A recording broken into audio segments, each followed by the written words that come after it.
Okay, hello, what's up?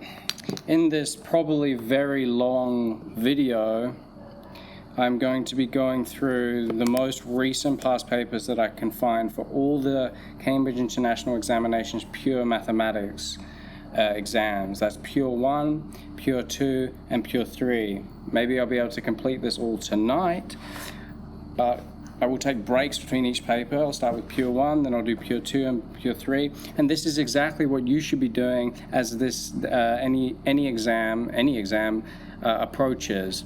You should be sitting in an exam like this, and you go through each question, and I have on my screen, I have the formula sheet, and I also have the mark scheme here. I haven't looked at this paper, but we will go through it meticulously, and I don't know how long this is going to take, but I will take a break between each one. I also want to test myself. I want to tell you that if you want to be able to do this, I have constructed exam hack courses on all of these things. All the material for Pure 2 and Pure 3 is on my Patreon. You can purchase the courses, or you can join the subscription, and all of this effort has gone in. I'm doing this to test myself, I'm not studying for these tests, and I haven't looked at these exams in a little bit. I mean, I do upload material, but at the moment on Patreon, I'm doing further mathematics, so I'm learning all that material as well. But anywho, so that's basically the plan. So you should be doing it like this. I'll write my name. My name is Jacob. Okay, and then you just basically go through it. I will explain these questions, each question in detail, and I'll try to prove to myself and also to others that, I can get 100%. I'm pretty sure I can get 100% on these papers, even without looking them for ages, because I constructed these exam hack courses, and they work. I'm not even studying for these tests, and I can do them. Well, we'll see. Maybe I can't. Maybe I'll fail. Unlikely. Anyway, okay, let's go. Find the set of values of the constant k for which the quadratic equation of this has two distinct roots. Okay, so let's write out what they give us. 3k x squared plus k plus 8 x plus 3 equals 0. Okay, for something to have two distinct roots, this means that the discriminant must be greater than 0. The discriminant being b squared minus 4ac must be greater than 0, where these ax squared plus bx plus c equals 0. So for this thing, that means that our b is this, k plus 8 squared minus 4 times 3k, and then c is 3. That must be greater than 0. So the set of values for which this constant k, we need to find those set of values for which this thing has two distinct roots. So that means that we find the set of values for k for which this thing is satisfied, where this is greater than 0. Okay, so let's expand this stuff out. So this gives us k squared plus 16k plus 64, and then I'm going to use my calculator for these things. I want to get 100%, Minus 36k is greater than 0. Therefore, we get 16. So this is k squared minus 20k plus 64 is greater than 0. Okay, we can factor this. For sure, be what? Minus 4. You can also just plug it into the quadratic equation, but minus 4 times minus 16 is 64. So this thing factored would be minus 4, and then k minus 16 is greater than 0. Okay, so basically to find where that is, you're wanting to look at, so where is this? Let's say this thing was, y equals k squared minus 20k plus 64. Right, well, what does that look like? That looks like this. This is your y, this is your k. It intersects at k equals 4 and k equals 16. So maybe it'd be more like this. This is your 4, this would be 16, and then this graph looks something like this. And we're interested in where is this thing greater than 0. So where is this y greater than 0? It's above this x-axis. So it's here, all these values, and here, all these values. So the answer is, so for where this thing has two distinct roots, this occurs for k is less than 4 and k is greater than 16, because that's where the discriminant is greater than 0. All right, and then you box that up. Right, and then what you do is you go over to your, I just got to make sure I'm doing this correctly.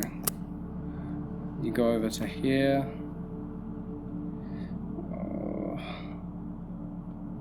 My computer's so laggy. You go over to here. We go over to our mark scheme. And you don't want to cheat yourself, you know. You don't want to be looking, because in the exam you don't have the mark scheme. So then we go down. Okay, and this is the first question. So we just look at the first question. Okay, the use of b squared. So the marks are the use of b squared minus 4ac. That's something that we use, so that's 1 mark. Obtain k squared minus 20. Yeah, we obtained that. And then we got those values. So that would be full marks.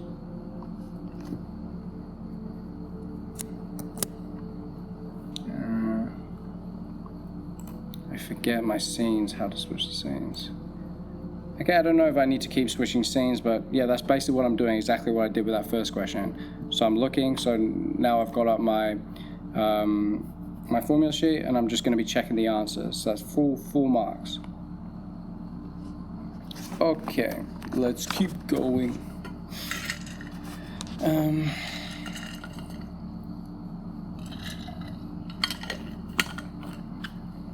A geometric progression has the first term a and a common ratio of cos theta. So we look at our formula sheet, we've got these geometric progressions, look like this. Un equals a rn minus 1. Okay, it is given that, so our common ratio, our r is cos of theta, where theta is between this and this. It is given that the second term and the fifth term, so the second term is 8 and the fifth term is 1 over 8.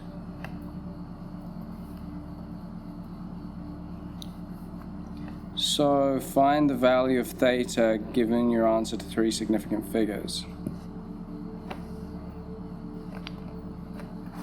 So to find the value of theta,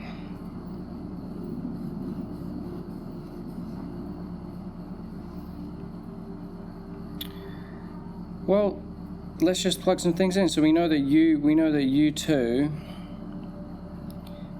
were equal to a r of 2 minus 1, so ar, which in this case is a cos theta, which equals 8.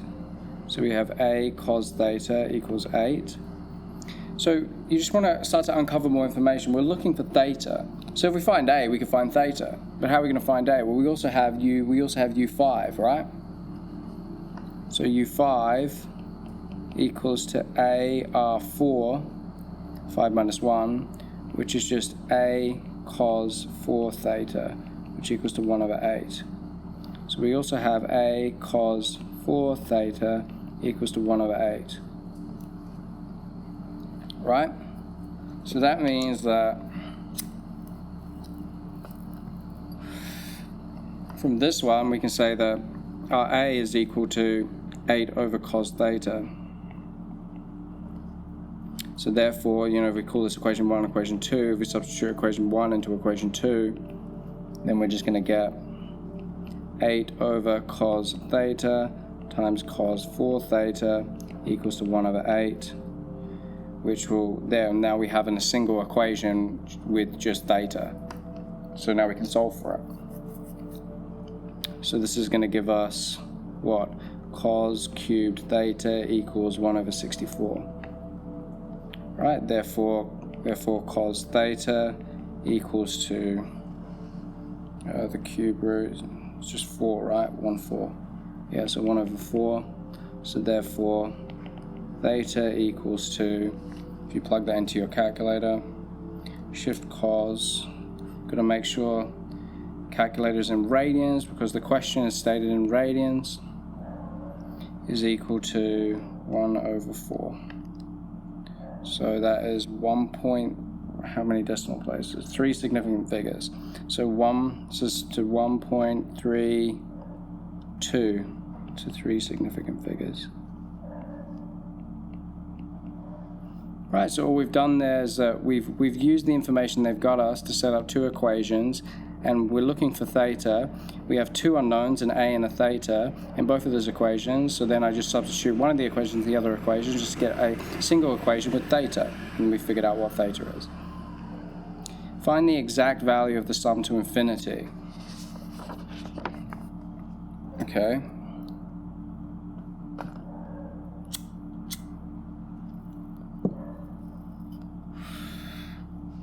Okay, well, the sum to infinity, this is the sum to infinity.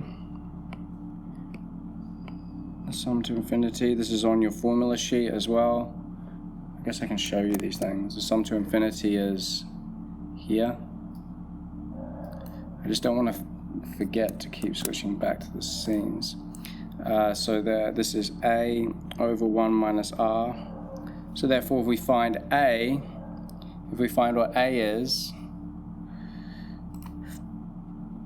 I'm always nervous that I don't switch scenes. I'm just talking like with nothing. I'm not writing and no one can see what I'm writing.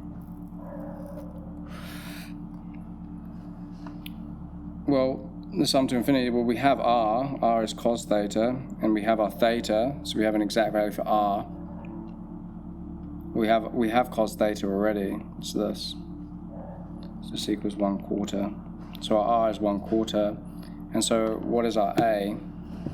Our a was, we had this, right?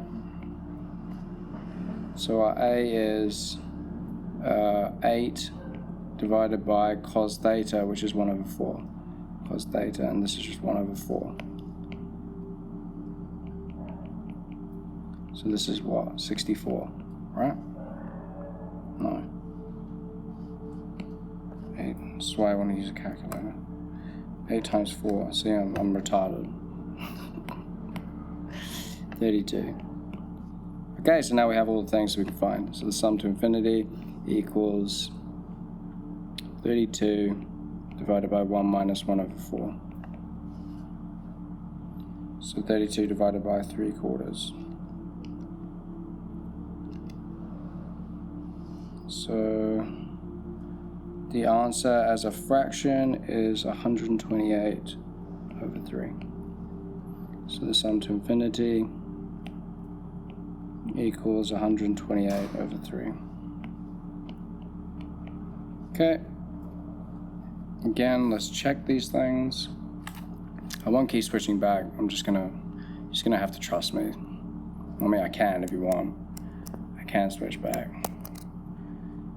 Okay, so 3 marks. Yeah, theta is 0.32, so that's correct. 1.32 and 128 over 3, or exactly equivalent. So if I've written it in another way, it would still accept that.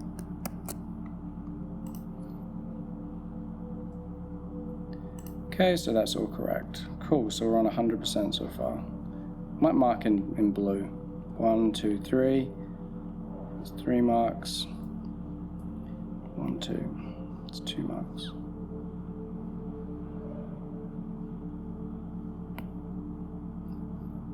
Okay.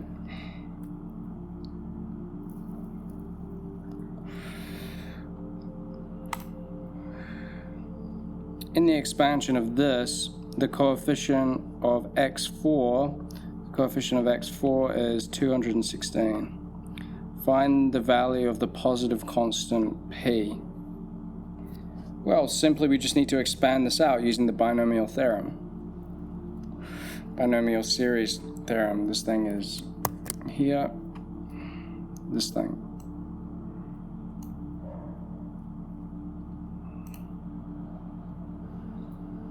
Right, because both of these things are like, this is in, I'll just switch back so I'll forget, you know.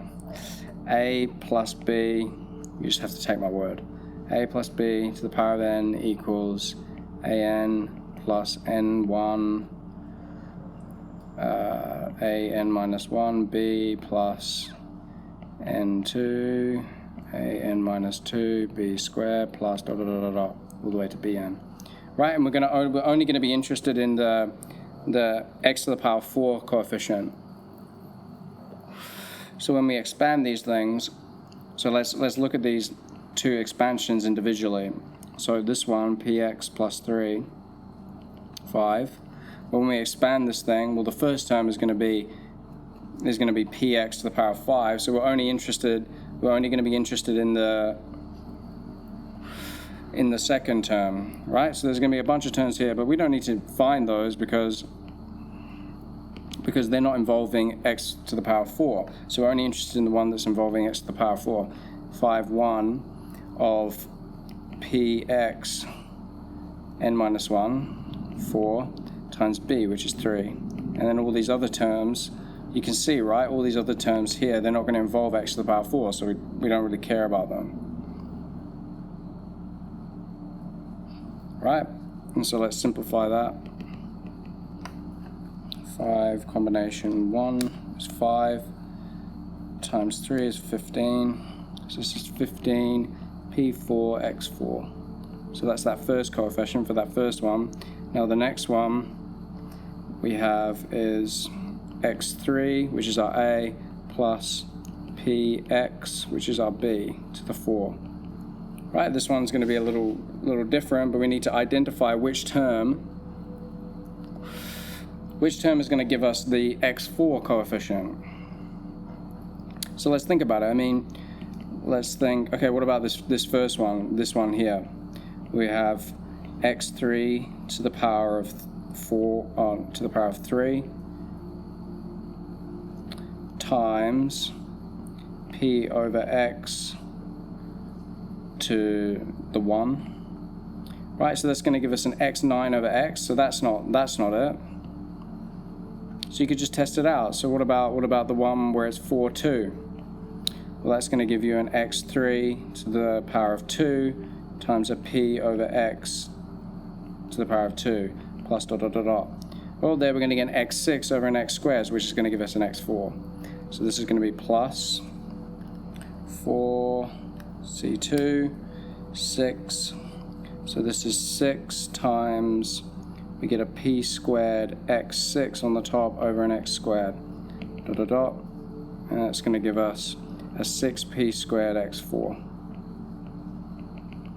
Right, so we've expanded those things out and we've isolated what the coefficient of x term is, because that's the information that they've given us. So therefore, for the entire thing, for this px plus 3 to the 5 minus x cubed plus p over x to the 4, this is going to give us,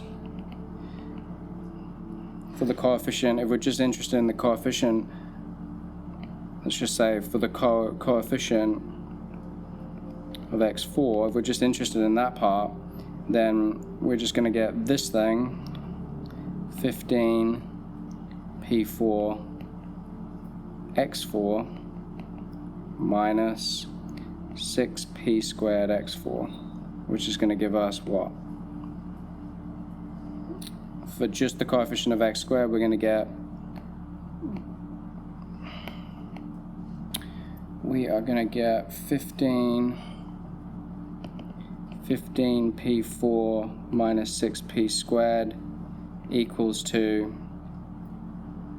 right? Because this thing would just be 15p4 minus 6p squared bracket x4, and this thing, like stated in the question, is just 216.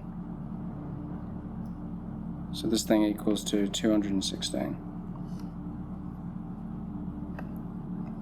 Right, and now we need to figure out what p is. Well, and therefore we have 15p4 minus 6p squared minus 216 equals 0.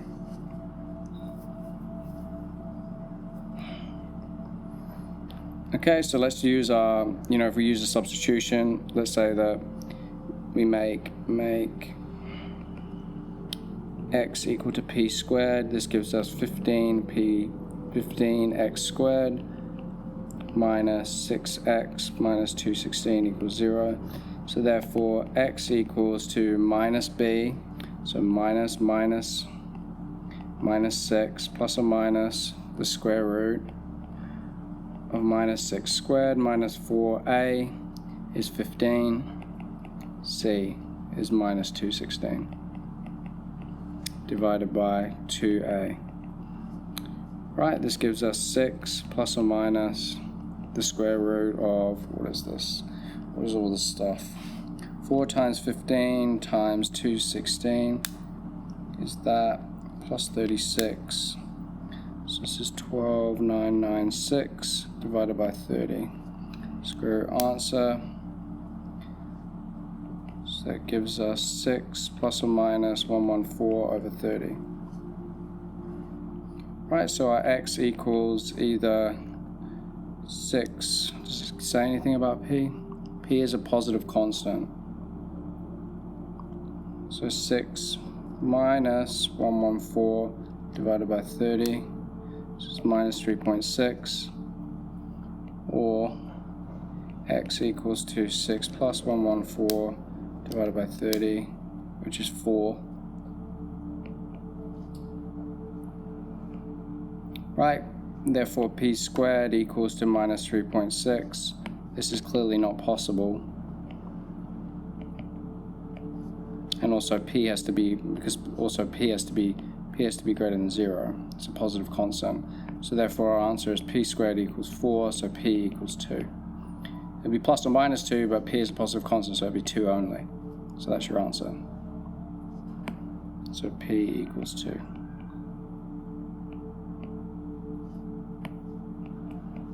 Let's check that. Just make sure that I'm on the right scene. I am. Okay.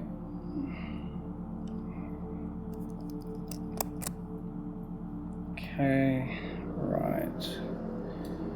So you're getting a marks for a bunch of things here, but the key point is we got the right answer. So yes, correct. I mean, you get marks for, is it really relevant for me to show where you get the marks? So you get the marks for x4 term of this, okay, so the x4, that you get a mark for that, you get a mark for locating the x4 term for that, you get obtain this here, and then solve the quadratic for this. And that'd be 1, 2, 3, 4, 5 marks. That's 4 marks. 4 marks again.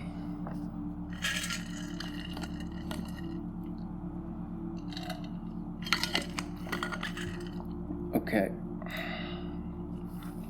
Let's keep going. Express 1 minus 6x minus x squared in the form of a minus x plus b. Well, can do. 1 minus 6x minus x squared. This can be written as minus x squared plus 6x minus 1. And then we want to write in this completed square form, so therefore we can write minus, this would be x plus 3 squared, right, which would give us like this thing here. The reason I write that is because this gives us an x squared plus 6x plus 9, and therefore to get this minus 1 on the end, we're going to have to minus a 10. Right? And so therefore, if we expand it all in, we get 10 minus x plus 3 squared. So our a is 10 and our b is 3.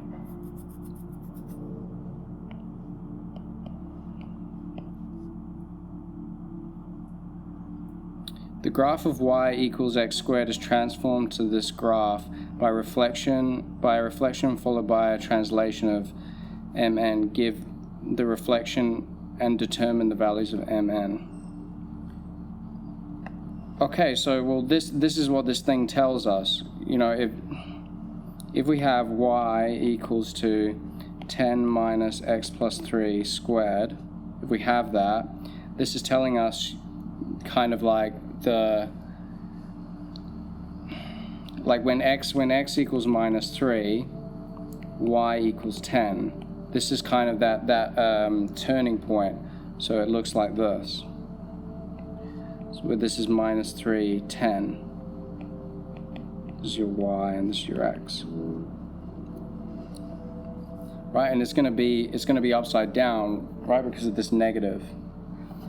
And so to get that to go to, so y equals x squared is transformed to this graph. Okay, so we want to know how we can transform this. Oh, really good drawing, Jacob. Transform this, y equals x squared, into this, right? The best way to do this is to visualize it. So first it starts by reflection. So we reflect it. So we can reflect it first in the x-axis. So that's the first thing we do. So number one is we reflect in the x-axis, and two, then we translate it. This is at the point 0, 0. So we've moved it, this mn, we've moved it minus 3 in the x and 10 in the y, right? And that will move it up to that point, and it will give us this, what we have there.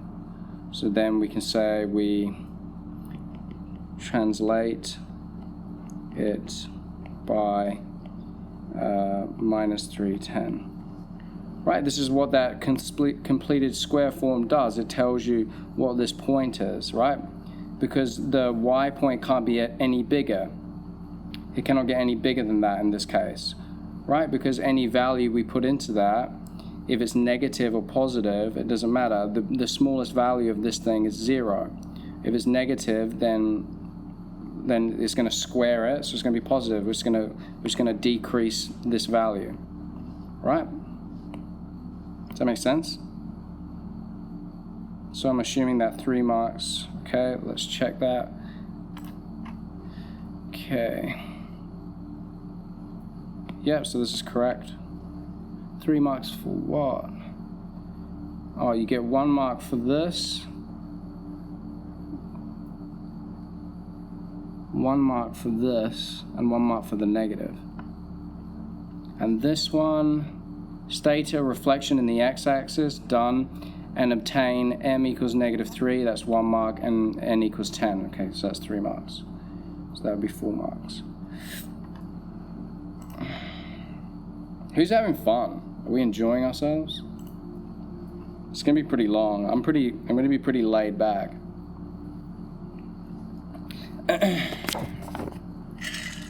Can always talk about something else, you know, if anyone wants to talk about something else. I was trying to stream, but I don't know, my computer, I was trying to stream, but it was difficult, you know. It was really laggy. I would like to stream on YouTube, and so I can kind of do this in real time with people instead of like pre-recording it and then uploading it. But I think until I figure out the streaming, I guess this is the best way to do it.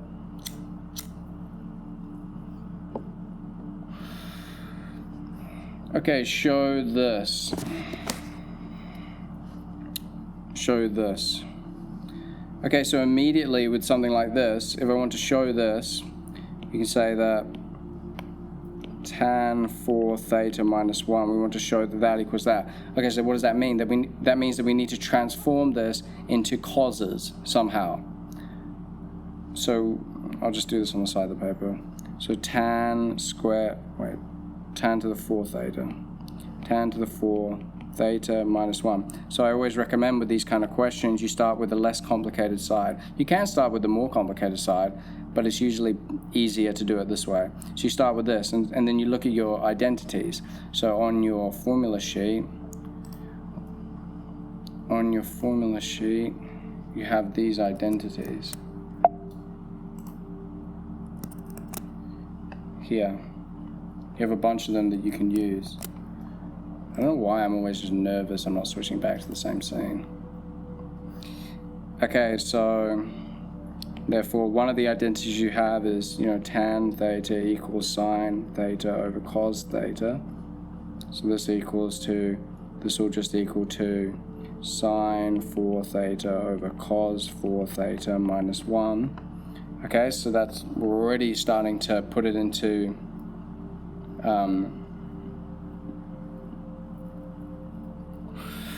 causes. I also noticed that on this side, I'm doing these questions for the first time, so because I think that's useful, because I want to show you guys, show people how I can think about these things and how I can get all these questions right. I do have a lot of experience with these papers, but it's been a while,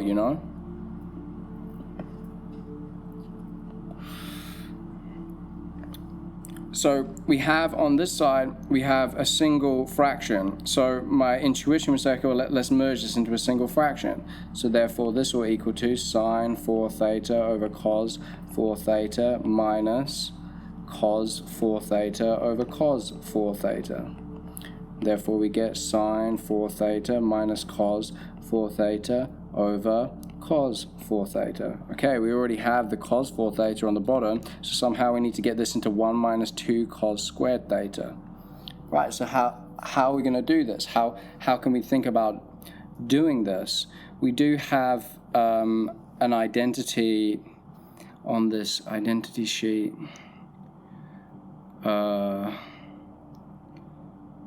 What is it? 2 cos squared theta.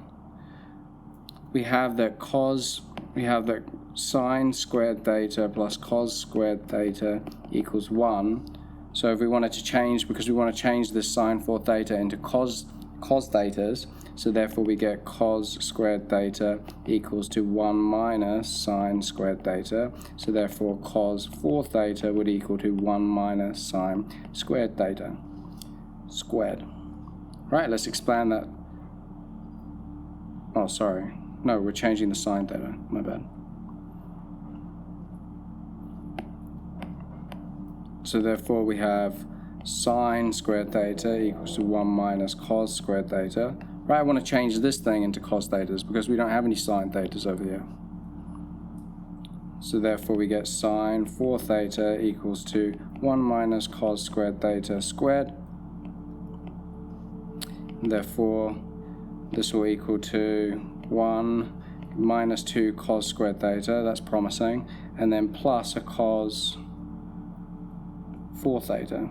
Right, this is very promising. So therefore we get, well, let's substitute that thing in, we get 1 minus cos squared theta, 2 cos squared theta, 2 cos squared theta plus cos 4 theta, minus cos 4 theta, divided by cos 4 theta. Right, and then that is going to cancel with that, and you get, I know I've kind of gone off the beaten track here, but it's the same thing. You just write these steps, and you could do this stuff on the side of your paper. So therefore we get 1 minus 2 cos squared theta over cos 4 theta.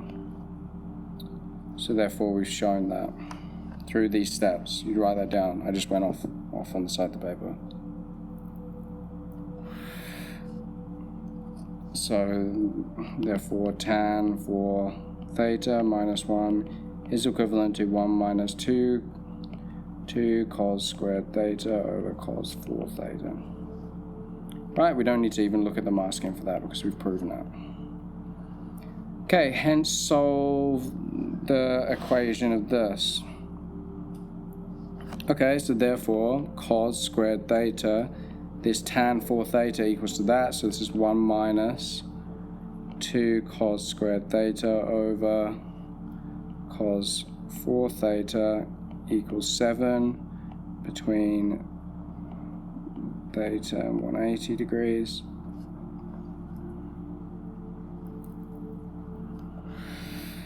Okay, so therefore we're going to get 1 minus 2 cos squared theta over cos squared theta equals 7 times through by cos squared theta. We get 1 minus 2 cos squared theta equals 7 cos squared theta.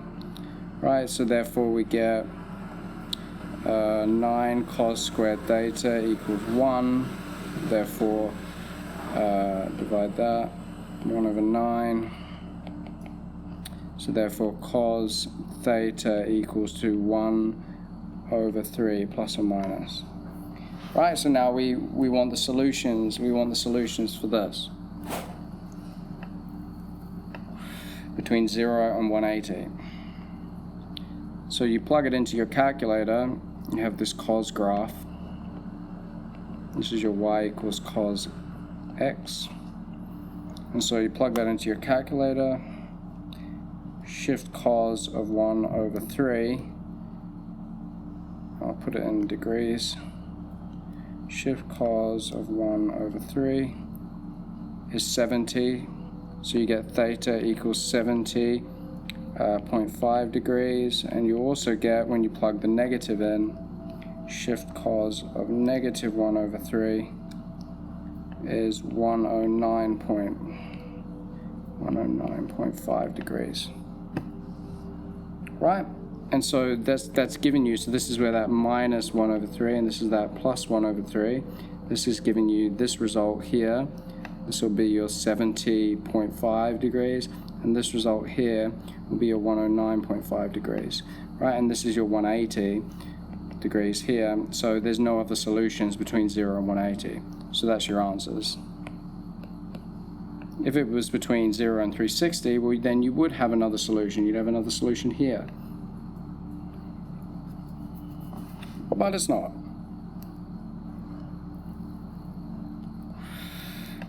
I think I'm going to take it pretty chill. I don't feel like rushing. Okay, let's check that. So what are the answers? Okay. Okay, for this first one, there's multiple methods, but the key being, well, did you actually show this? And we did, so it's correct.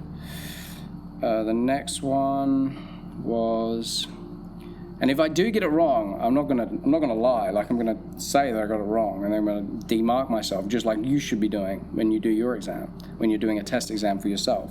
You should, when you get it wrong, don't lie to yourself. You know, mark it wrong. So theta equals, so 70.5 and 109.5. Okay, so those are correct. Solve an equation for cos squared theta equals k. Yep, correct. I'm just showing where all the marks come from. This is another mark here. And to do that is another mark, so that's 4 marks. Okay, we're on 100% so far. Okay. I don't know how many questions there are. There's usually around 10 to 12 questions for this pure exam, pure 1 exam.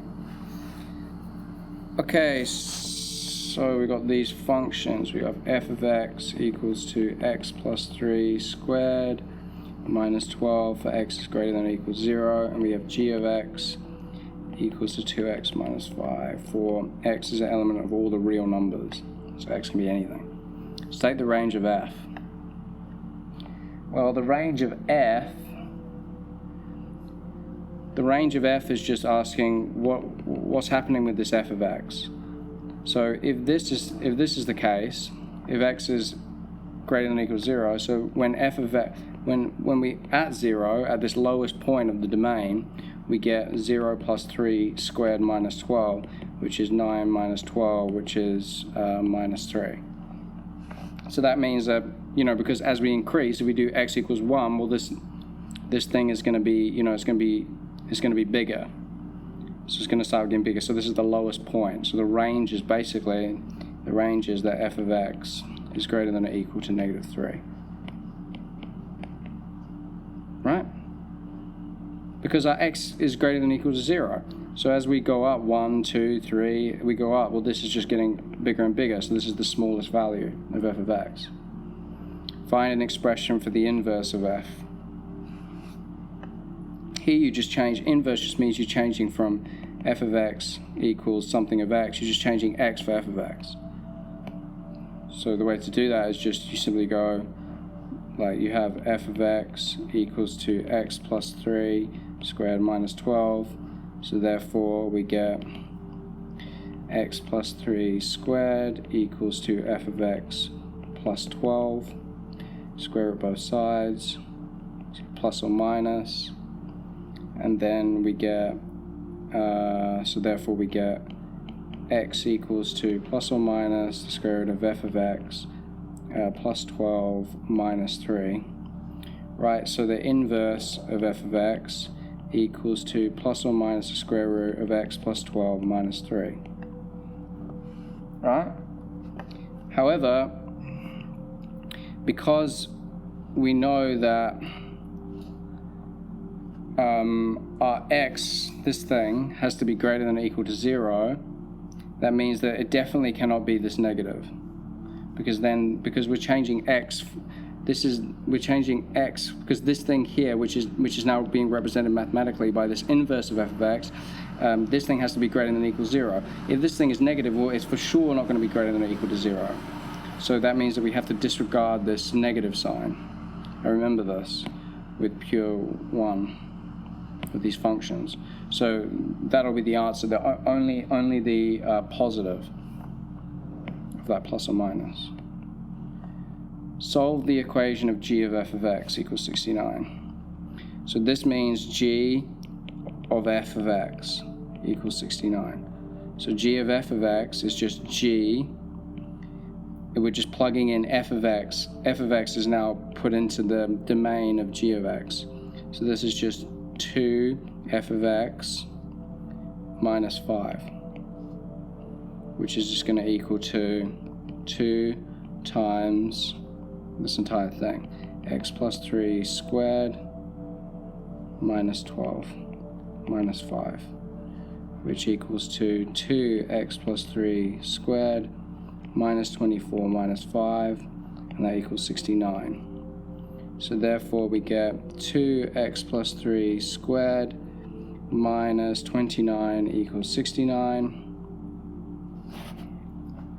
Right, so what? 69 plus 29 is 98 divided by 2.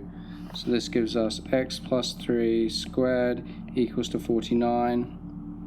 And so therefore we get square root both sides. We're going to get, this is going to equal to plus or minus 7. Right? And so that means that we either have x equals to, with the plus, it will be x equals to 4, or x equals to minus 10. And again, remember that x has to be greater than or equal to 0, so this one is not possible. So this is your answer. It'll be only that, only. Alright, okay, let's check that. Number 6. Okay, the state the rank f of x. A is f of x is greater than or equal to -3. Okay, that's correct. Rearrange for x.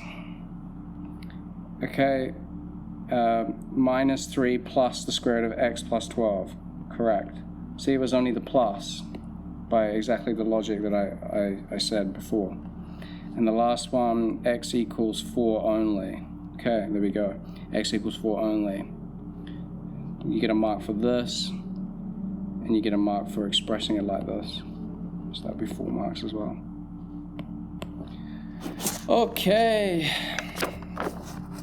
Let's keep going. Who's pumped?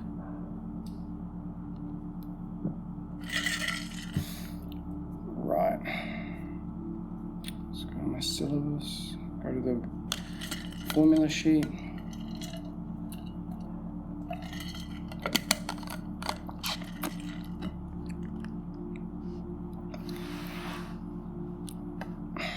The diagram shows a sector of a circle with center O and radius R.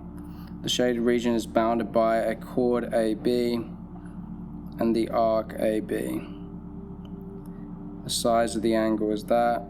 Show that the area of the shaded region is approximately this. Okay.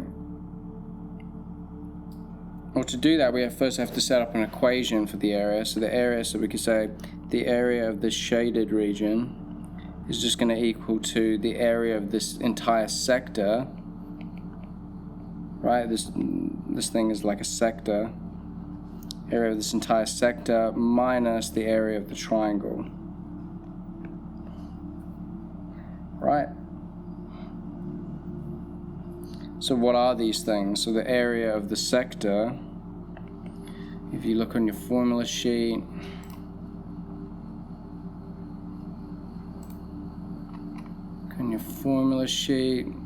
the area of sector is half r squared theta, where theta is in radians. So in this case, we have r, so it's half r squared times 2 over 3 pi. So this is going to be what? 2 over 6. This will be 1 over 3 pi r squared. So it's the area of the sector. Okay, and then what about the area of the triangle? The area of the triangle, an area of a triangle, this is just, half AB sine C. I mean, you could split it up. You can split it up like this and do it as like half base times height for both of them. But we have A and B, like for this equation, this half ABC, if you have any triangle, this is your C, this is your A and B. Right? I guess it's a formula you should know, but I mean, you can, but it'll just take longer. You can just split it up because you can also do half base times height, height base. You can split this up into, but this only works for if it's a right angle triangle, but you could split it up into 2 right angle triangles, just find one of them and multiply it 2. But you can just use this, equation. So this is half, our A is R, our B is R, and our C is 2 pi over 3, so sine of 2 pi over 3. So this equals to a half r squared sine 2 pi over 3. Okay, so therefore the area of this shaded region is equal to the area of the sector, which is 1/3 pi r squared minus a half sine of 2 pi over 3 r squared. Right, so what is that? So therefore we get equals to r squared of pi over 3 minus a half sine of 2 pi over 3. So hopefully this thing here will equal this. So in degrees, in radians, sorry. So sine of 2 pi over 3 divided by 2, shift pi over 3, minus answer. Yeah, 0.14. So therefore, the area of the shaded region, it's quite a lot for just 2 marks. 0.614 r squared centimeters squared. Cool, and that's your answer. And because we've shown it, we know that that's correct. Okay, B.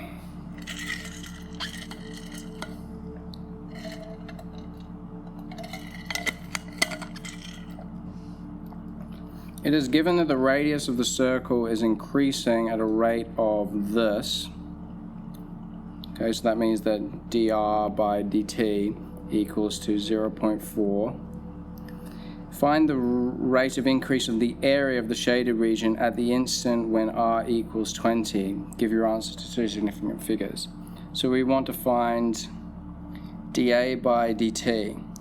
We want to find dA by dt when r equals 20. What is that? Well, first of all, we know that the area of the shaded region is 0.614 r squared. So therefore we can find dA by dr equals to that times 2. That equals to 1.228 r. Right, so now we can just use the chain rule. So if we want to find dA by dt, so if we want to find dA by dt, well, this is just going to be equal to dr by dt times dA by dr, right? I'm thinking like these things will cancel.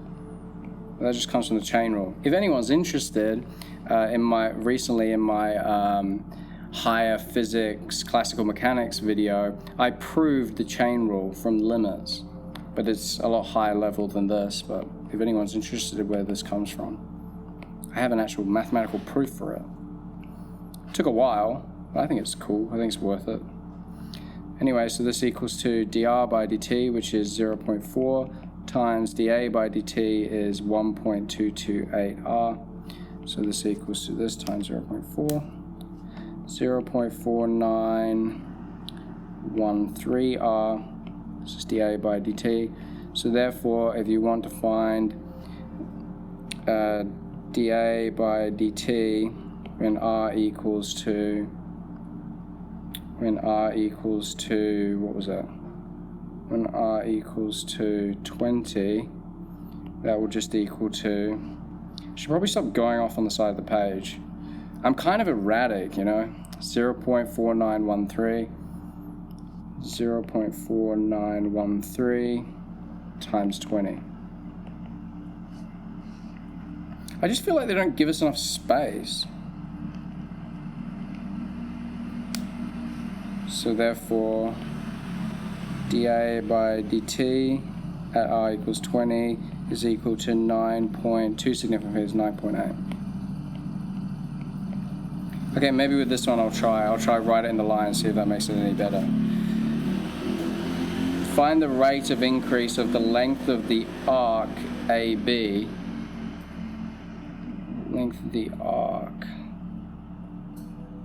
Arc AB, give your answer to two significant. Find the rate of increase of the length of the arc. This is the arc length, right?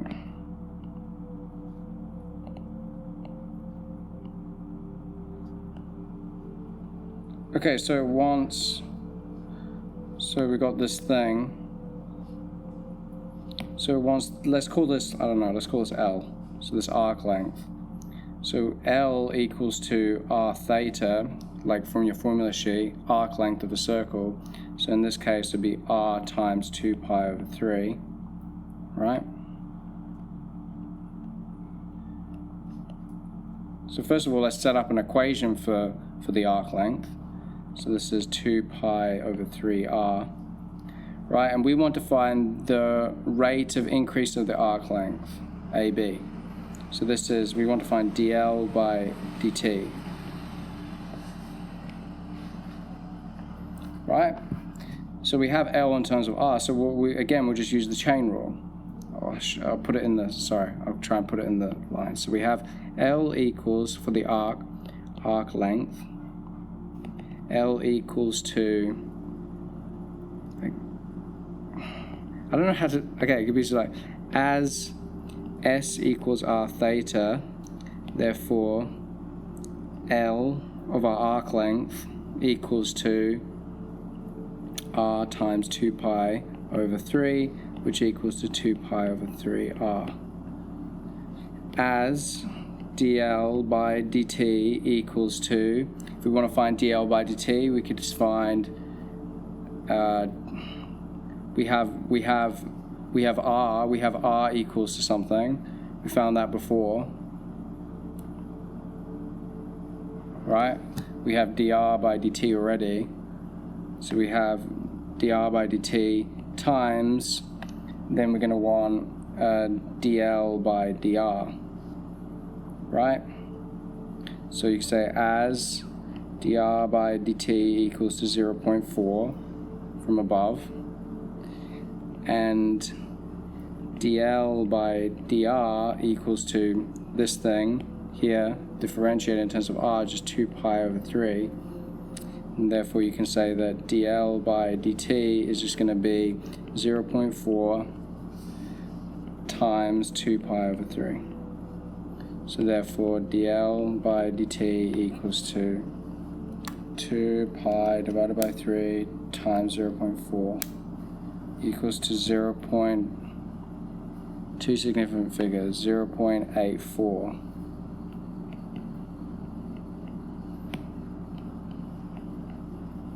Okay, I'll try and be more neat like this. But when I need to explain things, I'll go off on the side. Okay, so that's how you do it. Okay, we should probably check that. Wouldn't it be funny if I did all that and then I got it all wrong? Well, the first one is definitely correct. Okay. What is this? Question 7.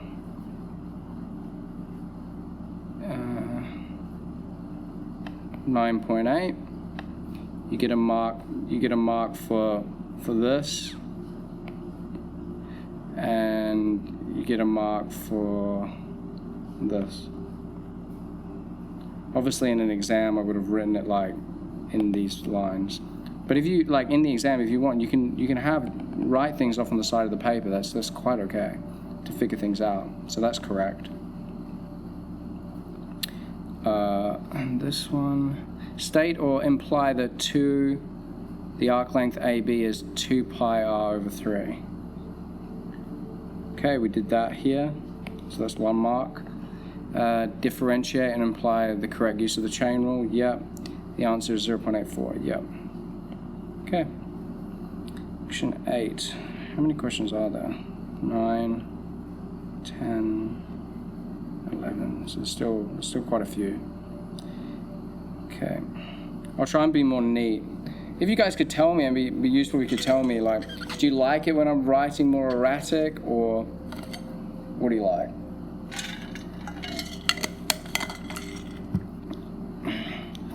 Okay. Okay, I'll try and write neater in this one.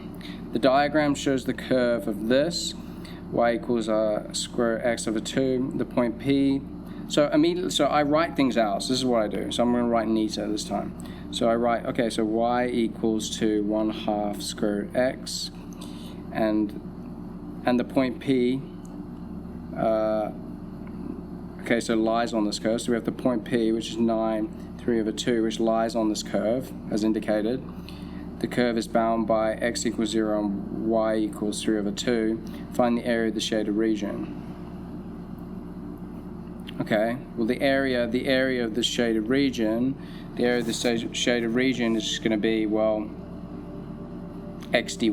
So it'd be the sum between, y equals 3 over 2 and y equals 0 of x dy. Right? Because, I mean, you could also just find this shaded region, so you could find, the area of the shaded region would also just equal to the area of this big rectangle, which is just 3 over 2 times 9, minus the integral between 0 and 9 of y dx. Right, because this thing here gives you this area. You could also do that.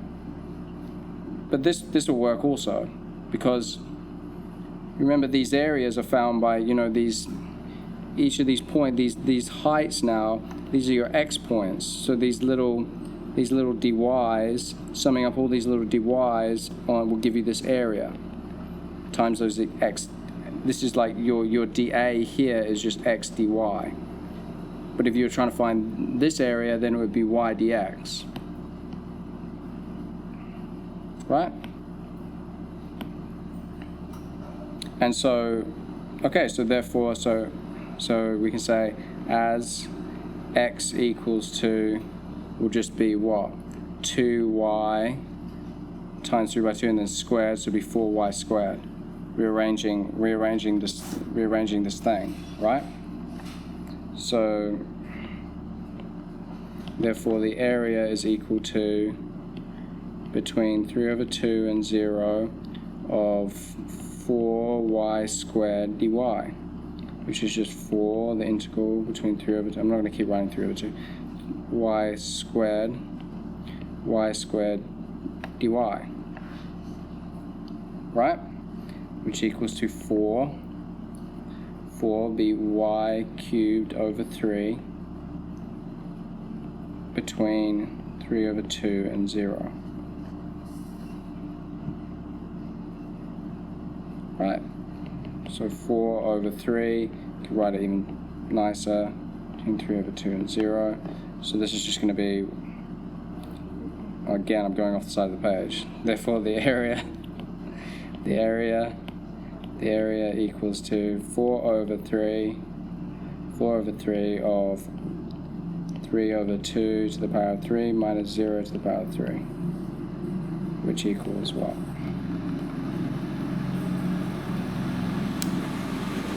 That times 4 divided by 3. So the answer is 9 over 2. So the area is 9 over 2, or 4.5. You know, just to know, I mean, you can, this way will work also, you know, if you do, this thing will just equal to 3 times 9 divided by 2. So this is 13.5 minus, if you're finding this area instead, because it'd be y dx instead of x dy, between, it'd be y squared over 2 between 9 and 0. So this is just going to be equal to 13.5 minus 9 squared is 81 over 2 minus 0 over 2, so minus 0. So 81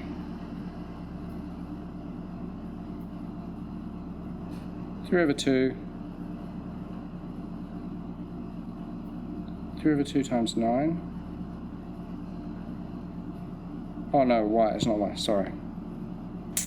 See? So if you were doing it this way, this y, I forgot to substitute in the y, I got confused. Remember, because this one I'm doing in terms of y, and this one I'm doing in terms of x. So it'd be y, so our y is equal to the integral of a half the square root x, which is x to the half. I just want to show you it will work both ways. It's equals to 13.5 minus a half. This is just x to the 3 over 2 divided by 3 over 2 between 9 and 0, which will equal to 13.5 minus, this would be 2 over 3. So 2 over 3 would be 2 over 3, so 2 over 6, so 1 over 3.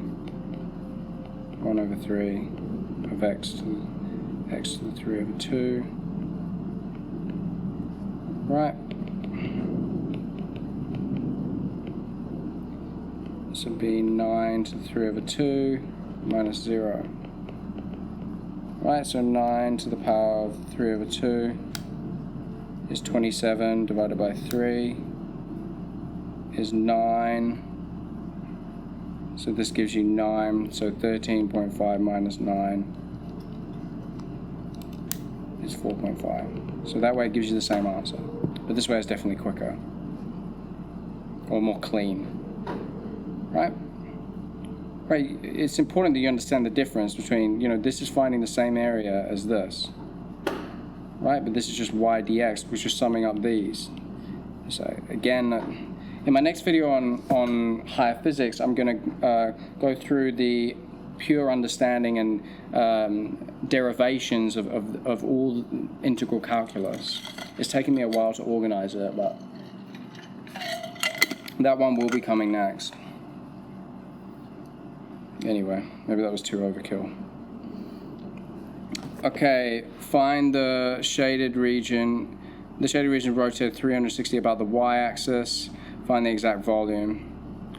Well, this just comes down to, like, when you rotate this thing, you're kind of like rotating these little slices, you could call them. You rotate them like this. This x now is going to be kind of like the radius of this small little dv, and this kind of depth of this thing here is going to be your dy. So that's where, so the volume is, you know, pi x squared dy. Right? Right, this is what that represents. So when you're rotating this entire curve about this y-axis, so it represents.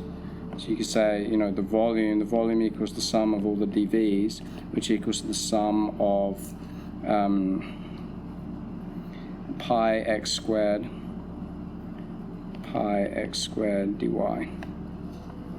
Right, which will equal to pi, the integral of x squared. Our x is what? Before our x was 4y squared, so 4y squared dy. So this equals to 16 pi between 3/2 and 0 of y4 dy. So therefore the volume equals to 16 pi of y5/5 between 3/2 and 0.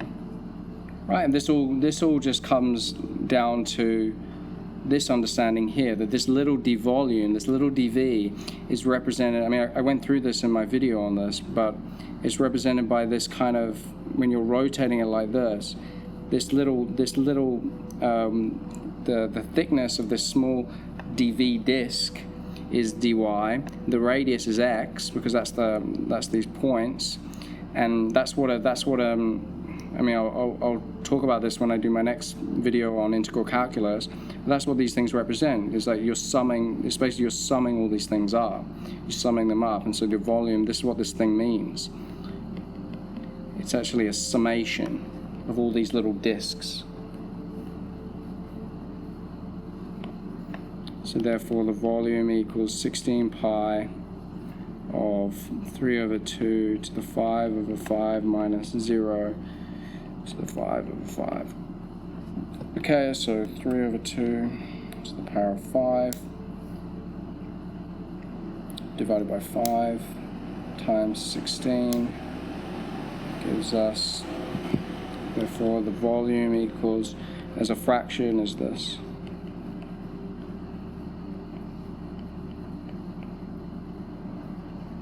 Okay.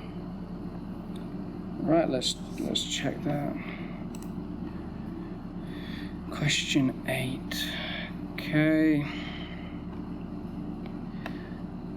The answer is 9/2. Okay, so we got the right answer. You get an answer. You get a mark for this.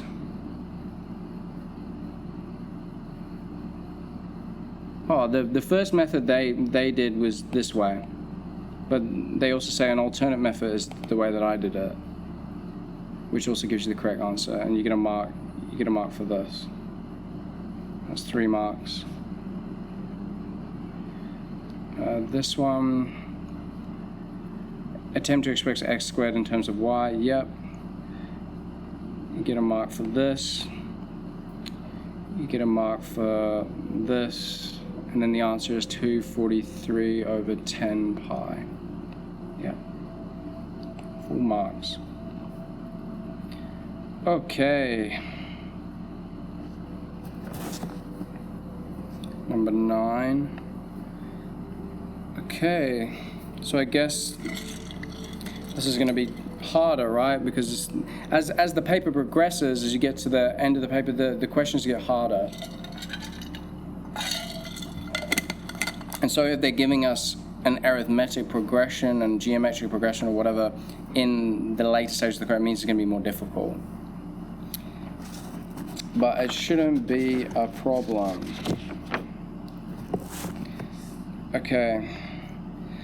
An arithmetic progression has the first term too. Okay, so let's just start off like by writing what these things are again. Okay, so for an arithmetic progression. So for an arithmetic progression, we have un equals to a plus n minus 1d. Right? So for this first, so we have two arithmetic progressions. So this is the first one. First one are a, or u of n, u of the first term, which is just u of 1, which is a, equals to 2. The sum of the n terms is Sn. Okay, and Sn is, what is it? A over 1 minus r.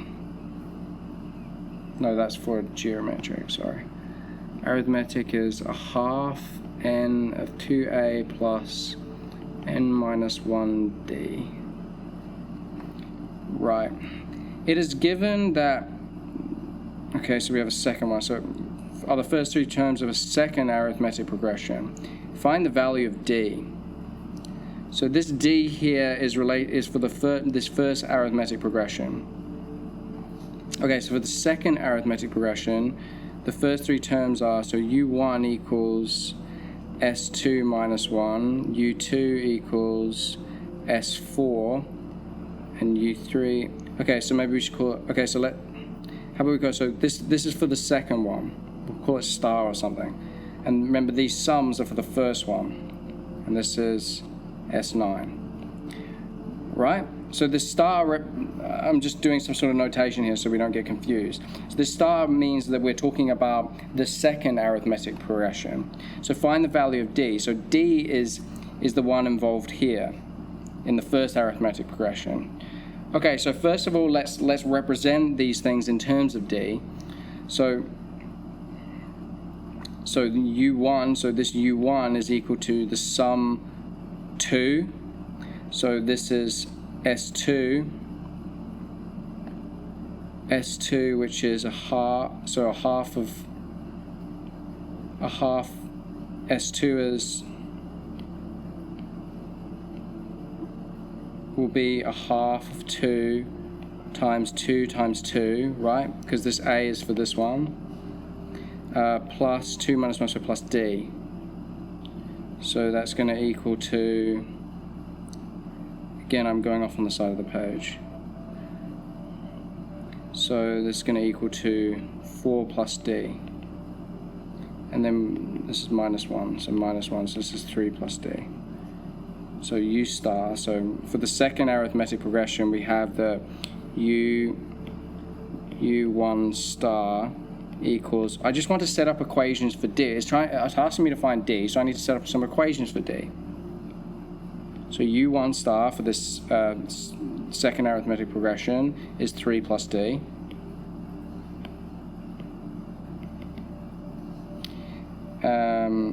U2 star is just S4, which is just a half of 4 plus 2 times 2 plus 3d.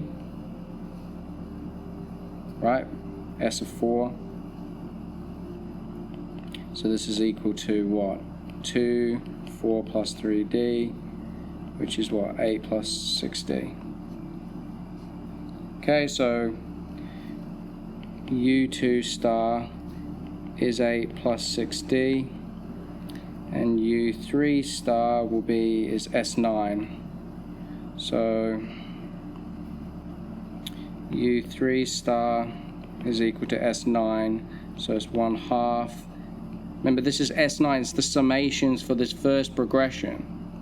So S9, 9, 2 times 2, so 4, plus 8d. Right?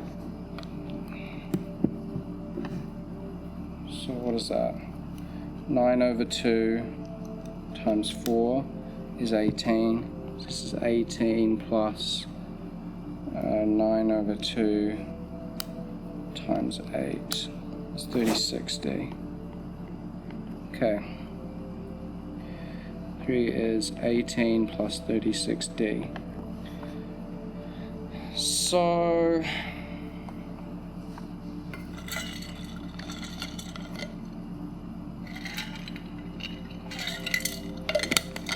now how do we find this d?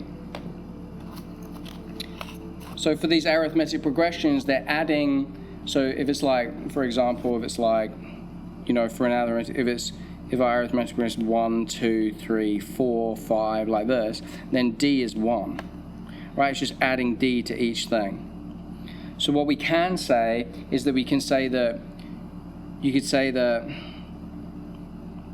remember this is the D, like we couldn't say that U1, like U2 star minus U1 star equals D, because it would equal D star, the D for this second progression, but it doesn't equal D because this is the D for the first progression.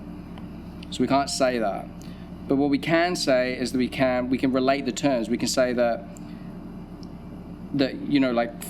for this basic example, like U1 here equals 1, U2 equals 2, and U3 equals 3. So what you can say is that you can say that U3 equals to U1 plus U2. Right, is that in general? You could also say 2U2 equals to U1 plus U3. Right, U3...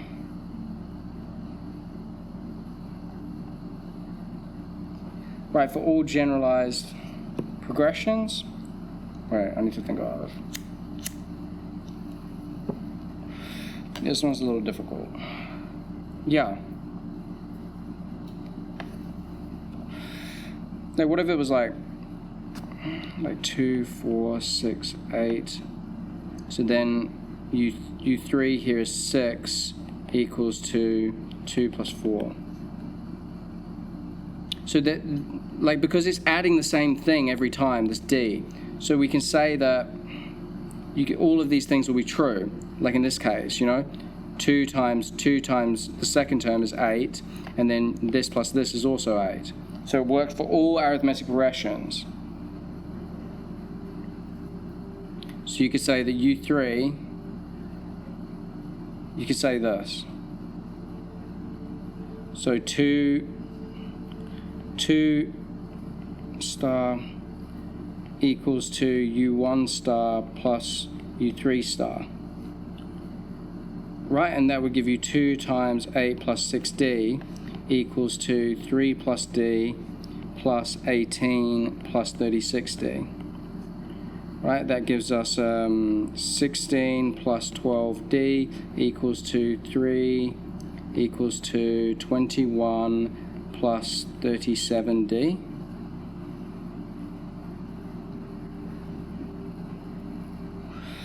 So what? You get minus 12. It's 25. So you get 25D equals to minus 5. Right? 16 minus 25. No, 16 minus 21. Yeah, minus 5. So D equals to minus 1 over 5. Right? I'm just relating the terms together. I'm assuming it will also work for this. Like U3 was what? U3 was 18, so 18 plus 36D equals to 3 plus D plus 8 plus 6D. 8 plus 6D. So that gives us, on the side gives us 11 plus 7D. So what? 36 minus 7. This is 29D. 29. Maybe not. Maybe that's not the case. U3. 8 plus 6D. 8 plus 6D. U1. So what? 11 minus 18. Minus 7? I guess that's not the case.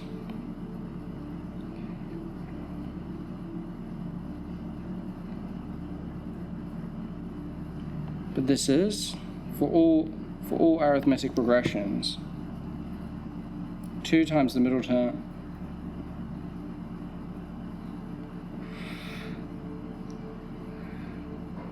I don't see why this one wouldn't work as well.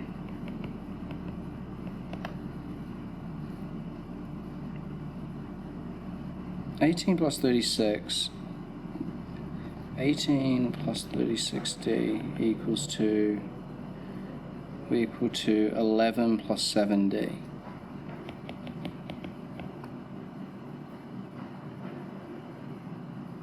Seven equals to 7 minus 36. I don't understand why that wouldn't work as well. I'm not sure I'm going to get this one right. My intuition says this. For all arithmetic progressions, that will be true. Yeah, it has to be. It has to be true. Because, like, the common difference, like, it has to be true. Because you're doubling the second, so the second term doubled will equal to, yeah, because you're adding a common difference. U1, and this will equal U1 plus D, and this will equal to U1 plus 2D. Yeah, so for any, so two, yeah, so that first one that I said is not correct. That's not always going to be correct, but this will be, right? No matter what your U1 and your D is, because two times this middle one will give you 2 times U1 plus D equals to U1 plus U1 plus 2D, which will give you 2U1 plus 2D equals 2U1 plus 2D. Okay, so this concept here will work for all arithmetic progressions. So this will be the correct answer, I'm pretty sure. I might just check that right now.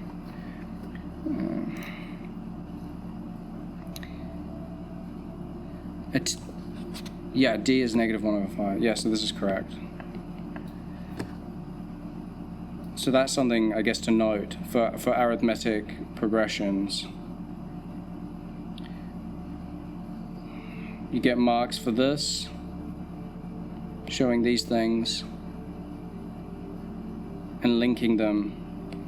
You get a mark for that as well. Okay, that'd be 4 marks. Okay, I'm not going to look at B, but okay, that was kind of difficult. I guess the difficult part of that was this.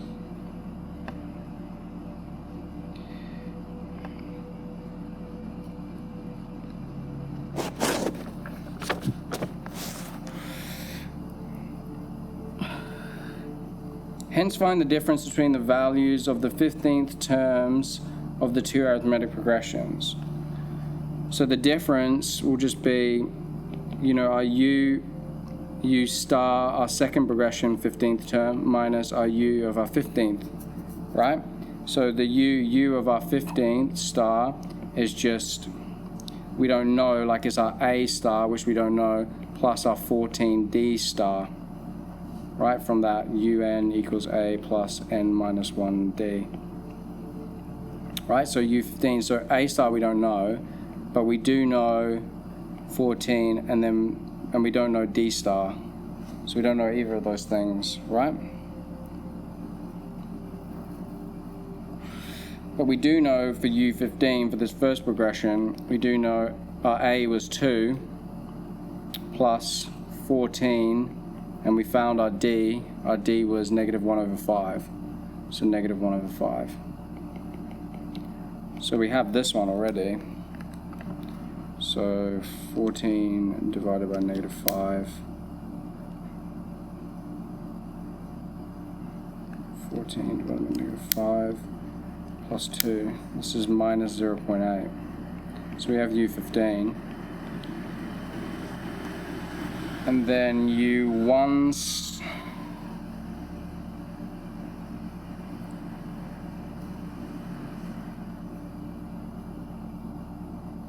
Oh, we have these things now. So we know that U1 star is equal to 3 plus D, which equals to, we have our D, which is 3 plus -1/5. So this equals to -1/5 plus 3. This is 2.8. So that means our A star will equal to 2.8. right? So that's one of it. And then the D can be found as well, because we know that U, like our U2, which equals to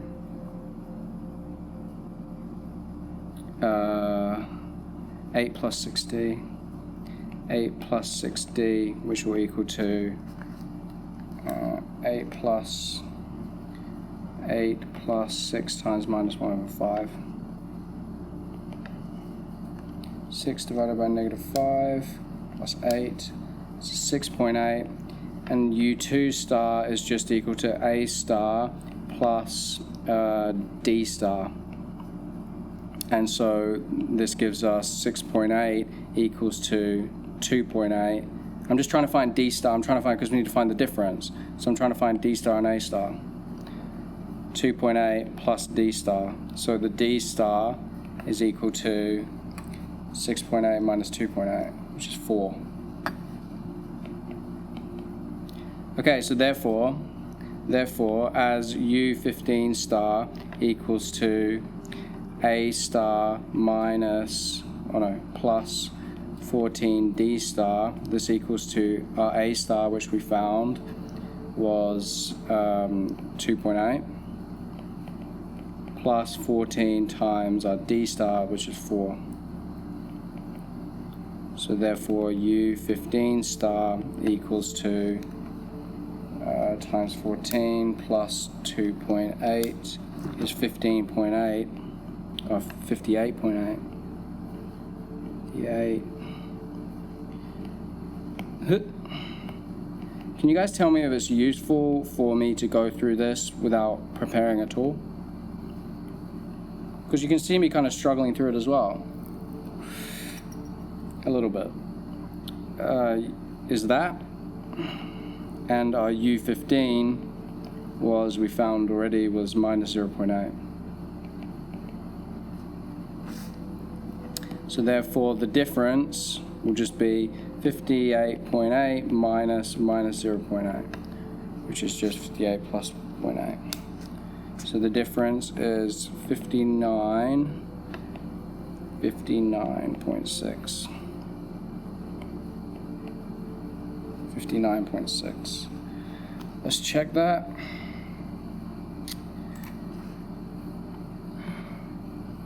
Guess I can just show you. Okay, so yeah, that one we already did. Yeah, 59.6. 59.6. Common difference, yeah. So yeah, by finding those things, yeah. Okay, so we got that right. So you get marks for finding this, and then finding this, and then finding that. So it's 4 marks. Okay. Right. Oh.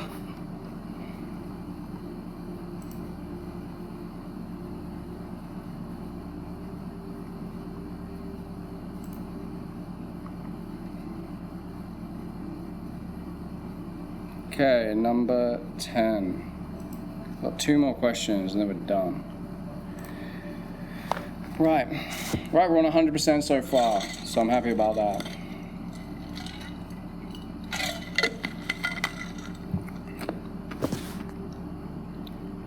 A circle has an equation of this and a straight line equation of this that intersects the circle at 2 points. Find the coordinates of the 2 points in the intersection. Okay, we have a circle and then a line which intersects at 2 points. Okay, so how are we going to do that? We have x squared plus y squared plus 4y minus 21 equals 0, and we have 2x plus y minus 8 equals 0. So first of all, we can just substitute one into the other. This is quite easy. So we can say y, if we want to find the points of intersection, so therefore that y equals to 8 minus 2x. So therefore, for the points, to find the points of intersection,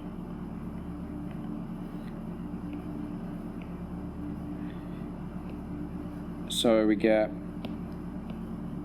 x squared plus 8 minus 2x squared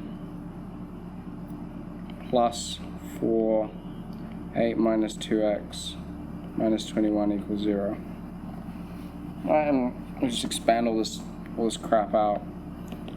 Get x squared plus 64 minus 4x plus 4x squared plus 8, 6, 24, 32 minus 8x minus 21 equals 0.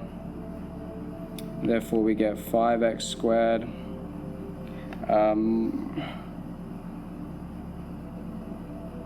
No, this will be minus, sorry,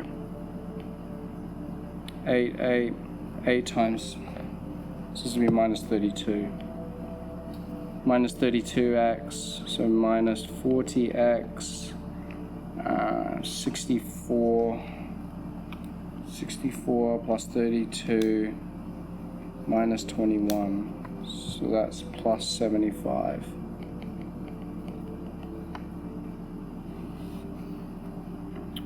Right, you could divide through by 5, you get x squared minus 8x, 75 divided by 5 plus 15 equals 0. 3, so what? This will just be x minus 3 and x minus 5 equals 0, right? So therefore you get x equals 3 and x equals 5, and therefore y will equal to, putting it back into this thing, 8 minus 2 times 3, which is 2, and this will be y equals 8 minus 2 times 5, which is brain minus 2. So the points are 3, 2, and 5 minus 2. Okay, B.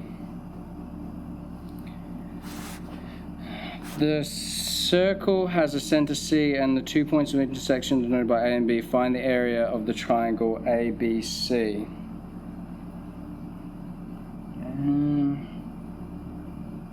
Okay, so we got this circle. It's got a center here. It's got these 2 intersection points. I guess we could visualize it. 3, 2. This is x, y. I don't know. I guess we need to find the center of the circle first. Okay, first of all, let's find the center of the circle so we can get a visual understanding. So, to find the center of the circle, we have x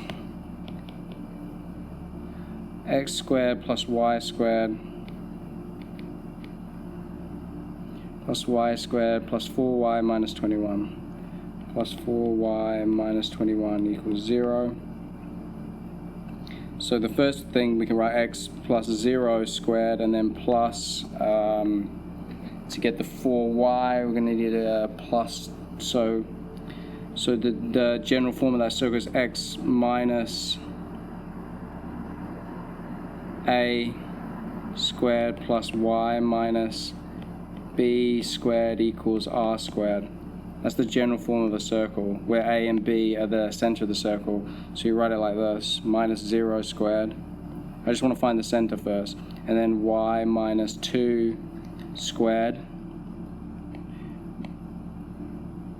Y minus 2. Right, be a y or a y plus 2, but just to write it in that general form. And then plus, you're going to get a 4 on the end, so you want to minus a 4 as well. Minus 4 minus 21 equals 0. Right? I'm representing this thing like this. It's the same thing. Like when you expand out, that is the same thing as y plus 2 squared minus 4. Right, if you expand this thing out. Right, I'm just doing mathematical manipulation. This would be y squared plus 4y plus 4 and then minus 4, which gives you y squared plus 4y, which is what we want. Anyway, so writing in that generalized form, we get x minus 0 squared plus y plus 2, so minus 2 squared equals, so this would be 25, so this would be 5 squared.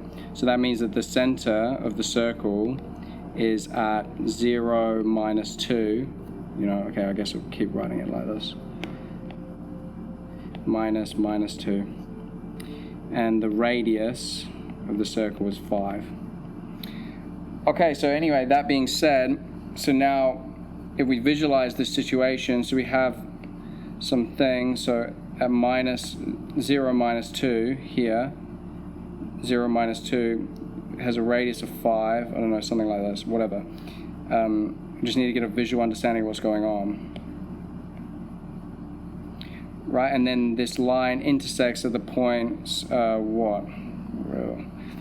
2, and 5, minus 2.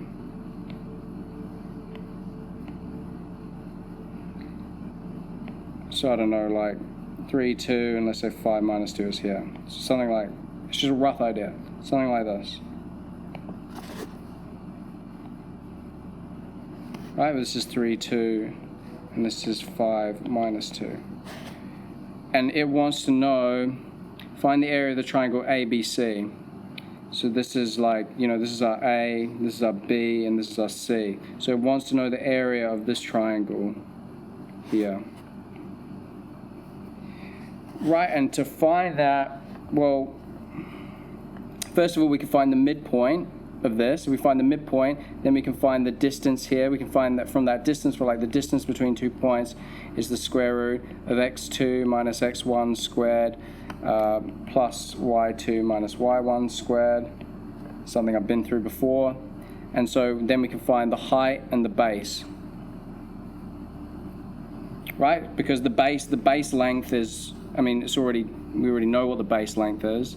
The base, because the area of this triangle is to be half base times height, and so for this one, the base will just be this length of this base will just be the square root of, from these 2 points, 3, 2, and 5, minus 2.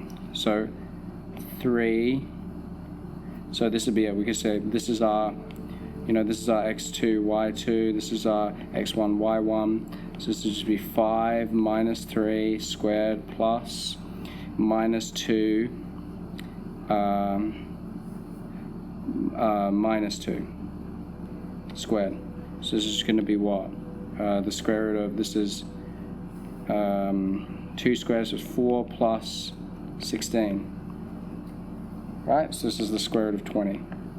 Right, so that's the base found, but to find the height, we're going to need to find this midpoint. So the midpoint, again, I'm kind of going off the center, but whatever. So the midpoint between these 2 points, the midpoint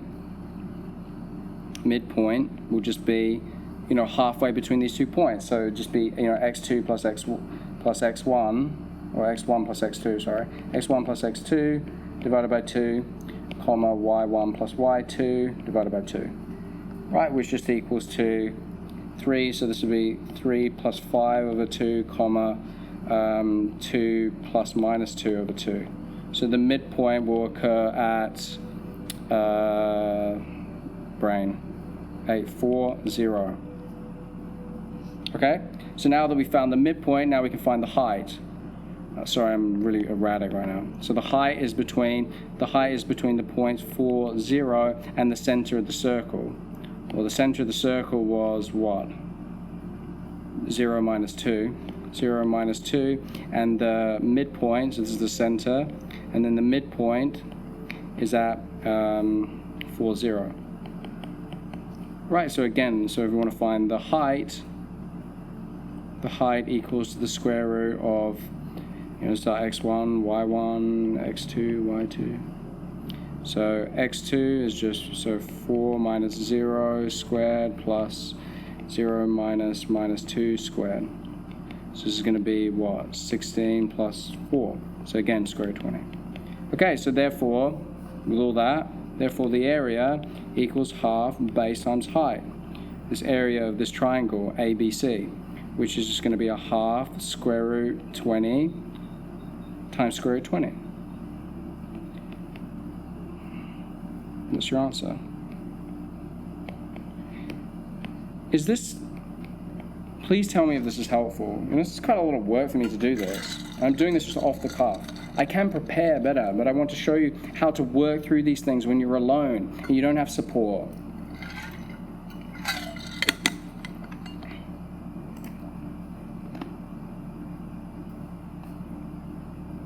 Okay, let's check that. Wait, is that finished? No, there's one more. Okay, let's check that. So number 4, the points of intersection were 3, 2, and 5 minus 2. Correct. And this one, so you get a half square root 20 square root 20. Obtain a half square root 20 square root 20. Yeah, correct.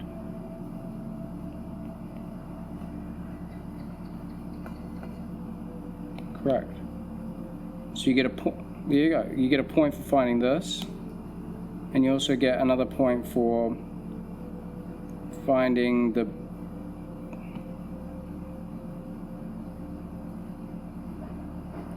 midpoint and using base times height. Yeah, exactly what I did. Okay, cool. Oh, a lot, you know? Please tell me if this is helpful.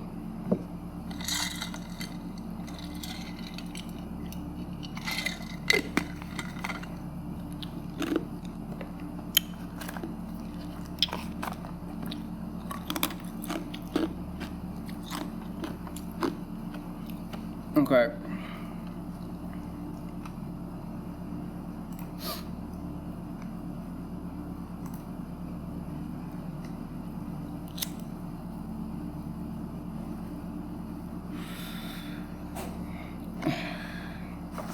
I also on my Patreon I did a AI predicted paper.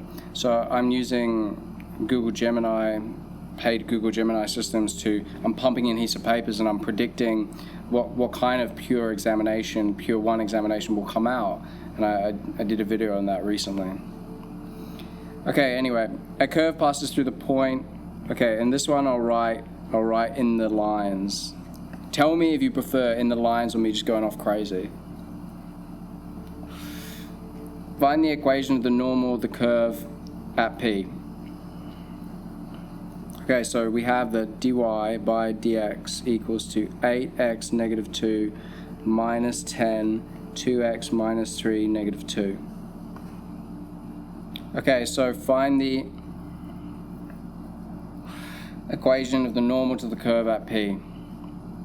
Well, at point P, whatever the line is, the gradient here will be just what dy by dx at x equals 4, right? At P. So it's just 8 over 4 squared minus 10 over 2 times 4 minus 3 squared, which is just equal to what? 4 squared, so this is just 1/2 minus 2 times 4 minus 3 squared is 10 over 25. So the gradient is 1/2 minus 10 over 25. So the gradient is 1 over 10. So the gradient there, so the gradient of the normal line, because to find the equation of the normal line, we need the gradient and we need a point. We need a point on that. So we have a point already, because this point will exist on the point of this normal line. So we have a point, and then we have the gradient. So the gradient of the normal line is just going to be the negative reciprocal of this. Right, because they're perpendicular to each other. So this should just be minus 10. So therefore, because y minus y1 equals mx minus x1, therefore y minus the point, 3, minus 10, x minus 4. Minus 10, x minus 4. Right? So therefore we get what? I'm going to get y minus 3 equals minus 10x plus 40. So therefore the answer is equal to minus 10x plus 43.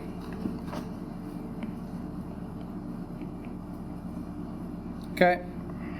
Find the rate of change of the gradient of the curve when x equals 4.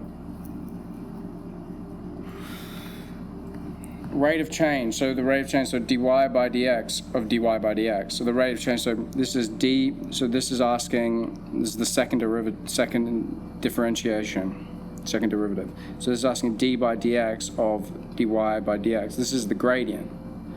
That's what that's asking, at x equals 4.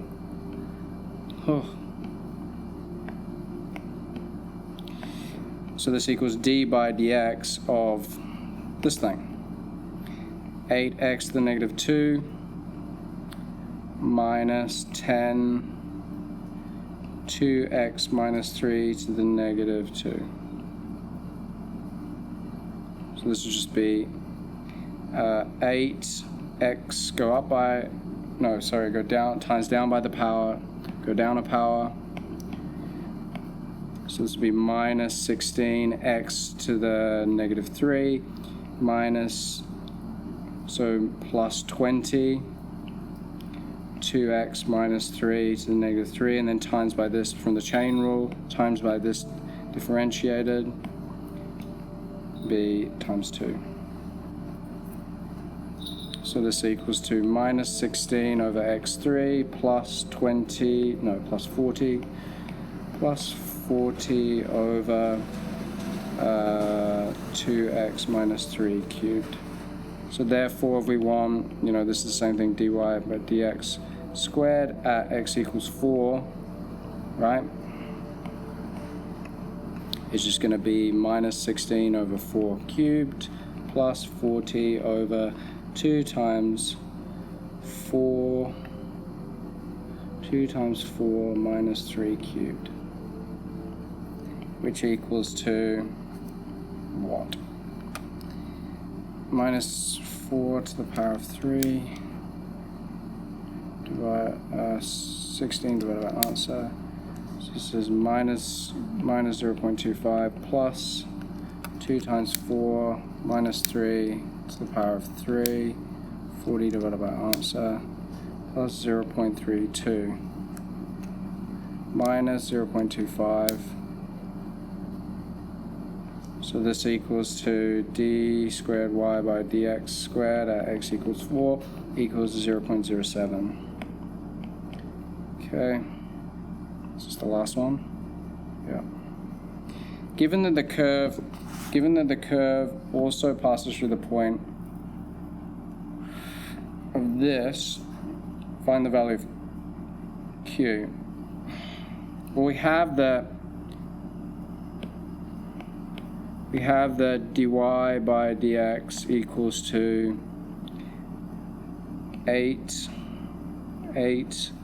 to the negative 2 minus 10 2x minus 3 to the negative 2. So therefore, you know, times through by dx, get dy dx, we integrate both sides. So therefore we get y equals to, right, we want to find p, well this is, we want to find q, well this is the point that the curve passes through, so we need to find the equation of the curve. So this equals to 8, the integral of x to the negative 2 dx, minus 10, the integral of 2x minus 3, negative 2 dx, which equals to 8, go up by a power, x to the negative 1 over negative 1, minus 10, 2x minus 3 to the negative 1 over negative 1 times 2, this thing differentiated, and then a plus c on the end. So this equals to minus 8 over x, minus, so this would be a plus 5 over 2x minus 3 plus c. So we have the equation of the curve. Now let's find c. We also have a point on the curve, so we want to find c. we have the point which they gave us before, a curve passes through point 43.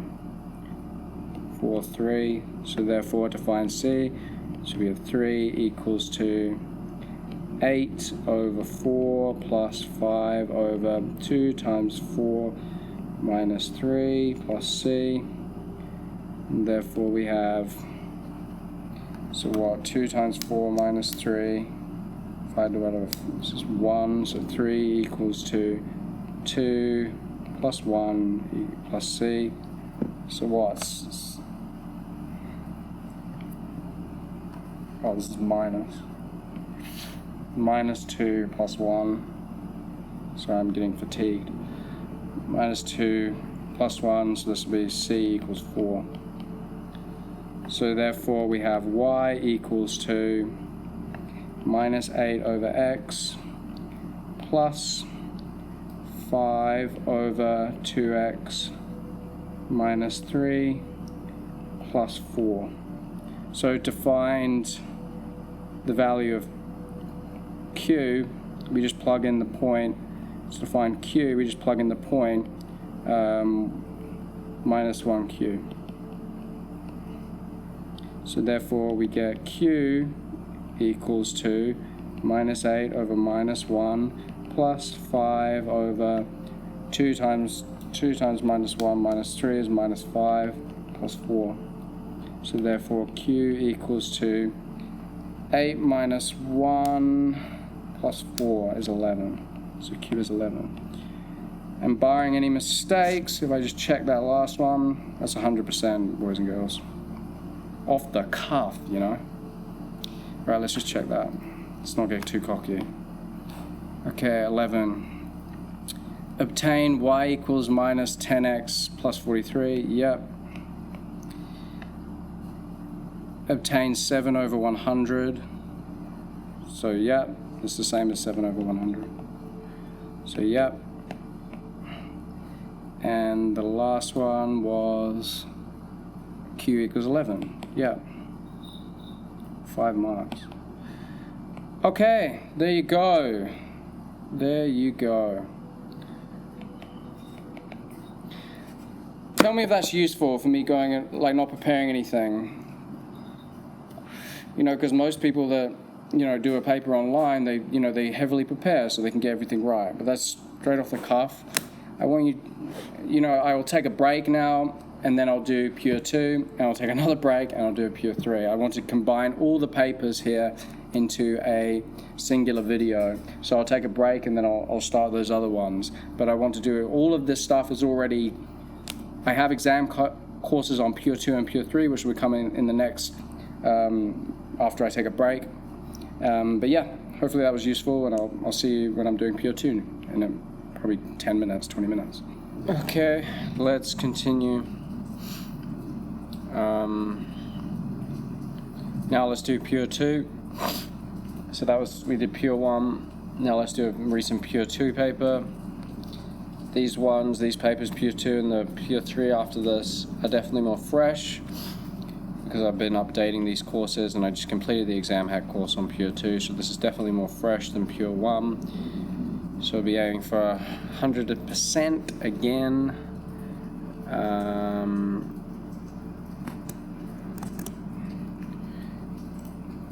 Again, we have the mark scheme here. So I have the mark scheme, so I'll be checking them as I go. I have the formula sheet here as well, and the mark scheme here, so I'll be checking them as I go. So yeah, let's just crack into it. I think my calculator's a bit fried. Maybe not. Right. Let's see what's going on here.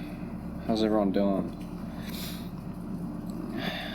Again, tell me if this is useful for me to go through this in real time and not just prepare. But considering I haven't looked at pure 1 for a while, the only video I made was a predicted paper on Patreon, but other than that, I haven't looked at 100%, pretty good.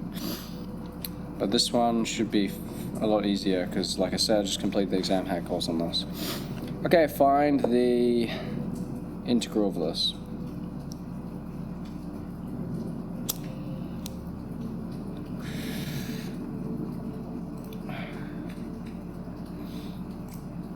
Right.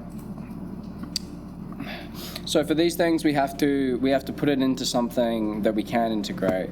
So this, we want to find the integral of 6 sine squared x dx. Well, we look at here at these identities here,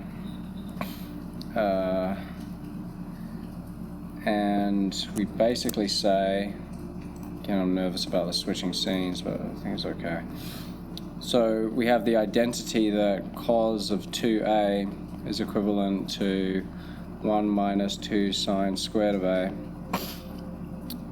Because we can't deal with this integral directly, we have to change it using identities, some trig identity to put it into an integral we can deal with. So therefore we get 2 sine squared of a equals to 1 minus cos of a, cos of 2a, times by 3, we're going to get 6 sine squared of a equals to 3 minus 3 cos of 2a.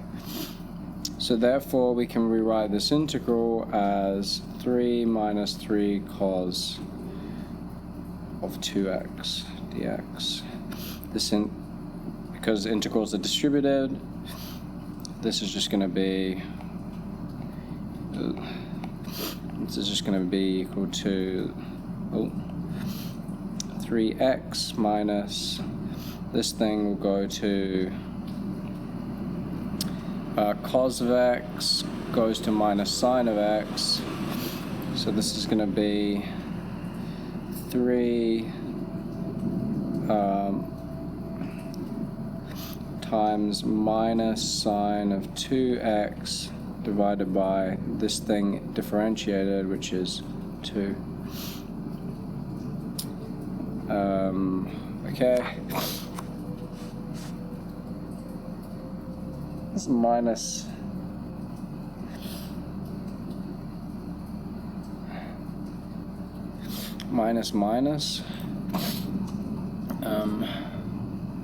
sine goes to minus cos. Wait, let's look at the formulas. Cos goes to minus sine.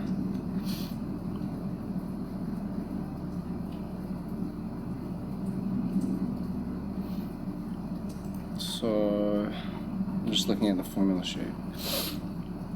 Cos goes to minus sine. No, that's the differentiation. Sorry, so sine goes to, so integration is here.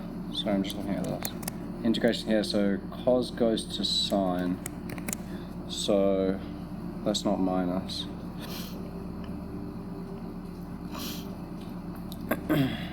So therefore we get 3x minus 3 over 2 sine of 2x. So the integral of 6 sine squared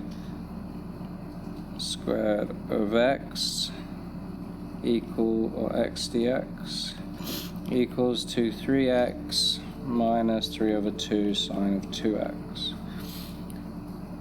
Right, and so if we switch to, just getting used to switching these things, we switch to this. Okay, you go down to your, where is it? Here, question 1. 3x minus 3 over 2x. Okay, so yeah. So using this, you get a mark. You box this up.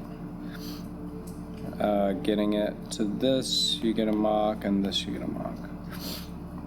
Okay. Just make sure I'm on the right side. Okay, so that first one is correct.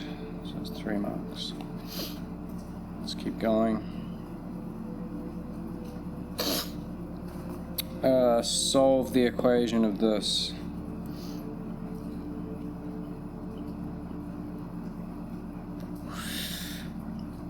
well, this is just going to equal to, you know, e2x times e2x is just e4x.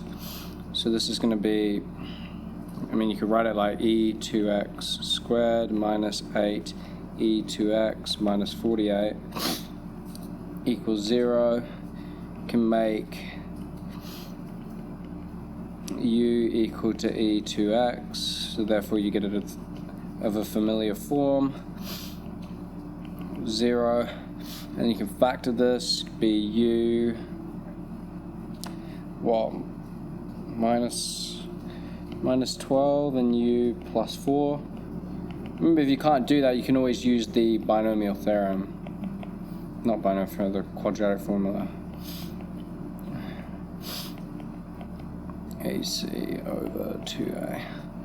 But if you can see you can factor it quickly, then you might as well factor it quickly. So therefore, u equals to 12 or u equals to negative 4. So that means e to the 2x equals to 12, or e to the 2x equals to negative 4. Clearly, this is not possible.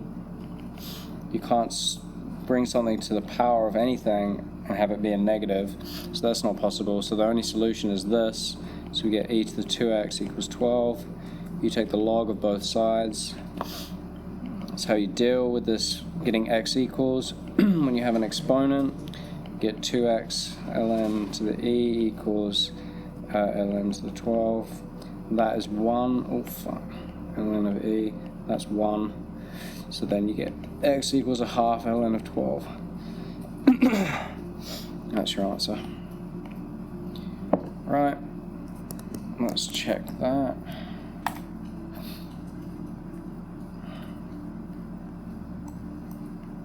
Correct.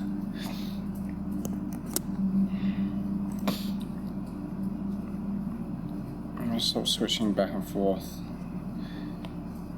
Correct. 3 marks.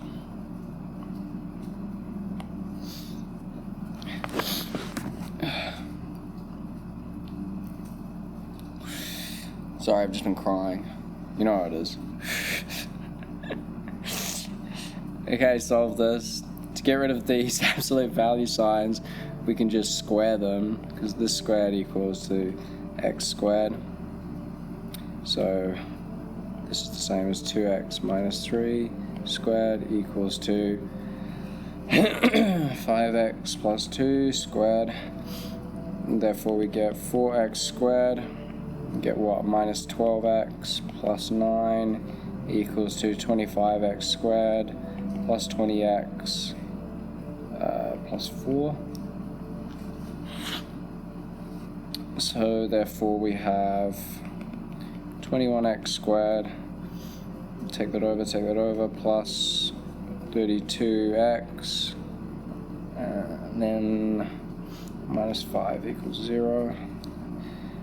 So x equals minus 32 plus or minus the square root of 32 squared minus 4, 21 minus 5 over 2 times 22a, which is 2 times 21. So that equals to minus 32 plus or minus 32 squared plus 4 times 21 times 5. Square root answer is 38. It's a promising number over 42. So you get, therefore, x equals to minus 32 minus 38 divided by 42. That gives you, my calculator's fried, gives you minus 5 over 3, and x equals to minus 32 plus 38 divided by 42 gives you 1 over 7. And those are your answers for that first one.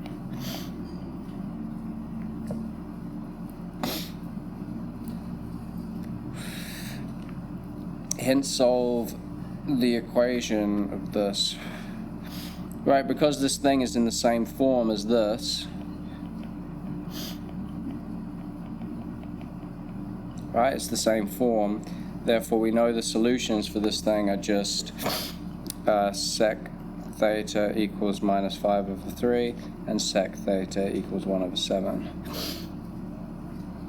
Right, and sec theta is 1/cos theta equals minus 5/3, and 1/cos theta equals 1/7.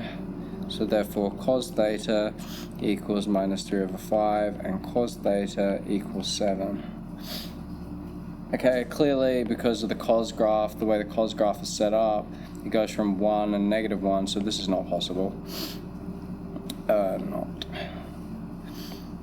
Not possible.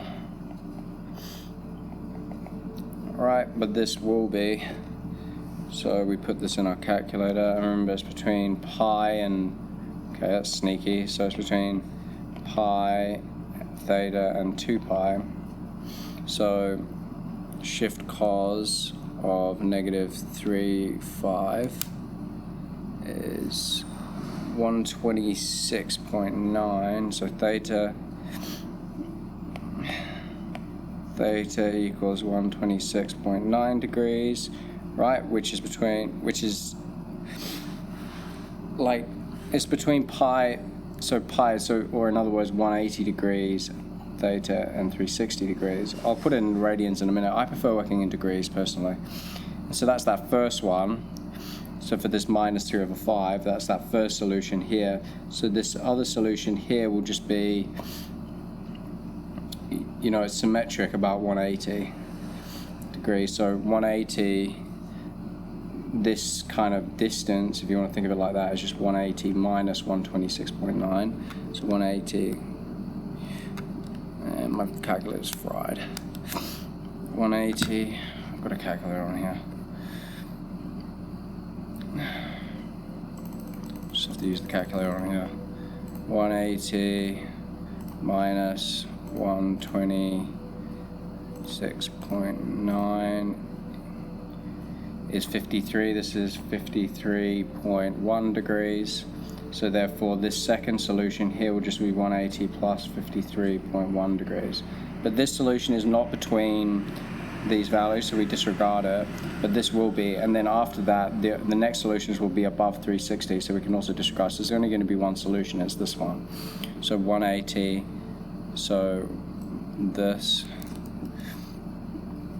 clear all plus 180, this is 233.1 degrees.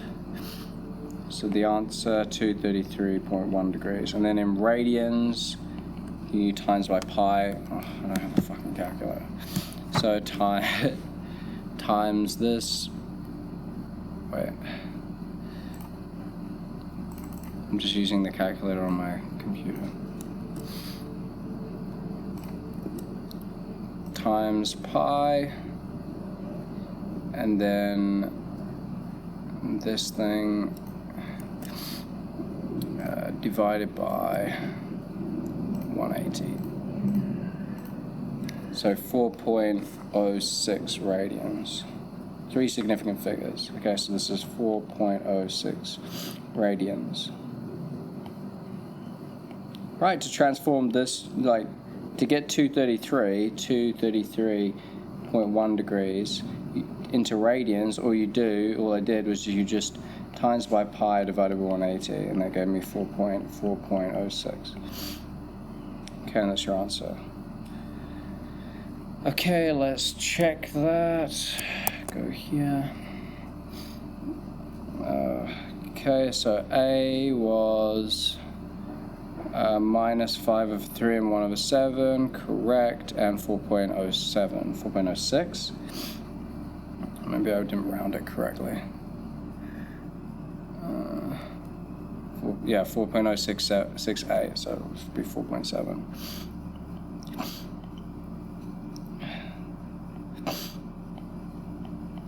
Right.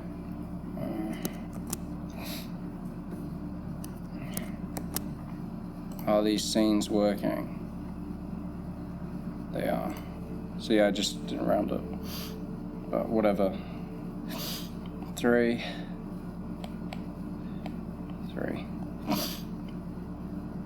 I mean, I guess if you want to be super anal, I probably would have lost a mark for that.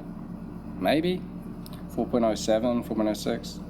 I'm gonna be lenient. I'll give myself the mark. You know, I'm quite emotional.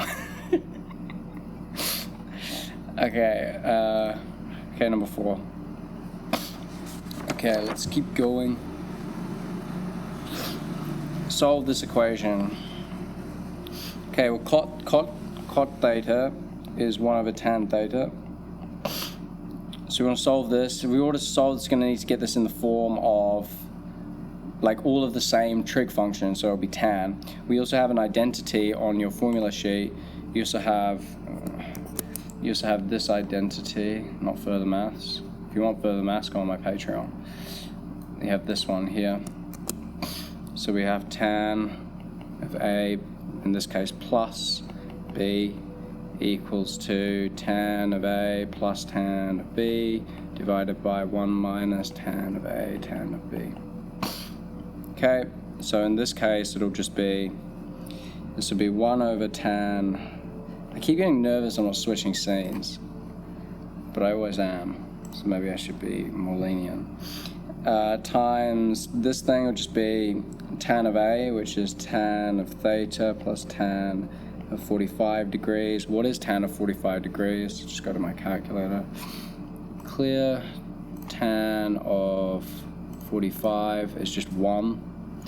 So tan of 45 degrees is equal to 1. Divided by 1 minus tan theta tan 45 degrees equals 7, and this is between 0 theta and 90 degrees. Okay, so let's expand this out, simplify this. So we're going to get tan theta plus 1 over 1 minus tan theta equals to 7 tan theta times through, so we get tan theta plus 1 equals 7 tan theta of 1 minus tan theta, which will give us 7 tan theta minus 7 tan squared theta.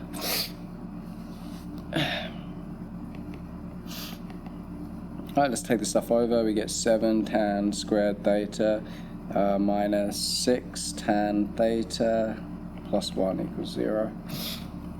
Right, so therefore, you know, we can substitute again. You can make x equals the same as like 7x squared minus 6x plus 1 equals 0. So that means that tan theta, or x, whatever you want to call it, equals to minus b, which is minus 6, plus or minus the square root of minus 6 squared minus 4, 7, 4a1 over 2, 7. So that equals to 6 plus or minus 36 minus 4 times 7 is 28. 36 minus 28 is 8 over 14. Okay, so we're going to get our solution. So therefore, you know, tan theta equals to 6 plus or minus the square root of 8 over 14. Right, so we get tan theta equals to the plus and equals to the minus. So I'm just going to have to plug that in my calculator again. 6 plus square root 8, and that divided by 14. So that's 0.6306 ... which will give us a theta of, so we need to shift tan, so that answer, copy, shift tan answer. This gives you 32.2 degrees, and the other one was 6 minus, so 6 minus square root 8 .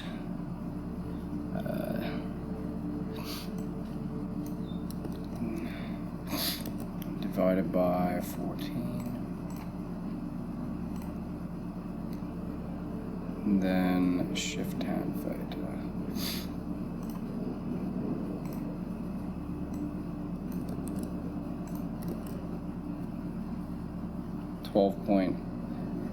So this gives 0.2265 ... theta equals 12.76 degrees, 12.8 I guess. Okay.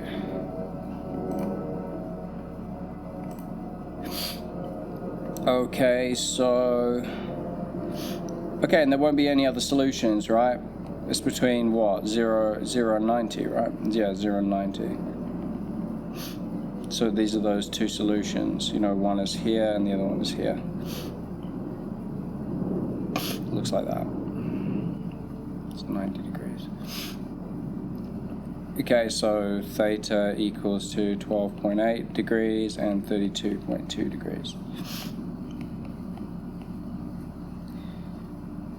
Right, let's check that. Question 4. 12.8 and 32.2. Yep. So we got that correct. Right, you get marks for this. Get a mark for getting it down to this. Marks for these solutions. Yeah. Get marks for everything. Okay, let's keep going. Question 5.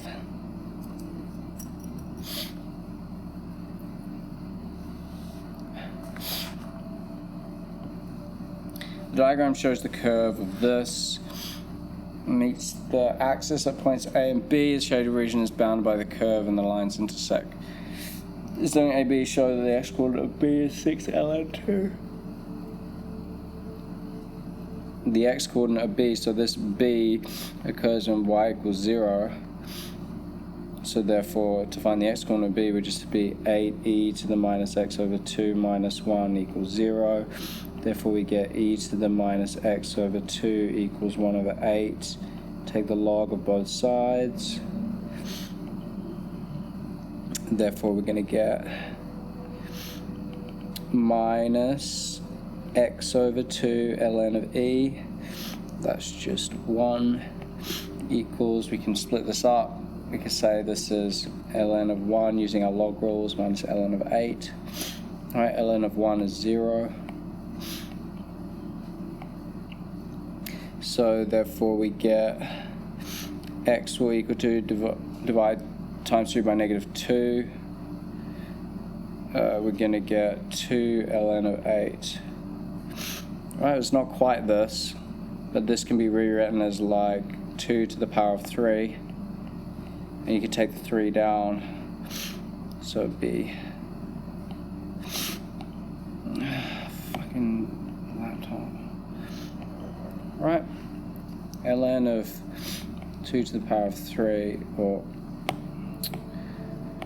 tired, man. I'm fucking tired. Right, that can be written as 2 to the ln of 2 to the power of 3, which is 2 times 3 to the ln of 2, which equals 6 ln of 2. Find the area of the shaded region, give your answer in the form. Right, so that's that. So that's correct. I don't even need to check that. Find the area of the shaded region, give your answer in the form of that.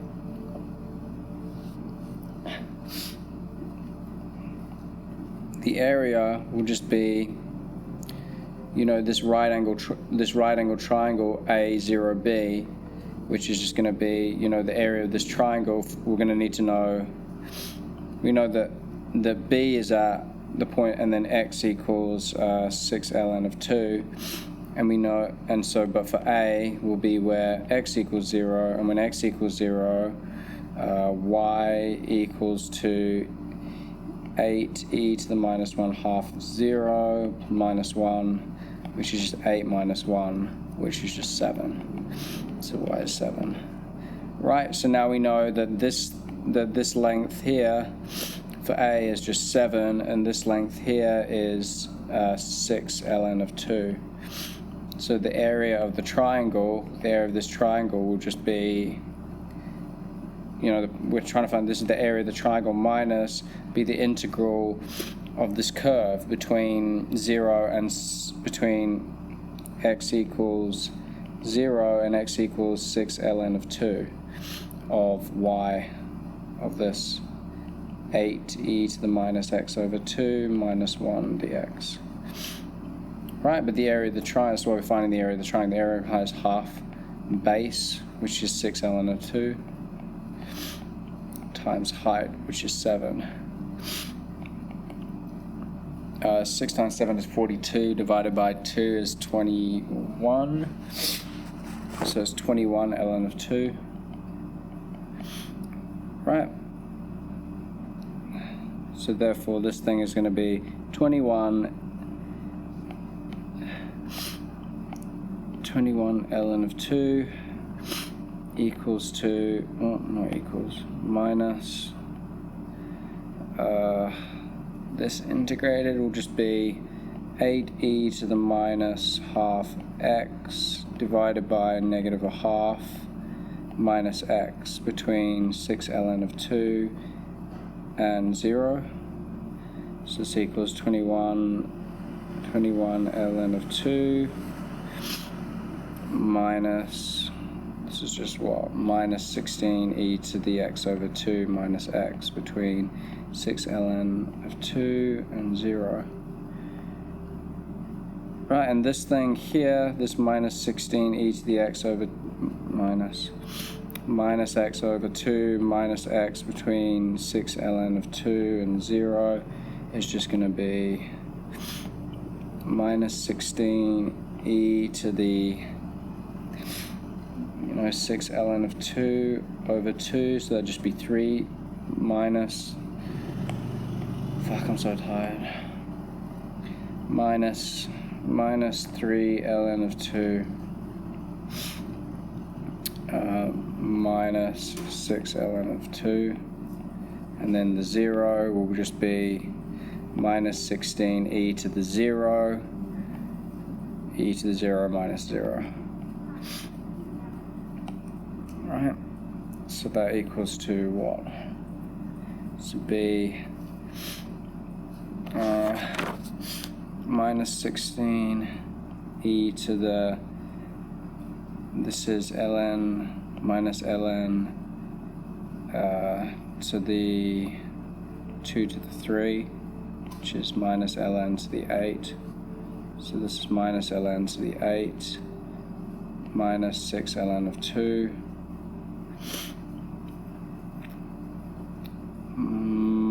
minus 16, so plus 16.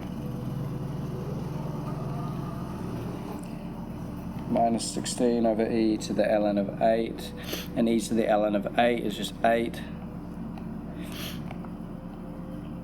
And minus 16 over 8 is just minus 2. Plus 16 minus 6 ln of 2.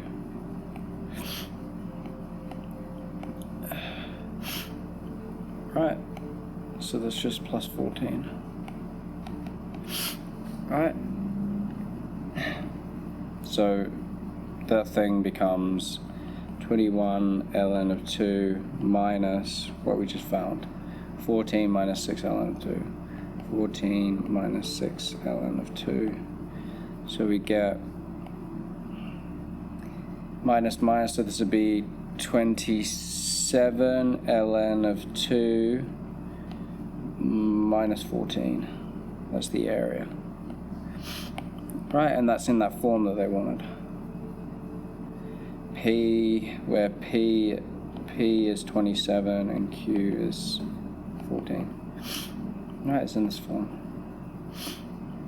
Okay, let me check that. I'm not going to keep switching back. I mean, I can. I just get worried that I'm not switching the scenes right. What question is this? Question 5.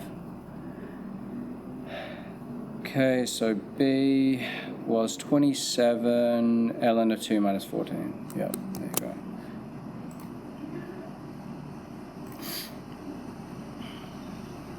Tick, tick. Tick, tick, tick. Okay, let's keep going. How many questions are there? 6, 7, 8. So 8 questions.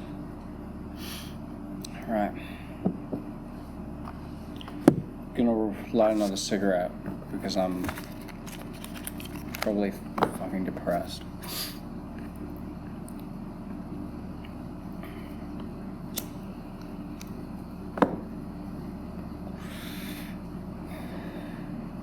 How is everyone? How are we all doing? How's life? I know I'm just talking to myself. I'm actually just talking to myself, which is probably just the real crazy thing about it. Just sitting talking to myself.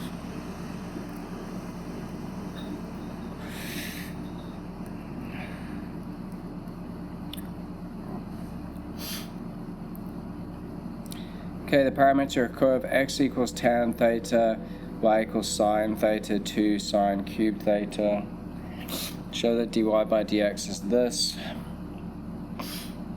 Well, this is going to be using the chain rule, so dy by dx equals to dy by d theta times d theta by dx, right? We're expressing two variables as a single variable of theta, right? So dy by d theta will just be d by d theta of sine theta minus 2 sine cubed theta, which equals to cos theta minus, times down by the power, so 6 sine squared theta times cos theta.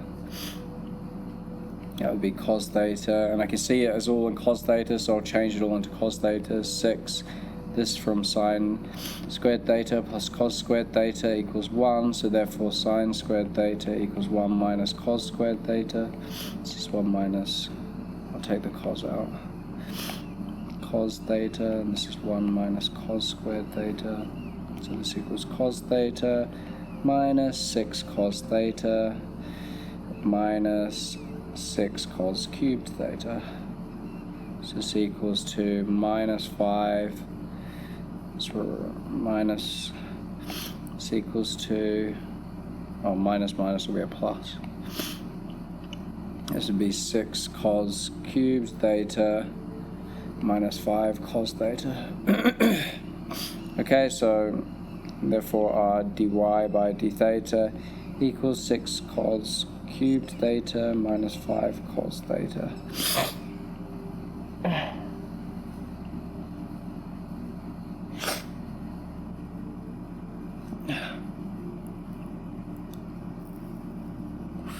Right, and then we need to define d theta by dx, we need to find dx by d theta, dx by d theta, so that's one of them that we're going to need. Is just equal to d by dx, well, not d by dx, d by d theta of tan theta, which is what?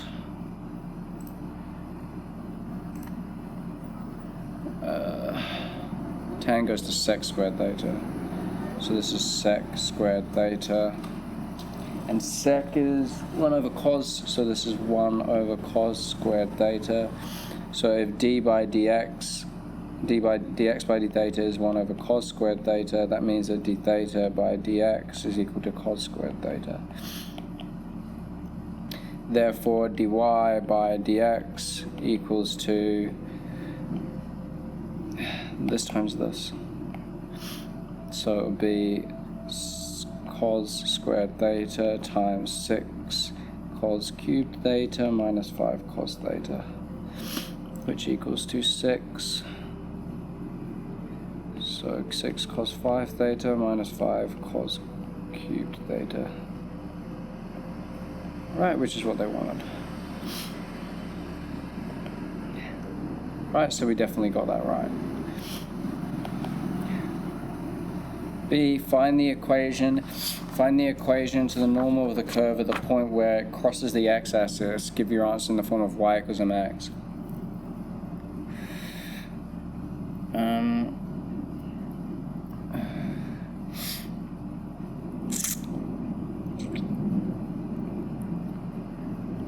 Okay, so to find the equation of this normal, the equation of the normal, like at some point, the equation of the normal was this. So we can find this is just dy by dx, the gradient at the, or where it crosses the x-axis. So at the x-axis, when it crosses the x-axis, this is where y equals 0. And when y equals 0, that means that because y equals to, so let's find the theta, the value of theta for when y equals 0. So y equals sine theta minus 2 sine cubed theta, sine theta minus 2 sine cubed theta.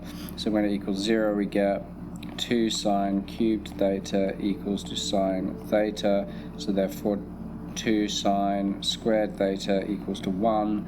Therefore sine squared theta equals to a half. Therefore sine theta equals to plus or minus 1 over square root 2.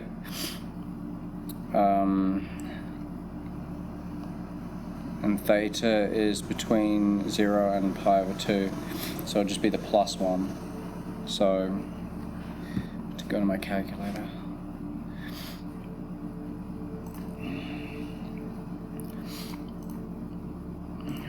One divided by square root 2.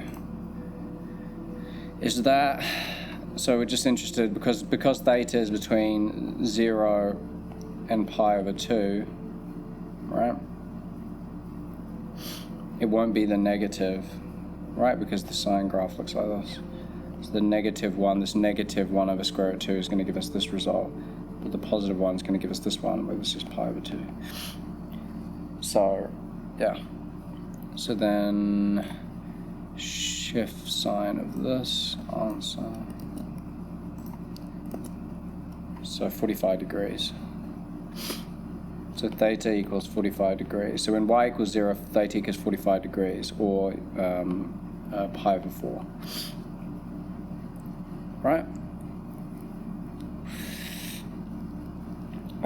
So now, if we want to find the gradient when this curve passes through the x-axis, we need to find dy by dx at theta equals pi over 4, which is just going to be 6 cos to the 5 of pi over 4 minus 5 cos cubed of pi over 4. Alright, what is cos of pi over 4? So pi divided by 4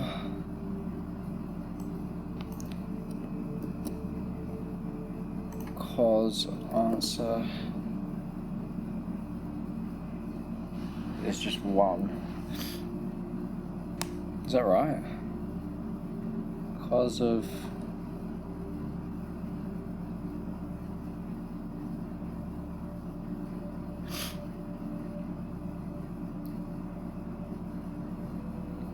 of pi over 4. Wait. Pi.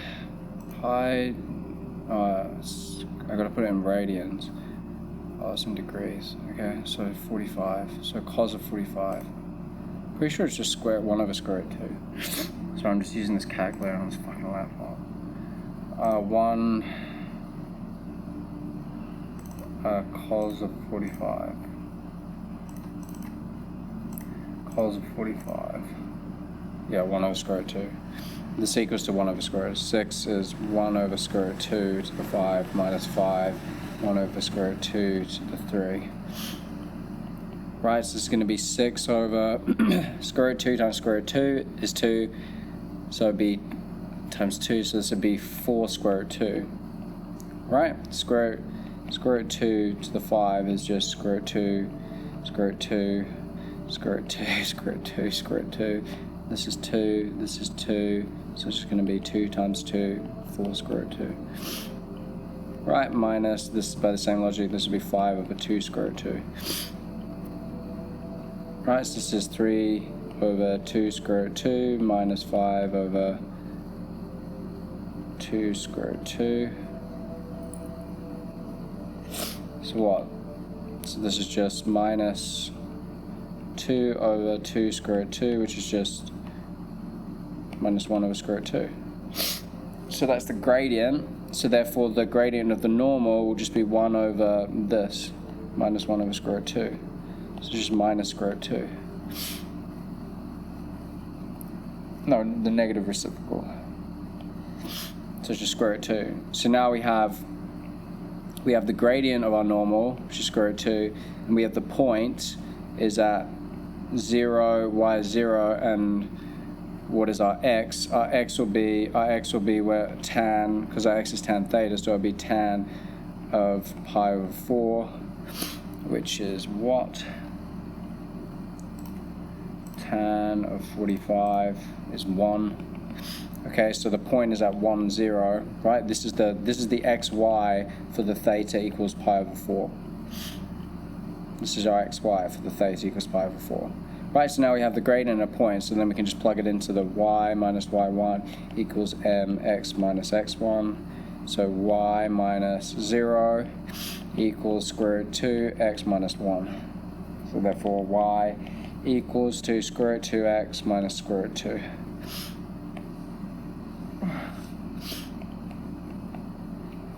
Right.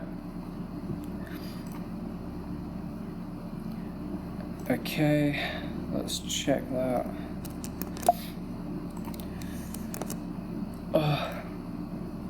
What's this? Question 6, right? Right, 6a we got right. 6b, square root 2x minus square root 2, yeah.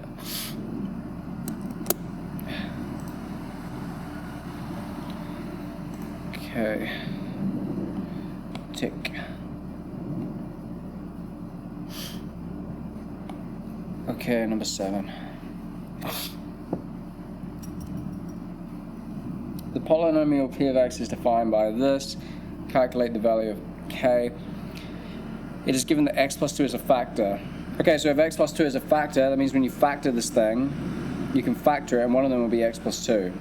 So that means that, basically that means that if we plug in p of negative 2, it's just going to be 0. So that's how we'll find k. Right? That means that x equals negative 2 is a solution, or is a root. So we get 2 negative 2 to the 4 plus k negative 2 cubed plus k negative 2 squared plus 17 negative 2 plus 18. That will equal 0, right? P to the negative 2.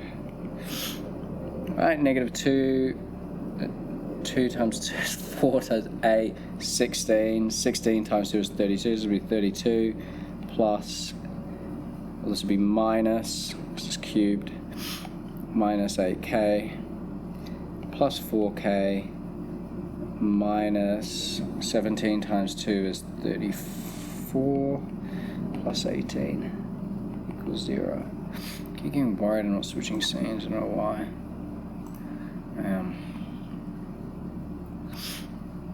Okay, so that's going to be what? 32, so minus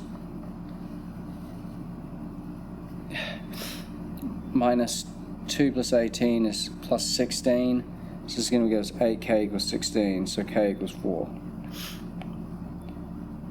No, k equals 2. 16? Not 8k, 4k. Brain.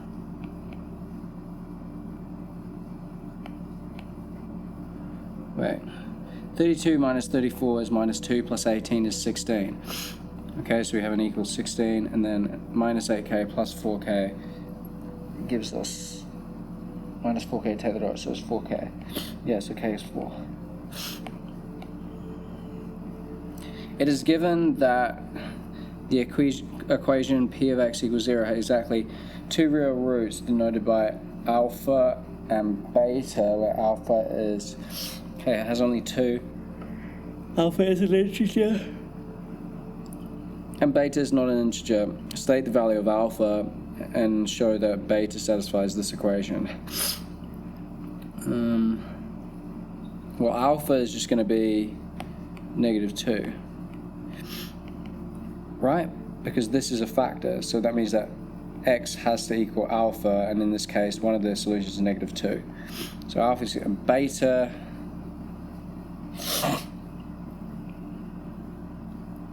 I guess we can do polynomial division, right? Like this polynomial p of x divided by x plus 2 is going to give us the quotient plus the remainder of x plus, the remainder of x over x plus 2, right? The remainder will be 0 because when we divide by x plus, it's a factor, so there will be no remainder because it completely goes into it, if that makes sense. And so when we find this quotient, will give us the other factor, like when we bring this over, like p of x equals to q of x, because this will be 0 times x plus 2. It will be. I mean, it's not right now, but it will be. And so then if we find this thing here, whatever this is, will also equal to 0 when x equals beta. So basically, so you want to do long division. So you do long division. So we want to find this quotient. So what is our p of x? Our p of x is, our p of x is, remember k equals 4, so we get is equal to 2x4 plus 4x3 plus 4x squared plus 17x plus 18. Right, so we want to divide that. So we want to go x plus 2, so we're dividing that by x plus 2 of this thing, 2x4 plus 4x cubed plus 4x squared plus 17x plus 18. Remember, I've gone through all of this in my exam hack course. What goes into this first term is just 2x cubed.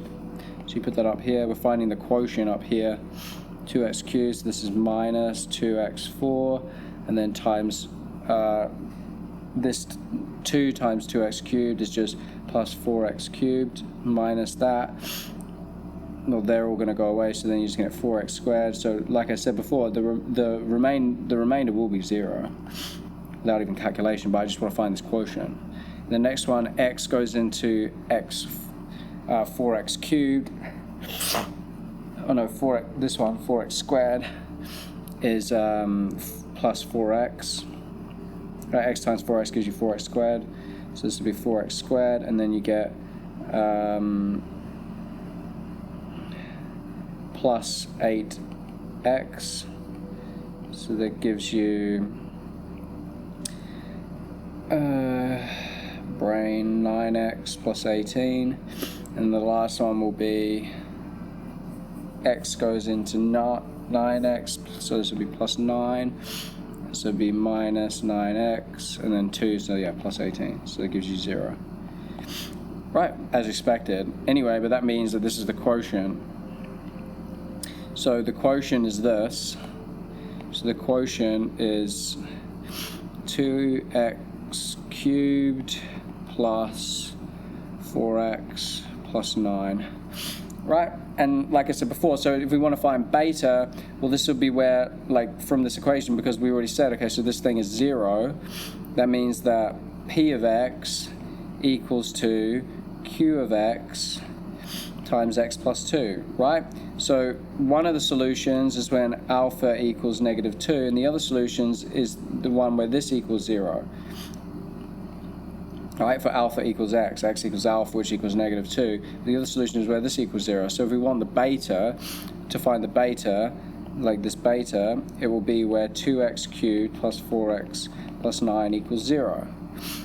Right, it says, and show that beta satisfies this equation. So for beta, this equation is true. Right? Right, let's divide 4.5. So divide through by, so we get 2x cubed equals minus 4x minus 9. Divide through by 2, we get x cubed equals minus 2x minus 4.5. And then x equals the cube root of minus 2x minus 4.5. So there we've shown it.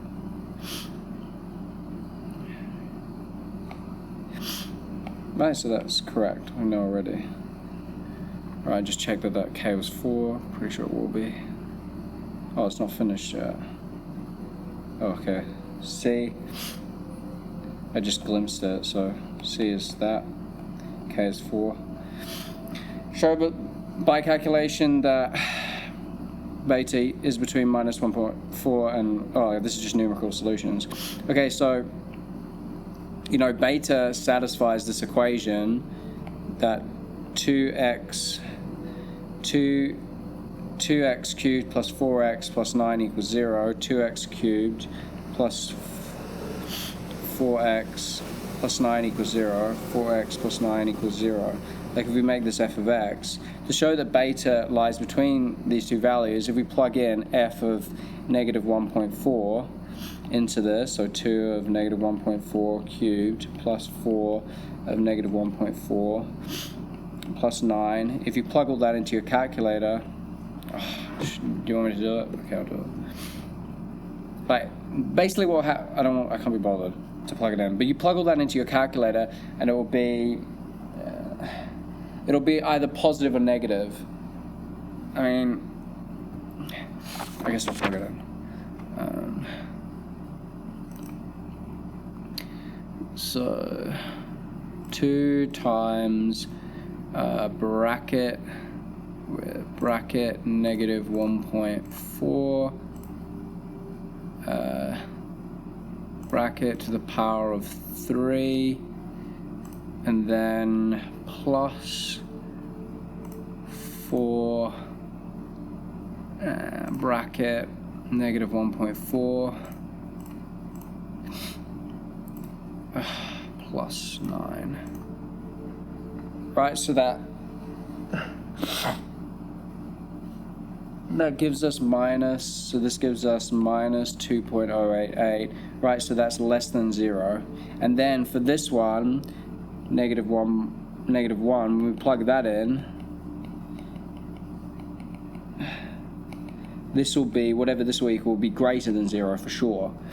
I don't even just plug it in, but it will be. You'll get a number and it'll be greater than 0. And that shows that at some point between these two values, negative 1.4 and negative 1, it's this function, this f of something between these two values equals 0, which will be the beta. Right? Because when x equals beta, this thing will equal 0 because beta satisfies this equation. So that's a proof right there. So therefore you show that beta is between these two values. That's how you do that. And for this one, this will be the iterative formula. Like, based on the equation in B, find the value of beta, correct to 3 significant figures. So all you do here is, you know, from this, where is it? This thing, which is just a rearrangement of this. So from this x, it was xn, or x equals to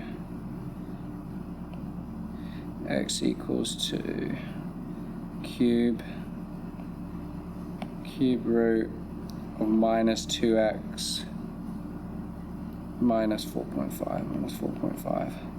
Right, using the iterative formula is just like, you know, this would be n plus 1. But you're just basically saying, so you plug in the first value, so usually you pick a value between, so the middle value, let's say between negative 1. You know that it's between, somewhere between these two values, so you could pick, let's say, the first value, your x1 could be negative 1.2, halfway between these values. You then plug this in to get your x2.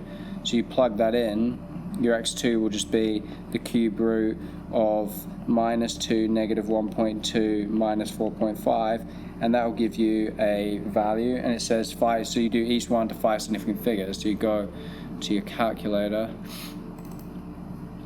so you do the cube root of negative 2 bracket minus 1.2 close bracket minus 4.5.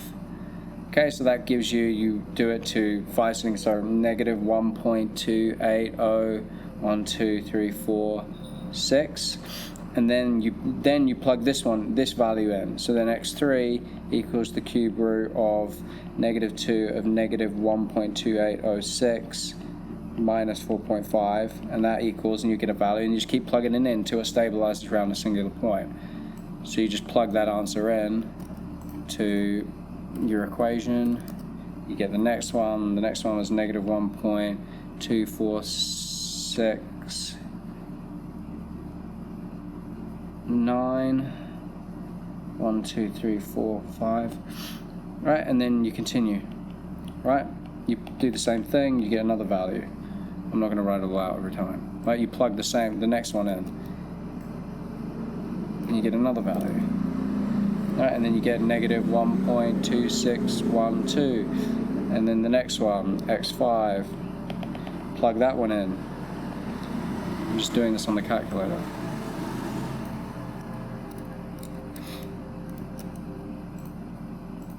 Right, you can see. Okay, hold up.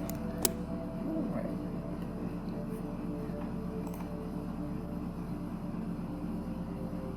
Yeah.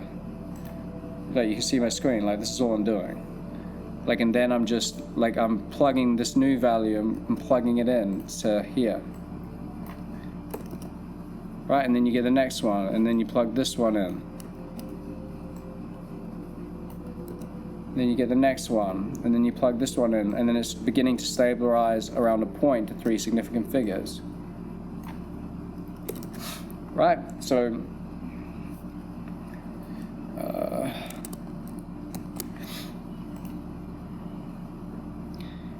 so you keep doing that, and eventually it stabilizes around to the point x equals -1.26 to 3 significant figures. So that means we conclude that beta equals -1.26. And I'll just check that. Yeah, so this was correct by this logic. And -1.26. Correct. Right, and then this one to get 100% on this paper, so let's just frickin' do it. Okay, the equation of the curve is this: find the exact coordinates of the stationary point. So the stationary point occurs when dy by dx equals 0. So let's find dy by dx. So dy by dx is going to equal to d by dx of, this is a 2 function, 4e1 minus 2x, times, write it like this, times 3x minus 1 to a half. Right, and with this one, you just use this, where is it? You just use this product rule.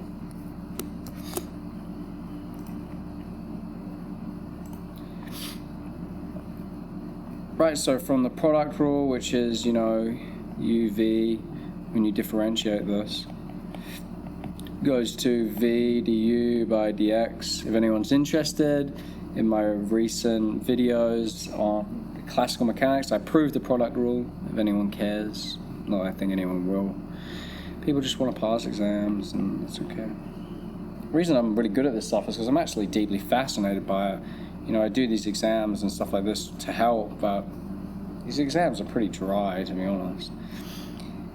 Anyway, so therefore dy by dx equals to, well, v, which is just 3 square root 3x minus 1, times this thing differentiated will just be times down by this top part differentiated, which is just minus 2, so it'll be minus 8 e to the 1 minus 2x, and then plus u, so this would be plus 4e1 minus 2x, times this thing would be a half 3x minus 1 minus a half, go down a power, times 3.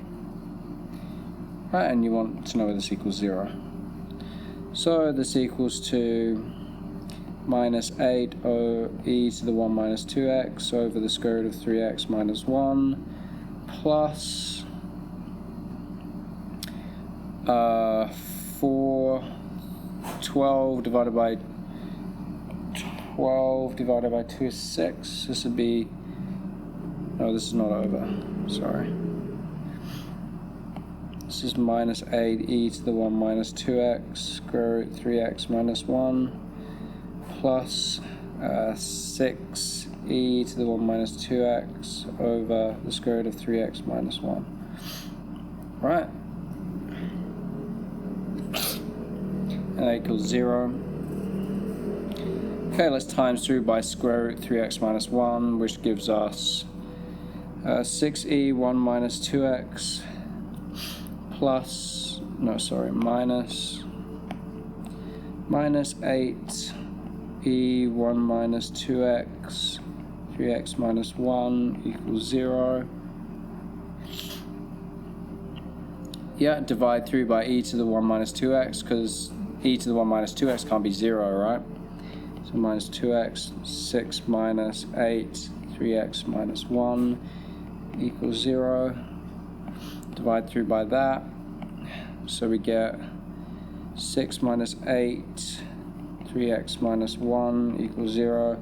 So this would be 3 minus 4, 3x minus 1 equals 0. So it would be 3 minus 12x plus 4 equals 0. So this is what? 12x equals 7, so x equals 7 over 12. X equals 7 over 12. Okay, x equals 7 over 12. And so therefore y equals to, you just plug in 7 over 12 into this. So 4e to the 1 minus 2 times 7 over 12. And then times the square root of 3 times 7 over 12. So we want in exact coordinates. Okay, that minus 1. So what? This is going to equal to 4e to the 1 minus 14 over 12. So this would be 12 over 12 minus 14 over 12 will just give us minus 2 over 12, which is minus 1 over 6. Just getting an exact form. Square root 21 over 12 minus 12 over 12. So it'd be 4e minus 1 over 6, square root 899 over 12, which is the same as 3 over 4, which is the same as saying square root 3 over 2. Right, which is, no, this is the same as saying square root, and that is square root 2. So this equals 4 divided by 2 is 2, so what? 2 square root 3 e to the minus 1 over 6, that's y. So 2 square root 3 e to the minus 1 over 6, and x equals 7 over 12. Okay, so that would be my answer. Let's check that.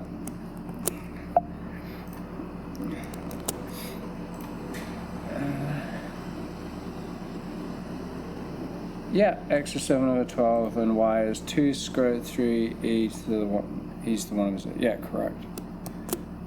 Okay. So, correct. 6 marks.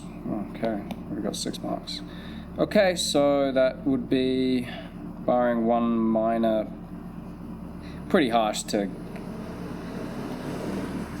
get rid of a mark for that one minor rounding error, but I'm going to call that 100%. Okay, so that's 100% as well on just a randomly taken recent Pure 2 paper. Hopefully that was useful. I will take a break and then finally we'll do the last Pure examination, which is Pure 3. Okay, what's up? Let's finish this off. We've done a Pure 1, a Pure 2, and now we'll do a Pure 3 with the most recent past papers I can find.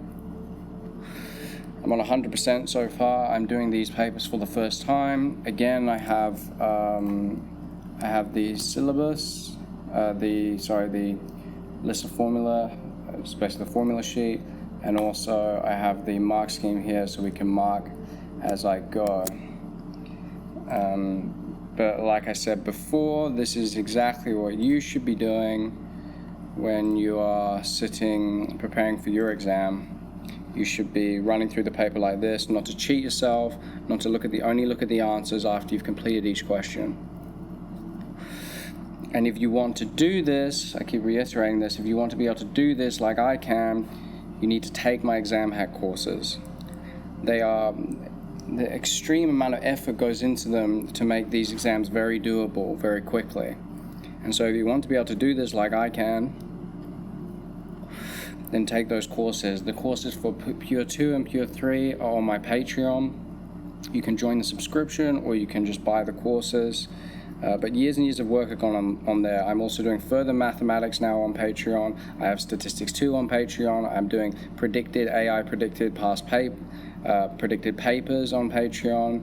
I've got physics on Patreon. There's so much material on there, and I feel like a lot of people don't know about it. But it's really high quality, more high quality than the stuff that I do on YouTube. Anywho, all right, so let's keep this streak going. Jacob. So far we're on 100%. We did Pure 2 in the last one. I finished that off, and now we'll do Pure 3. Again, I'll try and explain my thinking as much as possible because I am encountering these questions for the first time as well. Okay. Find the exact value of this. 2, 1, ln of 3x dx. Well, this is going to come from, go to my formula sheet. This is going to come from using this.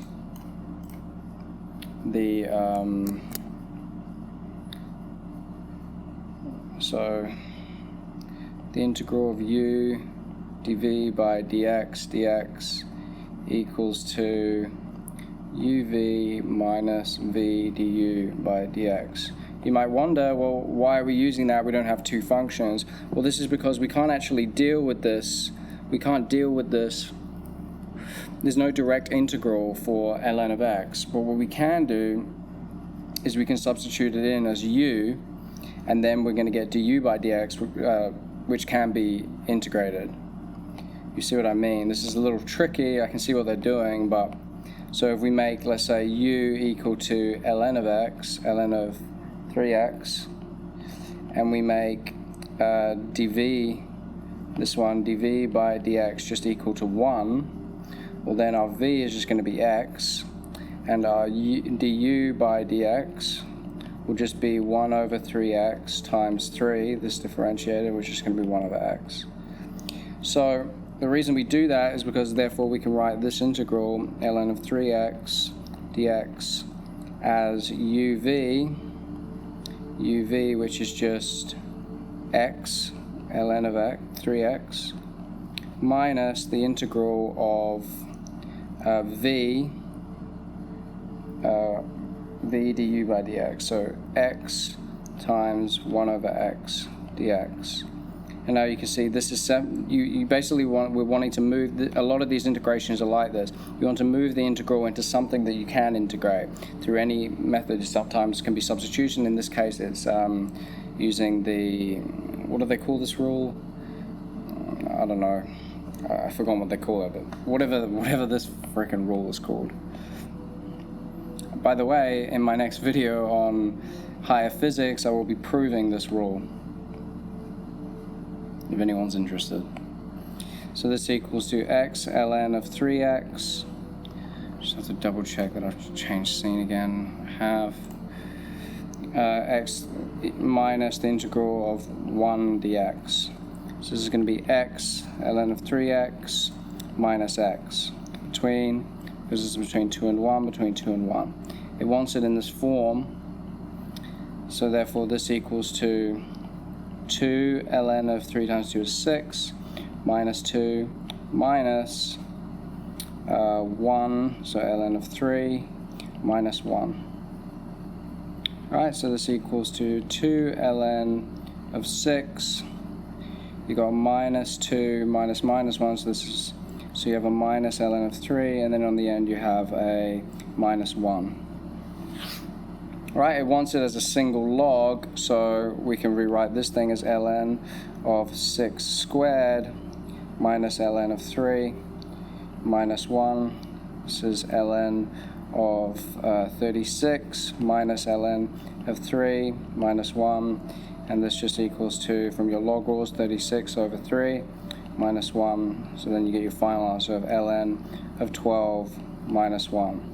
So written in that form, this integral between 2 and 1 of ln of 3x dx just equals to minus 1 plus ln of 12. So that means that a is minus 1 and b is 12. And that's your answer.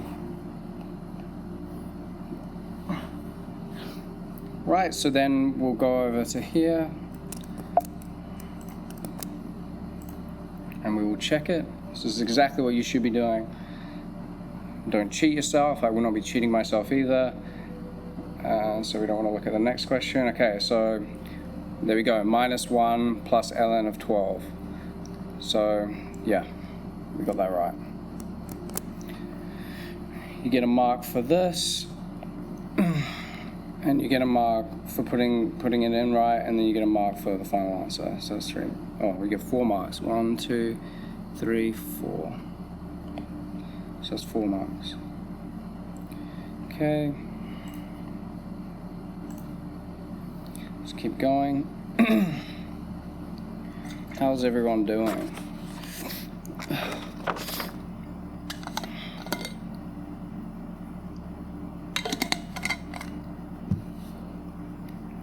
Show that the equation of this can be written in the form of a quadratic equation of x. Okay, so this is log 4 2x plus 1 equals 2 log 4 3x minus 1 minus 2. Okay, so we're going to want, like with logs, like if you have a log to the base 4 of x, I don't know, equals 2, then to find what x is, you just put them both to the power of 4. And then through this log, the function of logs, this would be just x equals 4 squared. So that's where that comes from. So to basically to get this thing down, I don't know why my fucking iPad is lagging. Let's get this thing down. You want to rewrite it first of all, log 4 2x plus 1 equals to log 4 of, this would be 3x minus 1 squared minus 2. You then take both sides to the power of 4, this entire thing. This one then becomes, you can drop this thing down, you get 2x plus 1 equals to, this is just going to be 4 log of 3x minus 1 squared to the base 4, and then times 4 to the negative 2. Right, because when you times those things like ax times, I don't know, ay, well that's just the same thing as ax plus y. So exponent rules. Okay, so therefore we get 2x plus 1 equals to, this thing is just dropped down, minus 1 squared. 1 over 4 squared is just 1 over 16. So then we're just going to want to expand this stuff out. Oh, I forgot the 4. Yeah, you drop it down. Oh, you keep the 4. Sorry. Stupid mistakes. I was just sleeping before. Yeah, when you drop it down, you keep the, I don't know if that's what I said, but you keep the 4s there. So it'd be 2x plus 1 times 4 equals to, this will be just 4 of 3x minus 1 squared times 1 over 4 squared. You know, from the 4 to the negative 2, which becomes 1 over 4 squared. 1 over 4 squared. I don't know why my laptop is lagging. 16. So therefore we get 8x plus 4 equals to 4 divided by 16 is just 1 over 4.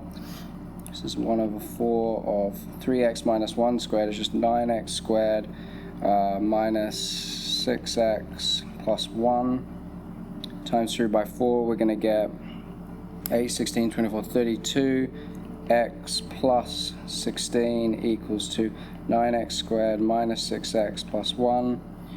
And therefore, we're going to get 9x squared minus 38x, and then a minus 15 equals 0.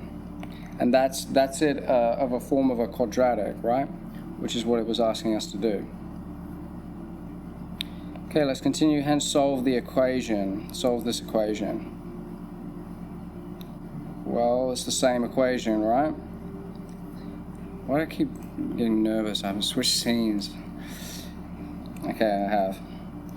Okay, so basically just solve this thing. Just solve this thing. So we can just write, x equals minus b, which is just minus 38, it would be 38, plus or minus the square root of minus 38 squared minus 4, 9, minus 15 over 2 times 9 is 18. So this equals to 38 plus or minus, what is it? 4 times 9 times 15 plus 38 squared. So this is the square root of 1984 over 18, which is going to be square root of that. So, okay, so that's an irrational number. So, but, this is whatever. This is 38. Is it how many? 38 plus or minus 44.5421 ... over 18. Now, we can see because this equation here is involving logs, these x's that we get, we'll get 1x, which will be, I guess I'll just write it out. We get 1x as, this plus 38, or this plus 38, the negative of this plus 38 divided by 18. So you're going to get a minus 0.36, 3, and you're also going to get an x equals 38 plus square root of 1984 divided by 18. You're going to get a 4.5 rounded 9, I guess you just round 2dp. Right, but we can disregard the solution. Why? Because when we plug this in, this is a negative. So as this is a negative value, this is not possible. Because you cannot take the log of a negative value. So when you plug this thing into here, it's not possible. That's due to the fact that when you square something, you can't get a negative. That just comes from the understanding of logs. I mean, I have an entire video on this. On my Patreon, but yeah, so anyway, the short answer is, x equals 4.59 only. It's only that one. Right. Okay, let's check that. So, let's check, okay.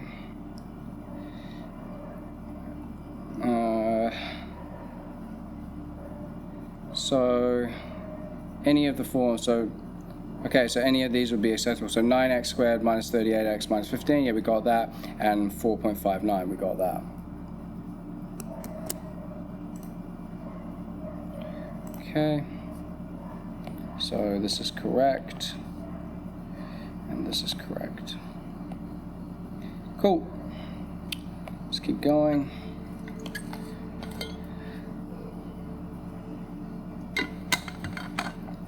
Right.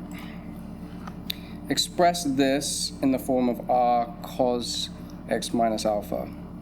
Okay, so we want to express this thing, sine of x plus 45 degrees plus cos x. We want to express that in the form of r cos x minus alpha. Well, to begin with, we want to see what kind of form this is when we expand it out. So let's look at that. So this r cos of x minus alpha, like if you go to your formula sheet, you have this here. So using this formula on your formula sheet of cos of A minus B will be cos of A, cos of B, minus is plus sine of A, sine of B. Right, so for this one it would just be R times cos of X, cos of alpha, plus sine of X, sine of alpha. So this would be R cos alpha, cos X, plus R sine alpha, sine X. Okay, so that's just to keep in note that when we expand this other side out, we wanted to get it in something like this. So again, we're going to be using, like the other one, also on your formula, the sine of A plus B equals to sine of A cos of B plus cos of A sine of B. Okay, so therefore this thing will become 3 square root 2 multiplied by, well, sine of X, sine of 45 degrees. It's really annoying me that my iPad is lagging. 45 degrees plus, sine cos, so cos of 45 degrees plus cos of X, sine of 45 degrees plus cos of X. Okay, so what are those things? So cos of in degrees, cos of 45 is 1 over square root 2. So this is 3 square root 2 multiplied by sine of X times this, which is 1 over square root 2, plus cos of X times what is sine of 45, I think it's 1 over square root 2. Yes, it is. So 1 over square root 2 plus cos of X. Right, so you times in, you're going to get, the square root is going to cancel, so you're going to get 3 sine of X plus 3 cos of X plus cos of X. So then we reduce it down, we've reduced this expression here, we've reduced it down to 3 sine of X plus 4 cos of X. And now you can see that this is of the same form as that, like it's of the same form of this. You know, we've reduced our expression down to 3 sine of X, of 3 sine of X, 3, okay, we'll write it like, so 4 cos of X, 4 cos of X plus 3 sine of X. So that means that this thing here is going to equal to our sine theta alpha, right? So this thing will be our sine alpha, and this thing will be our cos alpha, right? Because we expanded this thing out, so this is of the same form. They're of the same form now.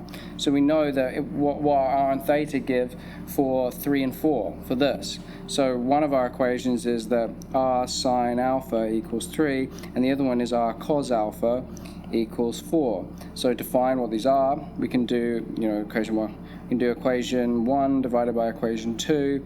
We're just going to get R sine alpha over R cos alpha equals 3 over 4.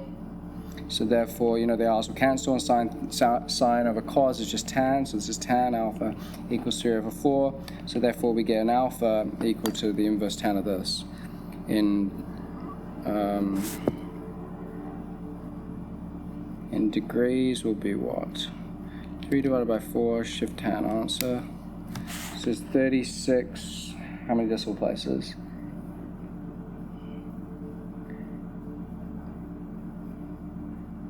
Doesn't say. I'll just do it to 1 decimal place. So this is 36.9 degrees.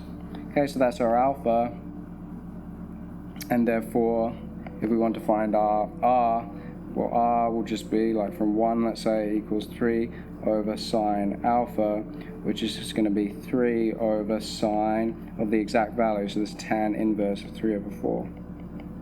Really wish my thing would stop lagging. So sine of this equals 0.63 divided by that is 5, so r is 5. Right, so therefore we can rewrite this thing, this expression as, so we can rewrite the expression that they gave us, 3 square root 2, this 3 square root 2 of sine of x plus 45 degrees, sine of x plus 45 degrees plus cos of x, that can be rewritten as r cos x minus alpha, where this is 5 cos of x minus 36.9 degrees. Right, and that's your answer. Okay, so hence solve the equation, this equation.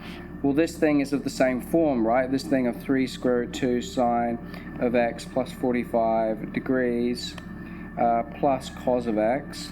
Now our x here is just 3 what do they call that? Theta? 3 theta. Right? Oh, my computer's so slow. I need new equipment, man. Okay, so anyway, so that means that because this thing can be rewritten as this, that means that this expression here, which equals -4, that means that this thing here can just be rewritten as 5 cos of 3, because our x is now 3 theta, minus 36.9 degrees equals -4. And now that's something more easy to solve. Remember, it's between 0 and 180. So therefore we get cos 3 theta minus 36.9 degrees equals to -4 over 5. Therefore we get 3 theta minus 36.9 degrees equals to the inverse cos of -4 over 5. Right, we have to remember we're between these two things, so when we're looking at that cos graph, this cos, whatever it is, this is our cos graph. So this is like our -4 over 5 will be out here. So what are the values that we get for this? So -4 divided by 5. So the first value is 143.13 degrees. So that would be giving us this value here, right? This is 180. And so we want the next value, because we're going to be, to get the actual theta, which has to be between 0 and 180, we're going to be plussing 36.9 and then dividing by 3.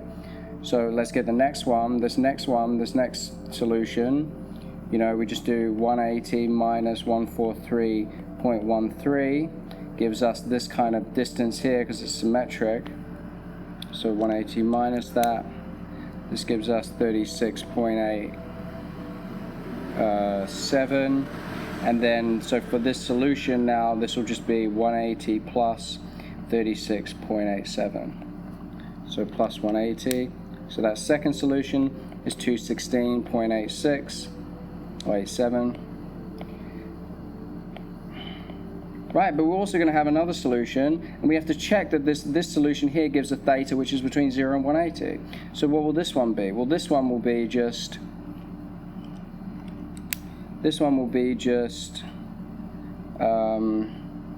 this here is 360. This is 360 plus 90, so this is 450. So 360 plus 90, and then plus, so this 450, this solution here will be 450 degrees, 450 plus 36.87. which equals to 486.87 degrees. Okay, so these things have a bunch of solutions. So the next solution is 216.86 486.87 degrees. The next one is 486.87, 486.87 degrees, right? And it goes on forever. But I'm pretty sure that all these solutions will definitely be outside of this range. So now let's calculate our theta. So that means that, you know, we take over. So for example, for this first one, we have 3 alpha minus 36.9 degrees equals 143.13 degrees, right? We take over, so therefore 3 theta equals 143.13 plus 36.9. This gives us 180.03 degrees, so therefore theta equals, divided by 3, equals 60.0 degrees. Right? And so I'm just showing you how I'm doing it. So that means that 60.0 degrees. Okay? And then, you know, for the rest of them, you do the same thing. So you do the same thing as 216. So 216.87 plus 36.9 divided by 3. Well, this gives 84, rounded, be 84.6 degrees. What about this one? You get 486.87 plus 36.9 divided by 3. 486.87 plus 36.9 divided by 3. 5 over 3. 360 plus 90.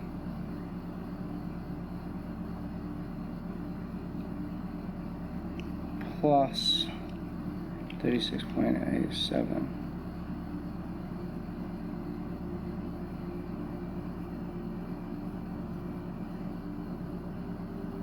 Wait, hold on. Here goes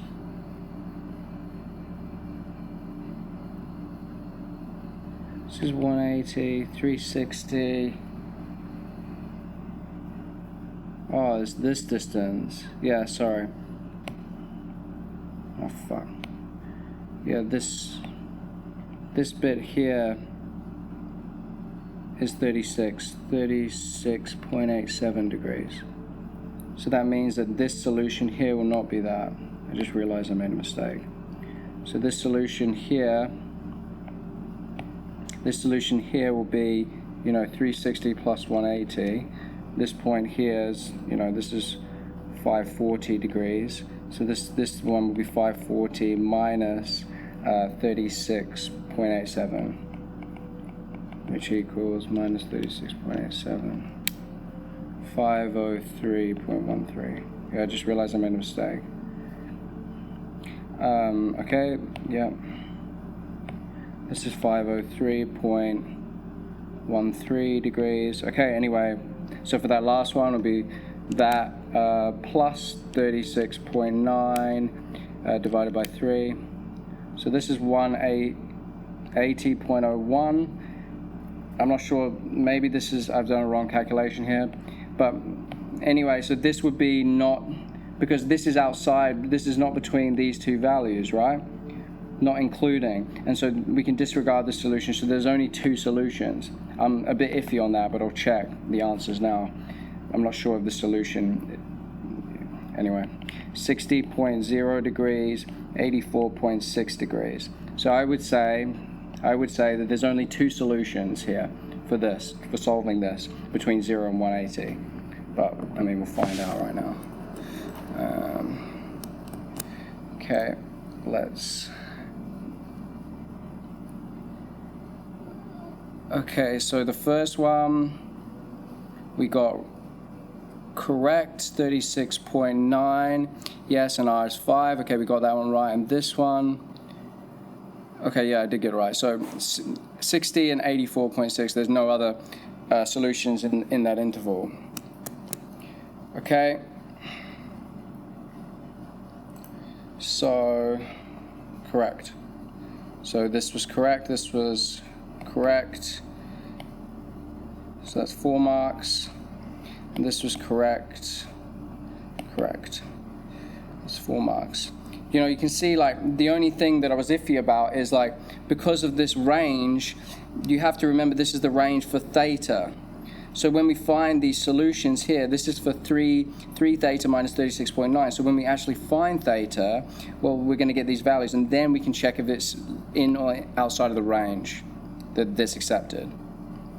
Anyway, that's that.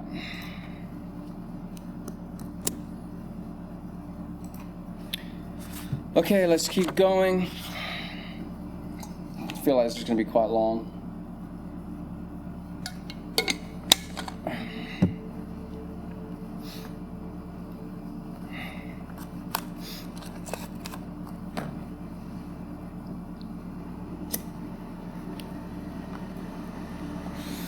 The diagram shows this graph of y equals e to the sine 2x cos of 4x for 0x pi over 4. Okay, find the x coordinate of m. So m is a stationary point, so the x coordinate of m, we can find m by finding where dy by dx equals 0. So first of all, we need to find dy by dx. So dy by dx will equal to d by dx of e to the sine of 2x cos of 4x, right? And this just comes from using this rule here. It's the product rule. So, you know, the product rule is uv, when you differentiate, is v du by dx plus u dv by dx. So for the first one, you could say this would be, right, this is the product rule. So first one, you keep this, so e to the sine of 2x times d by dx of cos of 4x plus then cos of 4x times d by dx of e to the sine of 2x.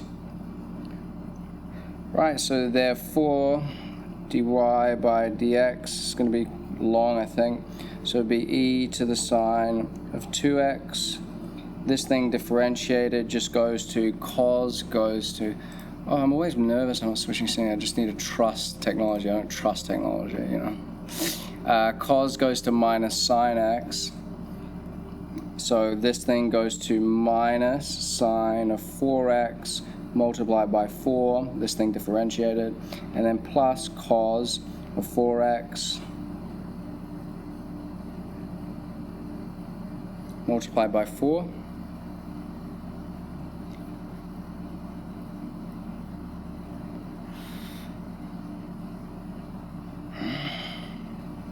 The next one will be,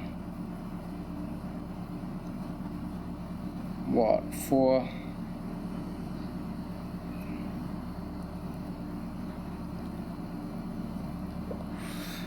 And then this one will be cos of 4x, and then multiplied by down by this differentiated, sine goes to cos, so this would be cos of 2x, and then also this thing differentiated is cos of 2x times 2, and then times e to the sine of 2x. Right?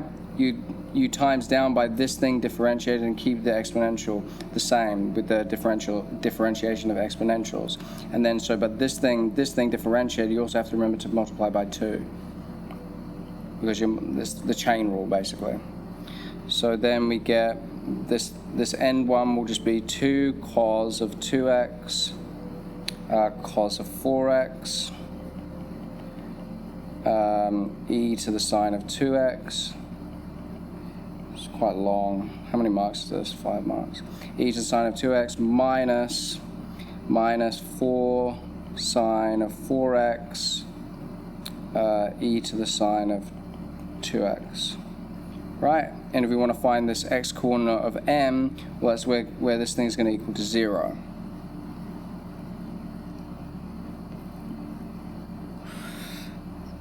So where does this thing equal to 0?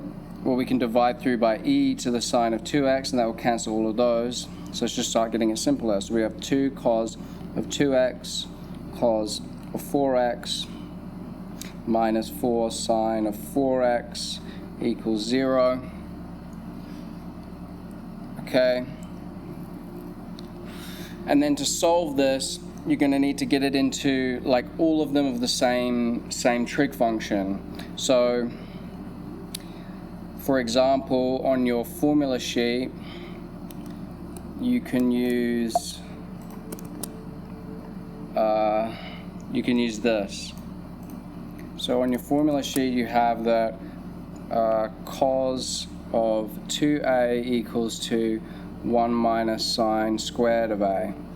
So for 4x, so cos of 4x,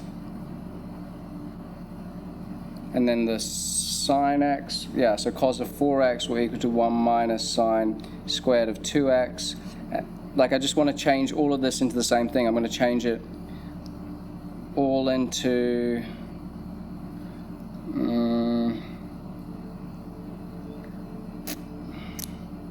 yeah. And then I guess you could change this one, the sine of 4x, because also on your formula sheet you have sine of 2a equals to 2 sine of a cos of a. So sine of 4x equals to 2 sine of 2x cos of 2x. Right, so with all that in mind, therefore we can rewrite this thing as, this first one will be 2 cos of 2x times cos of 4x was this, 1 minus sine squared of 2x, sine squared of 2x, minus 4, and then sine of 4x was just this, 2 sine of 2x cos of 2x, 2 sine of 2x cos of 2x, right? And this is why I did this, because now I can see, okay, now we can divide through by cos of 2x, and these will cancel, and then we have it all down into this. So we got 2 times 1 minus sine squared of 2x minus 8 sine of 2x, right, equals 0. And now I have it all in terms of sine of 2x, so now I can solve it. So 2, this equals to 2 minus 2 sine squared of 2x minus 8 sine of 2x equals 0.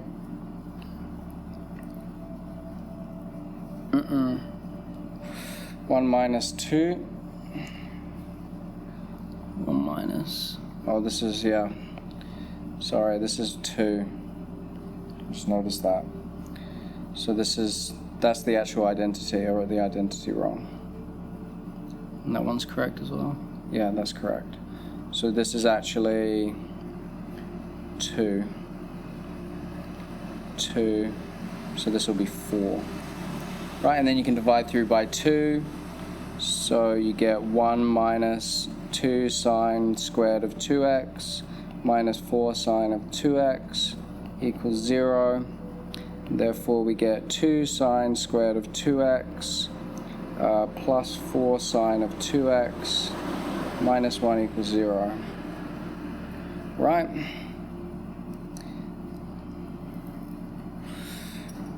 Okay, so then we can make a substitution. We can say like u equals the sine of 2x. Therefore we get 2u squared plus 4u minus 1 equals 0.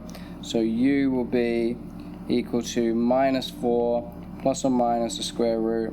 4 squared is 16 minus 4, 2 minus 1 over 2a, which is 2 times 2, which is 4. So what is that? 16, 4 times 2 plus 16 is 24. So this equals to minus 4 plus or minus the square root of 24 over 4. Okay, so therefore we're going to get two solutions. We're going to get u equals to minus 4 minus the square root of 24 divided by 4. This is minus 2.225, and we also get u equals to minus 4 plus the square root of 24 divided by 4 is 0.2247. Right, so therefore Therefore, our sine of 2x equals this, minus 2.225. And sine of 2x equals 0.2247. Now let's look at our x is between these two, 0 and pi over 4. So this negative here, when we look at the sine graph, is going to give this result. It's going to give negative. So this is not possible for our range because x is between this. Right, so this is the only solution we're interested in, so therefore shift sign of that. So in radians is shift sign answer 0. So this means that 2x equals to 0.2267. So therefore x equals to, does it give a certain amount of decimal places? No. So x equals to this divided by 2. So 0.113 radians. Right, so that's your answer. So x equals to 0.113 radians. Only, it's only that. Right, let's check that.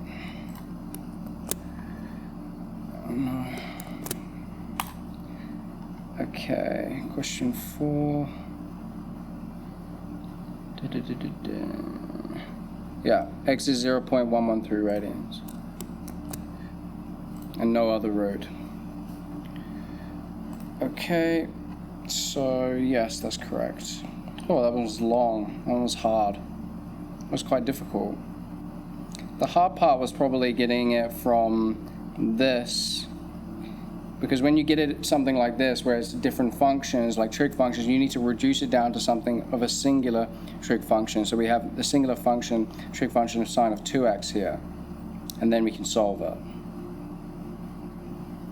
Right. Okay, so it's 100% so far. Oh, tired.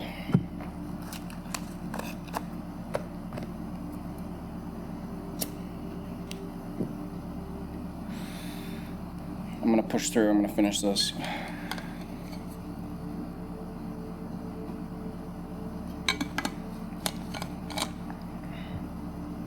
The shaded region of the Argand diagram shows points representing the complex number z is defined by two inequalities. The shaded region is bounded by a circle and the line parallel to the imaginary axis.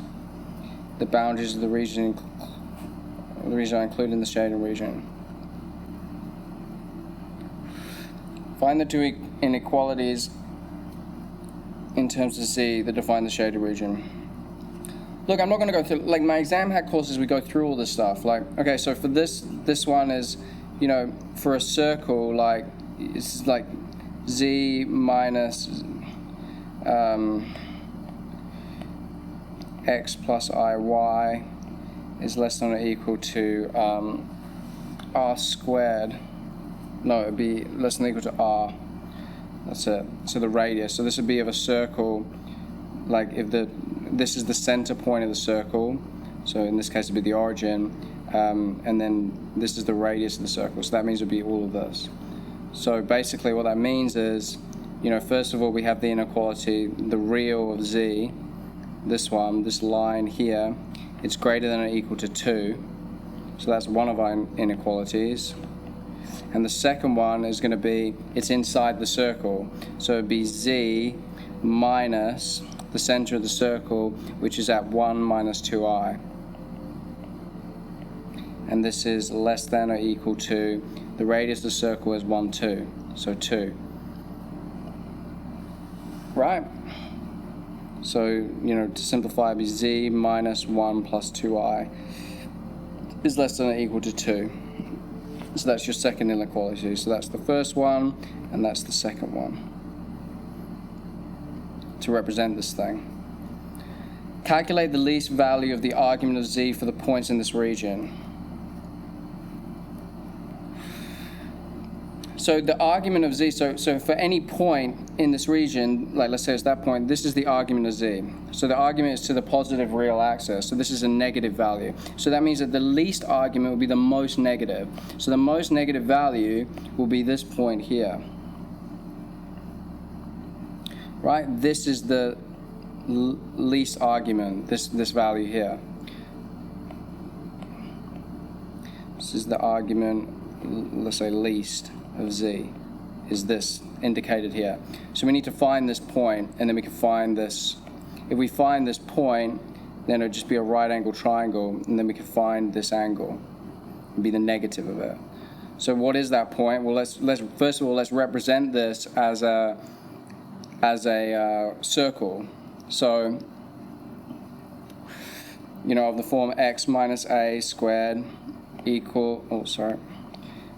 plus y minus b squared equals r squared. So in this case, you know, our x is the real, so our x is 1. So it'll be x minus 1 squared plus, I'm doing this because I want to find what this point is so I can find this angle. And then y, and then this y point is minus 2. So minus 2 squared equals 2 squared. So in Cartesian form, right, because you know this is just x plus iy. So in this, finding what these x and y's are is just going to be y plus 2 squared equals 4. Okay, so if we want to find this point is, first of all, this point is definitely at 2, right? X equals 2. But what is the y? The y will be, okay, so we substitute in the point x equals 2. Therefore, we get 2 minus 1 squared plus, let's expand this out as y. We want to find the y of this point. Y squared plus 4y plus 4 equals 4. Right, so therefore you get what? So it'd be 1 squared, so this is 1. Take the 4 out, so this is 1 plus y squared plus 4y equals 0. Plus 4. 1 squared. 2 squared 4, x equals 2, yeah. So y squared plus 4y plus 1 equals 0. So the y point, this y point that we're trying to find, so we can find the argument, is y equals to minus 4 plus or minus the square root of 16 minus 4, 1, 1 over 2, 1. Which equals to minus 4 plus or minus the square root of 12 over 2. So this equals to what? Minus 2 plus or minus the square root of 12 over 2 squared, which equals minus 2 plus or minus 12 over the square root of 3. Right, so we get these two y points. The second y point is just going to be this point. So that y point will just be the minus 2 plus square root 3, and the y point that we're interested in, the one that we're trying to find, will just be the negative, right? Negative 2 minus square root 3. If any of this is not making sense, just take my exam hack courses. I put so much effort into them, you know? Okay, anyway, so that's that point. So it's that minus 2 minus square root 3. So the point of intersection is at minus 2 minus square root 3. So that means that if we want to find the argument, the least argument of z, what is that? Well, it's going to be this theta, where this length of this side of the triangle, maybe I'll just draw this. So the triangle looks like this, right? This is the theta we want to find. This is the point 2 minus square root 3. That means that this length here on the y is 2 plus square root 3, and this length here is 2. So that means that tan, opposite over adjacent, tan theta equals to opposite, which is 2 plus square root 3 over 2. Right? So therefore the theta, this least argument of theta, 2 plus square root 3 divided by 2 in degrees, shift tan of this, 61.5 61.8 degrees. So the least value, this thing, the least argument is just going to be minus 61.8 degrees. Right? Right, because these values, these thetas are negative, because it's going, like up here, the thetas are positive. I mean, you could also write it as like plus 360. Oh no, 360 minus. This, no, fuck that. This is the least value. This is the answer. All right, let's check that. Okay, so real value is greater than or equal to 2, and the answer is Z. Yeah, correct. And there you go, minus 61.8. Correct.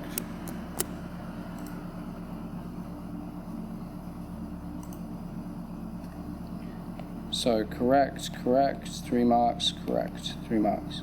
So the hard part of this was just identifying that point and then figuring out a way to find this angle. But that's the way that I do it. Okay, question 6. Solve the quadratic equation of this. Give your answer in the form of x plus I, y over x. Okay, so w is an imaginary number. So we have 2 plus I w squared plus 4w plus 2 minus I equals 0. Well, this is our A, this is our B, and this is our C. So to find w just equals minus 4 plus or minus the square root of 4 squared, which is 16, minus 4a, which is 2 plus I, and C is 2 minus I. So just the same thing if you did with ordinary numbers, but just with imaginary ones. And then over 2a, so over 2 times 2 plus I. Right, so let's simplify this. So minus 4 plus or minus the square root of 16 minus 4 times 4. You're going to get a minus 2i plus 2, so minus 2i plus 2i, and then on the end a minus I squared over 4 plus 2i. So this equals to minus 4 plus or minus the square root of 16 minus 16. Minus they go away, so then plus 4i squared over 4 plus 2i, which equals to minus 4 plus or minus the square root of 4i squared over 4 plus 2i, which equals minus 4 plus or minus 2i over 4 plus 2i. Right, so we get two solutions. So we get two solutions for this. So we get w equals, one of the solutions will be minus 4 plus 2i, minus 4 plus 2i divided by 4 plus 2i. And the second solution will be minus 4 minus 2i. W equals minus 4 minus 2i over 4 plus 2i. Right, and then if we want to get it into this form, we just need to times these things by the complex conjugates. So we times this by 4 minus 2i divided by 4 minus 2i, and this thing times 4 minus 2i over 4 minus 2i. And this will change its form into this. So therefore this first w is equal to, can go, sorry, what? Oh, I don't have.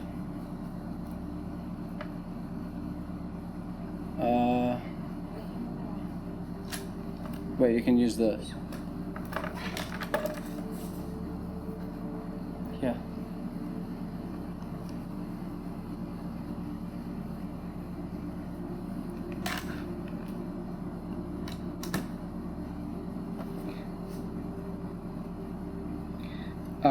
Okay, so that means that you get minus 16 for this first, minus 16, and then you get a plus 8i, and then plus 8i. Sorry, I just lost my concentration. plus 8i minus 4 plus ai, and then a plus 8i again, and then minus 4i squared over, the bottom will just be, 16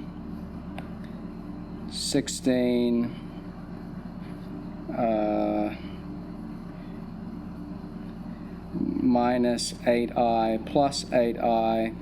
This is why you do that, because it gets rid of the imaginary part, and then a minus 4i squared on the bottom. So this becomes minus 16 plus 16i minus 4 times minus 1, I squared is minus 1, divided by 16 minus 4 times minus 1. So this equals to minus 12 minus 12 plus 16i over 20, which will equal to what? Minus 3 over 5 plus 4 over 5i. So this is W. So that's one of your solutions. Right, and the other one, you just do the exact same thing. Like, this gets it into that form that you need. So the other one will be the same thing. So it's just, you get a minus 16. In this case, you get a plus 8i minus 8i, so that would just go away. You do plus 8i minus 8i, and then on the end you get a plus 4i squared, and this thing we already calculated before was 20, so over 20, so this thing equals to minus 16 minus 4, so that's minus 20 over 20. Alright, which just equals to negative 1. Or plus 0i, I guess, if you want it to be particular. So the other one, W equals negative 1. Right, and that's your two answers.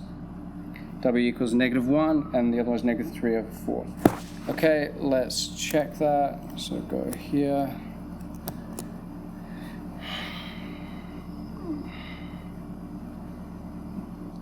Yep, negative 3 over 5 plus 4 over 5i and negative 1, correct. Okay, correct. 5 marks. Right, so that's one way to do it. Another way you could have done it, you can substitute this into here and set up two simultaneous equations for x and y. But I think this way is quicker. Alright, let's keep going. How many more do we have? Fuck, these exams are so long. 9. Oh, there's a lot more. I'll just keep going, fuck it. We'll just pull through, boys and girls. Maybe I'll start to go quicker. The parametric equations of the curve are this. Try and write neater. X equals t squared minus ln of 2t plus 1. Just make sure I'll switch back scenes. Yep. And y equals t over 2t plus 1.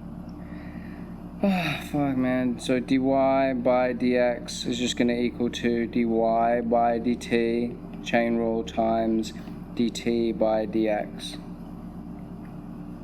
Right, so we need to find these things. So what is dx by, let's find, what is dy by dt? Dy by dt, you can just use the product, the quotient rule, which is on your formula sheet. It's this thing here. So for this one, so it's v du by dx, so v, so the first one, so v, so 2t plus 1 times du by dx will just be, or du by, or the differential of this top one, this is your u and this is your v. So times 1 minus u, which is t, times dv by dx will just be 2, divided by 2t plus 1 squared. It's the quotient rule. So this thing will just be, you get a 2t minus a 2t, This is just going to be 1 over 2t plus 1 squared.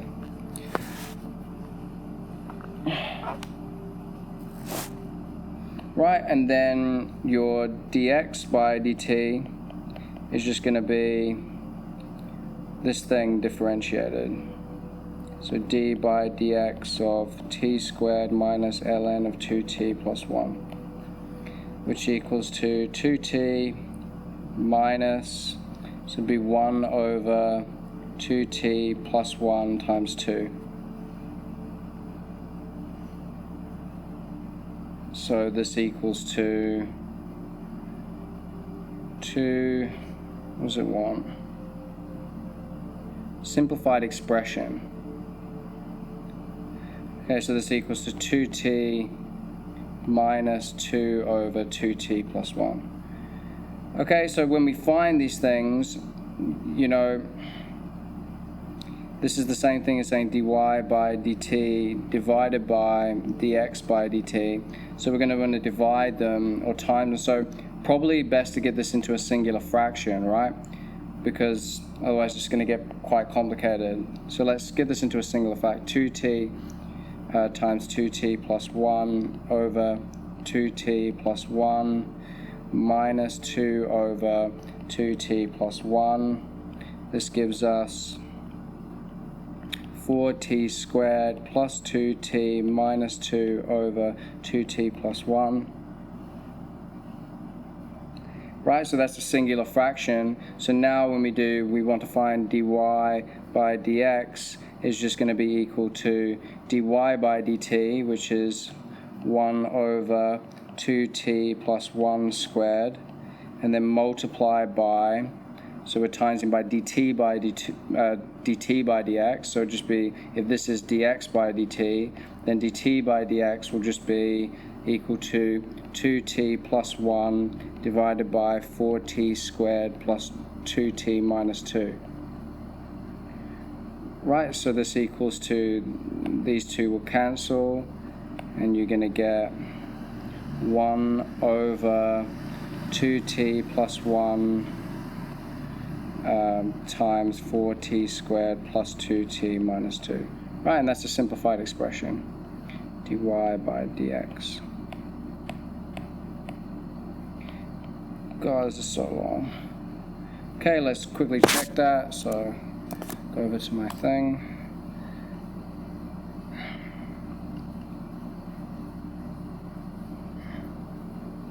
Obtain the answer of this. Okay, yeah, that's what we got there.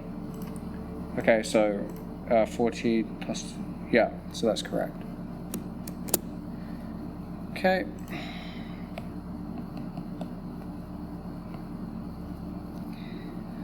Question 8. God, these things take ages, right?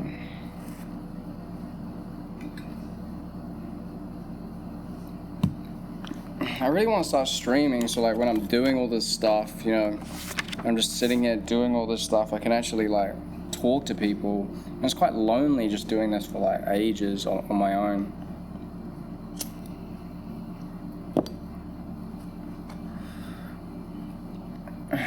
Okay, so this is a differential equation. Again, I have videos on all of this. I have done all of this. I've done so much of all of this on my Patreon. If people want it, I mean, like I put so much effort on there. You're getting so much more than the money it's worth. I mean, people will buy freaking like lunch for the same amount of years and years of work that I put into this stuff.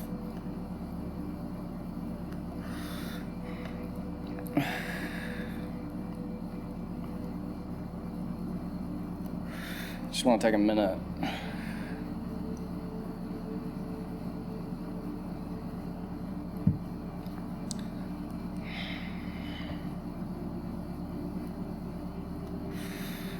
Fuck it. Alright, let's keep going. Oh.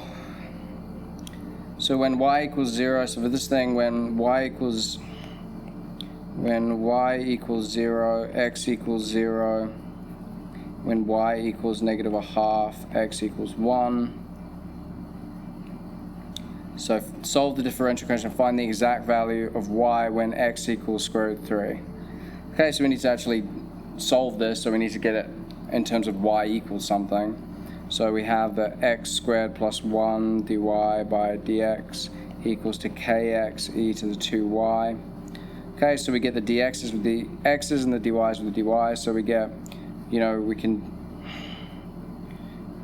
so we get dy equals to kx e to the 2y times divided by x squared plus 1 dx, and then divide through by e to the 2y, to get 1 over e to the 2y. So therefore we can write, what we need is the integral of e to the minus 2y dy equals to, you can take the k out, of x over x squared plus 1 dx. Right, this one is definitely something we can do. So this thing just equals to a minus 1/2 e to the minus 2y equals k, the integral of x over x squared plus 1 dx. Right, but this is something that we're going to need to make a substitution to deal with, so I'll do that over here. So to find this integral, right, we make u equal to x squared plus 1, therefore du by dx equals to 2x, so therefore dx equals to du over 2x. So we make the substitution, we get x over u multiplied by du over 2x. So this will just equal, the x's will cancel, and that's why we did this. It's just equal to the integral of 1, you can take the half out, over u du, which equals to 1/2 ln of u, and our u was x squared plus 1, so this is 1/2 of ln of x squared plus 1. Right? So therefore, this thing equals to k times 1/2 of ln of x squared plus 1, and then at the end we have this plus c. So we've got it down to this, right? So now let's find our c. So find c, we can substitute in the point 0, 0, right? Because when y equals 0, x equals 0. So, this just becomes minus 1/2 e to the 0 equals to k over 2 ln of x squared 0, so this would be ln of 1 plus c. This is 0, so therefore we get c equals minus 1/2. Right, so now we can rewrite this thing, so therefore we get minus 1/2 e to the minus 2y equals k over 2 ln of x squared plus 1 minus 1/2. Let's make this even look, let's times through by negative 2. E to the minus 2y equals to minus k ln of x squared plus 1 plus 1. Right? And then if we want to find k, well, we can then substitute in the point to find k. We can substitute in the point negative 1/2, 1 negative 1/2, 1 negative 1/2, and then we have our final differential solved.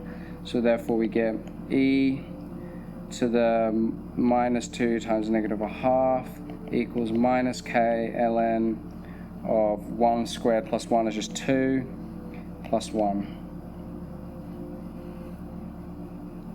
So this is e equals minus k ln of 2 plus 1.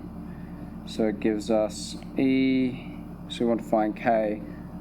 So this gives us k ln of 2 equals to 1 minus e. So k equals to 1 minus e over ln of 2.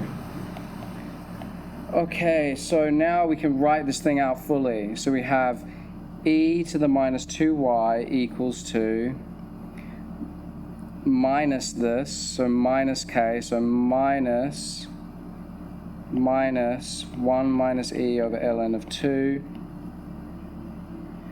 ln of x squared plus 1, and then plus 1 on the end. Okay, So therefore we get e to the minus 2y equals to e minus 1 over ln of 2, ln of x squared plus 1. So we want to know what y equals when x equals what? Square root 3. Square root 3. Okay, so let's substitute in x equals square root 3. So therefore we get e to the minus 2y equals e minus 1 over ln of 2 of ln of square root 3. Square is just 3, so this is going to be ln of 4 plus 1. We can rewrite this ln of 4 like, like this. ln of 2 to the 2. And then we can rewrite that like that. Of 2 ln of 2. The reason I did that is so now these will cancel. And then you get e minus 1, 2e minus 1 plus 1 equals e to the minus 2y. So therefore we get e to the minus 2y equals 2e minus 2 plus 1 is minus 1. Take the log of both sides, we get log of e to the minus 2y equals log of 2e minus 1. Take that down, we get minus 2y ln of e equals ln of 2e minus 1. This is just 1. So therefore, finally, we get y equals to minus 1/2 of ln of 2e minus 1. Jeez Louise. Right, let's check that. So we want minus 1/2 ln of 2e minus 1. I'm not gonna. Y equals minus 1/2 of ln of 2e minus 1. Okay, there it is, correct.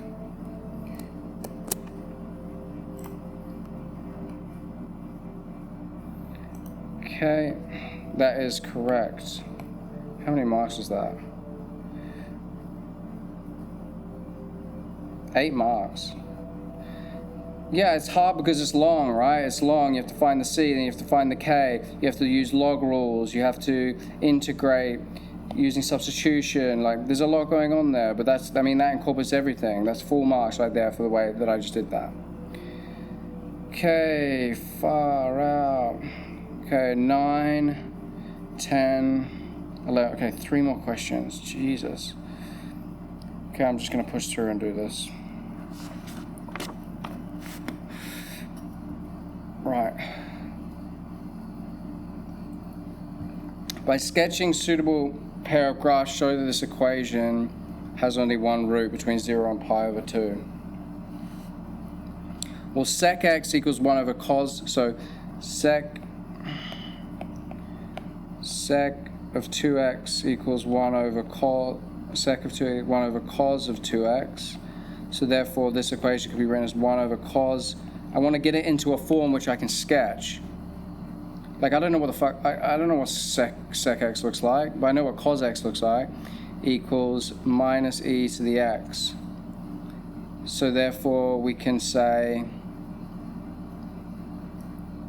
that cos of 2x equals minus e, no, yeah, equals minus e, you flip it, right? So cos of 2 will be 1 over x. So this will be, so therefore we get cos of 2x equals to minus e minus x.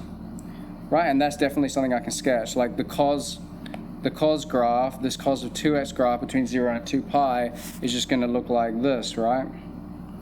Where this is, this will be pi over 2 because it's squeezing it. So this will be our cos of 2x between 0 and pi over 2. And then minus e to the minus x. Well, I know that e to the x, like e to the x just looks like y equals e to the x just looks like this, right? Where this goes through the point 0, 1, right? And so therefore y to the minus e of x will just be this thing. It'll just, no. This will just, all the positive x goes to negative, so it just flips it like this. Where this is 0, 1. And then finally y to the minus e of minus x, we'll just flip this in the x-axis. So it'll look like this, where this is 0 and -1. Okay, so to sketch this on a singular graph, right, so this is your cos goes like this, where this is pi over 2, and then this is the y equals cos of 2x, and the next graph will look like this. Right, this goes to the point 0, -1, and this is the graph of y equals minus e to the minus x. Right, and then clearly between 0 and pi over 2, this thing only has one root, and it intersects at one point, so that's the way to show it. So there, you've shown that it has only one root. Show by calculation that this root lies between 0.9 and 1. Okay, this is numerical solution. So we've set up the equation already that we've set up cos of 2x equals to minus e minus x. So therefore we can write like an f of x equals to cos of 2x, we take that over, plus e to the minus x equals 0. So if we want to show the root lies between these two things, we have to show that there's a change in sign between these two things, because at the actual root, whatever this thing is, when we substitute it in here, it will equal 0. So we can say that like f of 0.9, whatever that is, will be cos of 2 times 0 plus 1.8 plus e to the minus 0.9. What does that equal? Cos of 1.8. Make sure I have it in radians.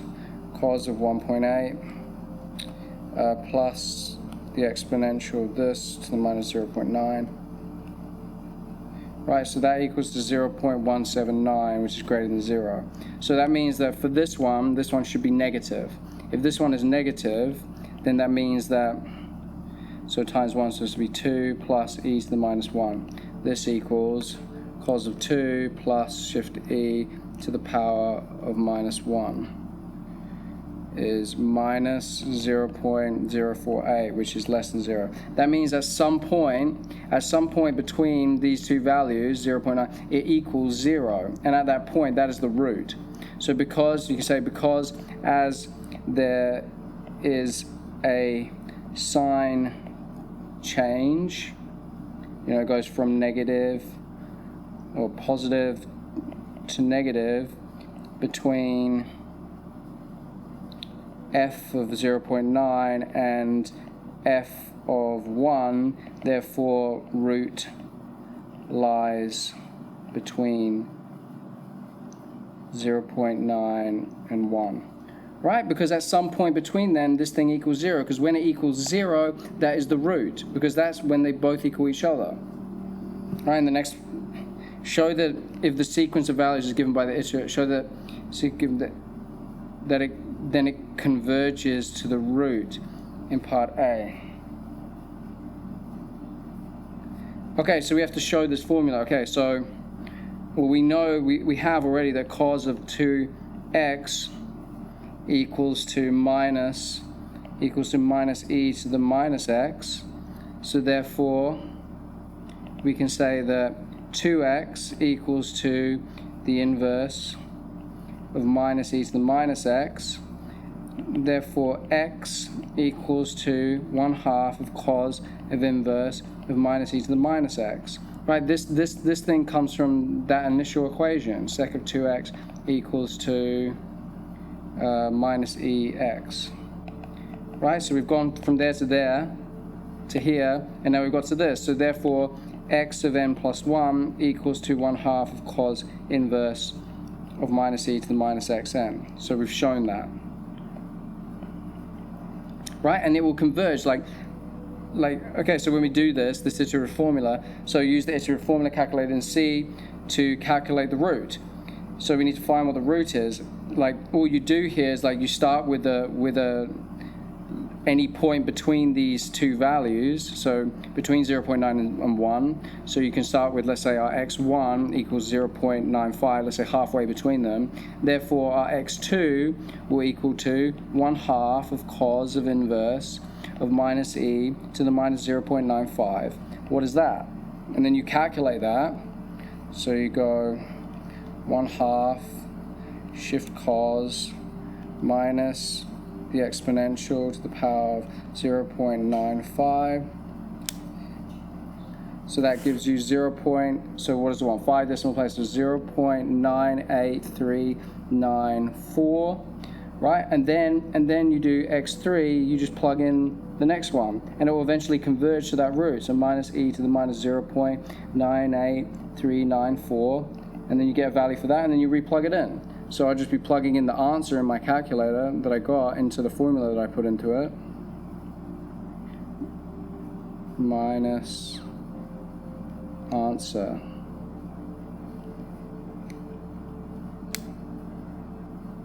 Right, and then you do the same thing. So this is 0.97696. Okay, x4. Yeah, and you plug this thing into x4 and you get a result. I'll just keep doing it. Answer 0.97837, and then you plug it into x5. You plug this answer into x5 and you get an answer. And eventually it's going to converge around something to 3 decimal places, which it is, 0.97809. Okay, so it's converging around this number. So the root then is just to calculate the x. So x is 0.978. That's what it's converging to. That's what the iterative formula is doing. This is setting up the iterative formula, and then it's eventually converging to the point where these two graphs intersect. Right? Okay, let's check this. This is correct without even checking, because I've shown that. I've sketched the graphs. I mean, I'll just check. Go over. Okay, let's check. Here, okay, yeah. Sketch the graph. Look, exactly what I did. It's the same thing. Sketch that graph, correct? Yeah, like they say here, like they've shown that there's a change in sign. So because there's a change in sign, that means that the root lies between those two values. So this is also correct. To show this, yeah, you just rearrange it exactly like I did. Right, so that's correct. And then the root was 0.978. Okay, so that's correct as well. 0.978, so that's correct as well. Correct. Okay, so cool. Right, 10. Okay, 2 more. Fucking hell. Okay, let's just keep pushing, keep going. We've got 2 more questions, then I'm finished.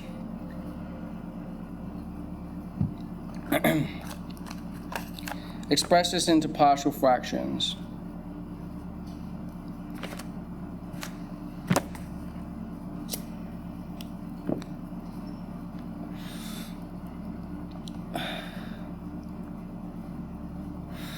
Well, I have a video on partial fractions in my exam hack course, where basically, simply put, this thing can be written, it's just of a certain form, and there's certain forms in which you know which partial fractions they can be written into.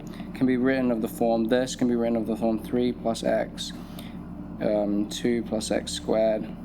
Can be written of the form of a plus b over, 3 plus x, plus cx plus d over 2 plus x squared. So it can be written in the form. And now all you have to do is you have to merge this thing into a simple singular fraction, and then you can compare the coefficients. So this thing becomes, a plus b. I'm going to write it like x plus 3. X squared plus 2 over x plus 3 times x squared plus 2 plus cx plus d multiplied by x plus 3. I'm just getting a common denominator. It has to be x plus 3 times x squared plus 2. Right, so therefore we get a plus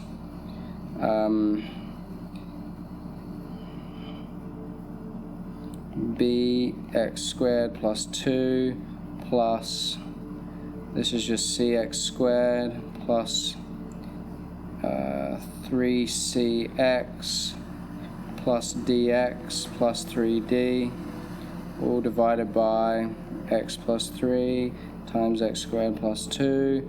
And then I'll do the same thing for this last one. The a, you can times it by x plus 3 times x squared plus 2 over x, like you get the idea, right?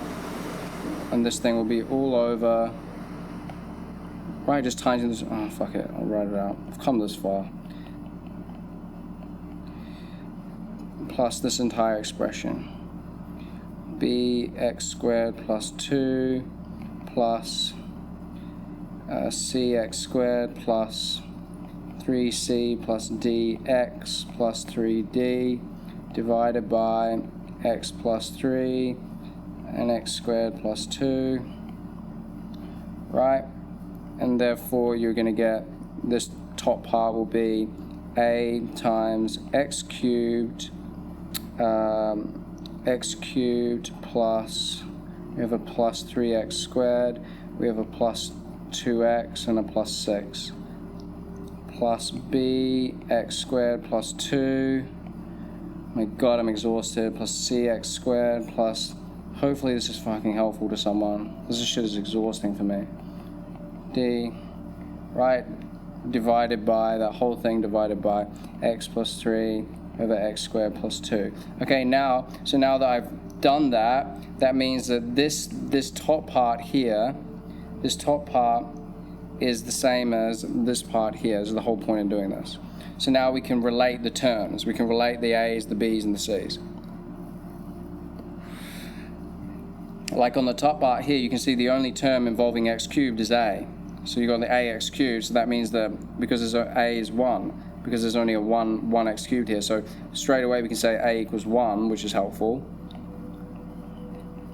But what other things? What about for the x squared? Well, x squared on the top of this one is 0. There is no x squared term, so the x squared here, so we have a 3a, this one, plus b plus c, that equals 0, right? The cx squared, that equals 0, right? And because a equals 1, this means we get 3 plus b plus c equals 0. So that means b plus c equals negative 3. So that's another equation. We'll write that over here. B plus c equals negative 3. It's another equation we'll be interested in. Right, and what about for the x term? The x term, we have a 2a here. We have no x term there, and then we have plus 3c plus d equals to, what is the x term on this side? Equals to 2.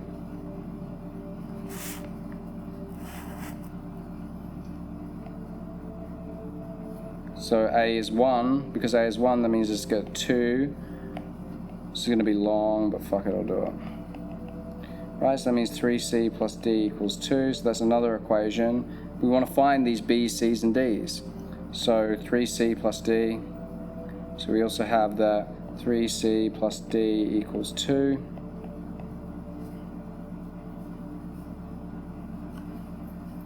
Right, and then the last one will be for this minus 11. So the minus 11 term, we have on the top here, we get 6a, right? This one, 6a, we get a 2b plus 2b, and then also a 3d on the end, plus a 3d.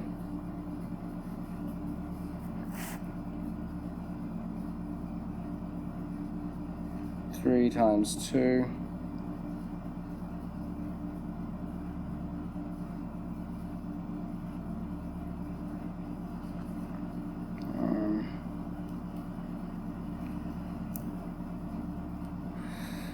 Six a plus a 2b plus a 3d. 3d plus 3d, and that equals to negative 11, right? This term. Right, a is 1, so this will be 6 plus 2b plus 3d equals negative 11. So that would give us 2b plus 3d equals to negative 17. 2b, so we also have the last equation, 2b plus 3d equals to negative 17. Okay, so from these three now we need to find out how we can find B, C, and D. So how do we do that? Well,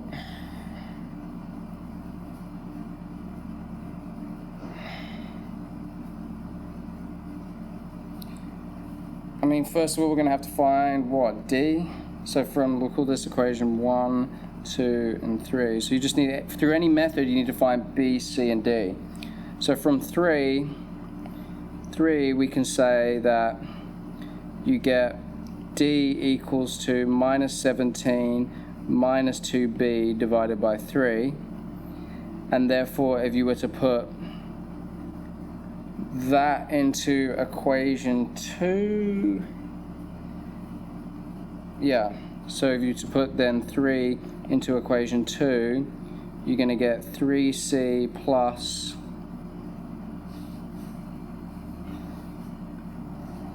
oh my god, 3C plus minus 17 minus 2B over 3 equals 2.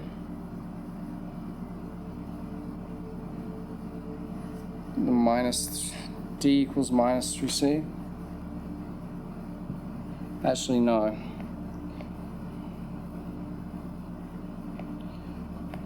Minus. So then from equation 2, we can also get that D equals to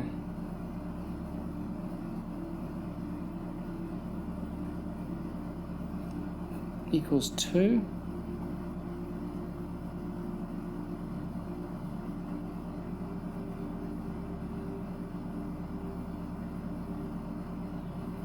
Oh, the 2's will cancel. This is 0. Okay, that definitely makes it easier. I just noticed it's just going to be really hard. So you get a 2 and then a 2. I forgot to cancel the 2's, that's why. That will definitely make it easier. Right, see when, like I'm always checking, you know, like when I'm doing these things. So this one was wrong, this one was 0. So therefore we can get D equals to minus 3C. So putting equation 2 into equation 3, we're going to get minus 3C equals to minus 17 minus 2B over 3. Therefore C will equal to 17 plus 2B over 9. Right, and the reason I've done that is because now I can get one equation in terms of so let's call this equation 4. Fuck, this is a nightmare. And then you can put 4 into equation 1. And now I can find B, and they'll just trickle down. You find B, then you find C, then you find D very quickly. So 4 into equation 1, we get B plus C. So B plus 17 plus 2B over 9 equals to minus 3. Why don't they give us any fucking room, dude? So annoying. God. Computer's so fucking laggy as well. I'm really getting fatigued here.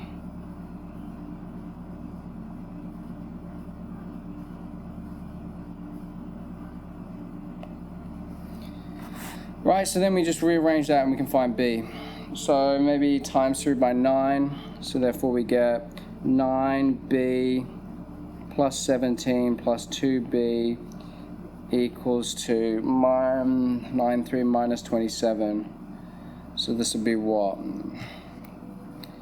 11B equals to 27 minus 44. Okay, there we go. So B equals to negative 1.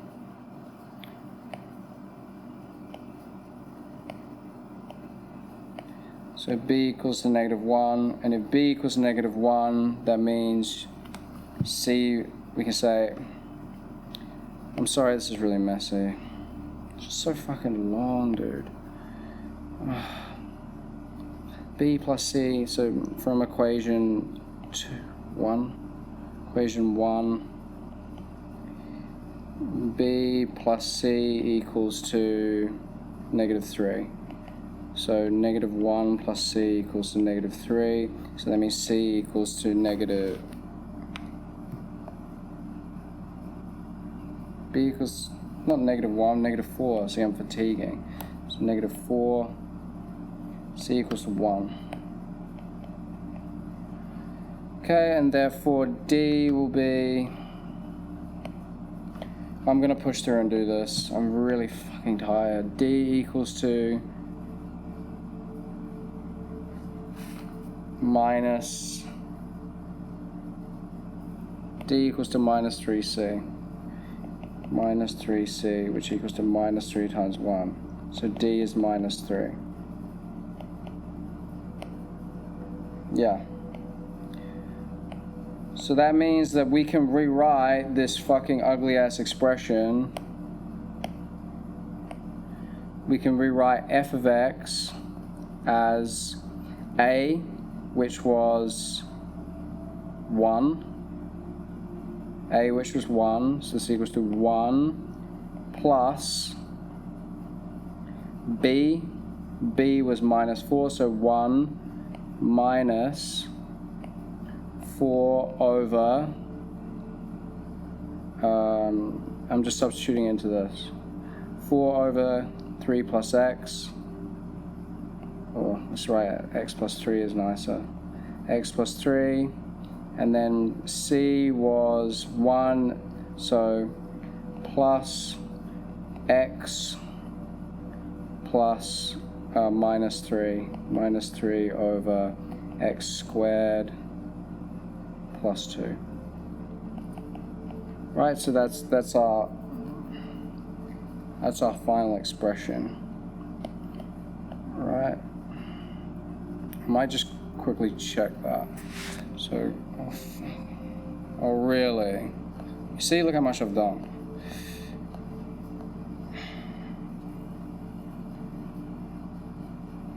Okay, let's check that. Just make sure I'm on the right scene.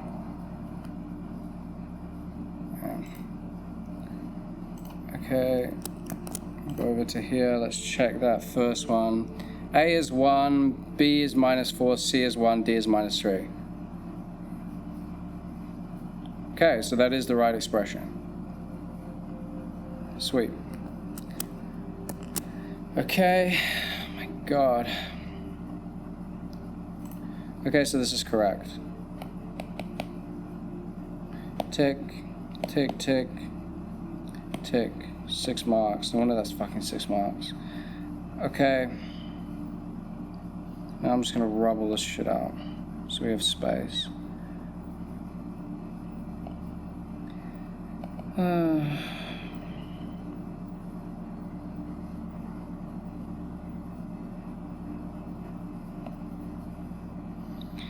Hence obtain the expansion for f of x and extended powers of x up to x squared. Oh my God.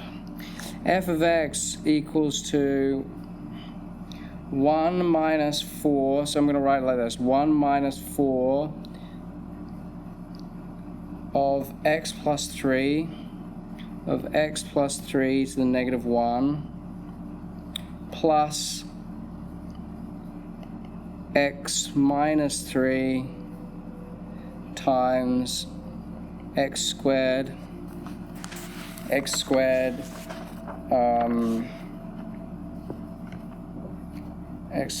plus 2 to the negative 1. The reason I'm writing like that because I'm going to have to use this thing. So I'll go over here. So I'm going to have to use this binomial expansion. Like where n is a rational number. So we can't use this one because this has to be positive, so we have to use this thing. So we're using the concept of this. So 1 plus x to the n will equal to 1 plus nx plus n minus 1 over n x squared plus dot dot dot dot. Okay, we're going to need up to the x squared. Okay, so we need to look at these expansions, right? And so let's look at them to start with. So let's first look at this x plus 3, or I guess write it like they do. So write it like this. 2 plus x squared 3 plus x. Okay, so let's deal with this. Like number one, we just need to expand all this stuff out using this concept here.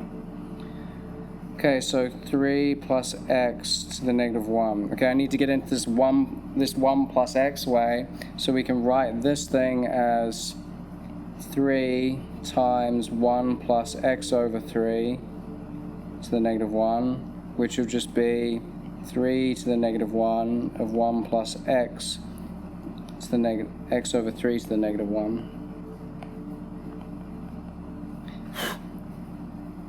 Right, so this is 1/3 of 1 plus x over 3 to the negative 1, right? And this is something we can do.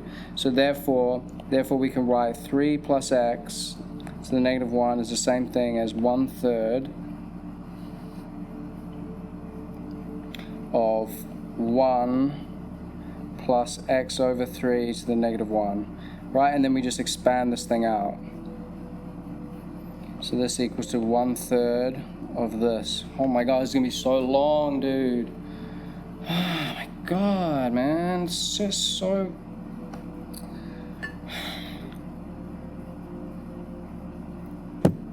Why do they make you do this, dude?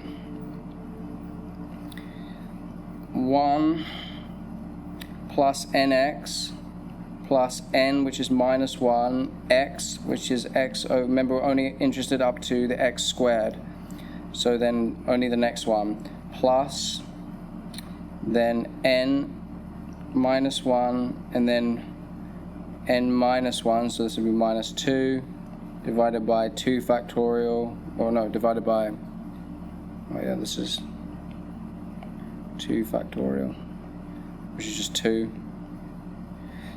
Times x squared, which remember, like this now, this is our x. This is this thing. Times x over 3 squared. Plus dot dot dot, we're not interested in that. So therefore, this thing will be 1/3 of 1 minus x over 3 minus, so this would be 2, so this would be plus x squared over 9, plus dot dot dot. Right, let's just expand that in. So we get 1/3 minus x over 9 plus x squared over 27. Okay, so that, you know, plus more, but that, so that is the expansion of our 3 plus x to the negative 1. That's that one. Right, and then, so that's number 1. And then let's do number 2. Up into the x squared term. So number 2, this is 2 plus. So for number 2, this is 2 plus x squared. 2 plus x squared to the negative 1. Again, we can do the same. 1/3.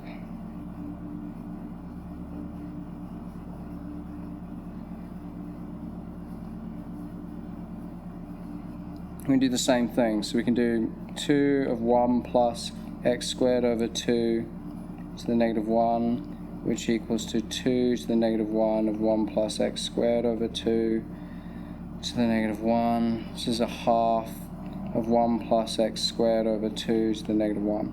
Okay, so therefore we get a half of 1 plus x squared over 2 to the negative 1. This is going to be, again, using this fucking thing, is going to be 1 plus nx. So it'd be a half multiplied by 1 plus nx, which is minus 1 times x squared plus over 2, plus the rest of them are just going to be x4, right? So we're not interested in them. So this is the only terms that we're interested in. So this is just going to be a half of 1 minus x squared over 2. Okay, so that's our number 2. This is for 2 plus x squared to the negative 1. This is our number 2. Okay, now with that done, we can substitute these things into our equation and find the expansion. So therefore, Therefore, our f of x equals to 1 minus 4 times this thing, 1/3 minus x over 9, 1/3 minus x over 9, plus x squared over 27, plus x over x minus 3. I guess expand the half in, so we're going to get a half minus x squared over 4. So it'd be x over 3, x minus 3 times a half minus x squared over 4. A half minus x squared over 4. Right? And so those are all with the x cubed up to the x squared term. Right? So therefore we get 1 minus 4 over 3 minus 4x over 9 plus 4 over 27 x squared, and then plus, we just need to expand this thing out, so plus we get a half x minus x cubed over 4. This thing we don't want to worry about because it's higher than x squared. And then minus 3 over 2 plus 3 over 4x squared. Okay, let's group the terms. So we have a 1 minus a 4 over 3. So 1 minus 4 over 3. Like 1 minus 4 over 3, and we also have this, minus 3 over 2, minus 3 over 2. So that gives us a minus 11 over 6. And then for the x term, we have a minus 4 over 9, plus 1/2, and that's it.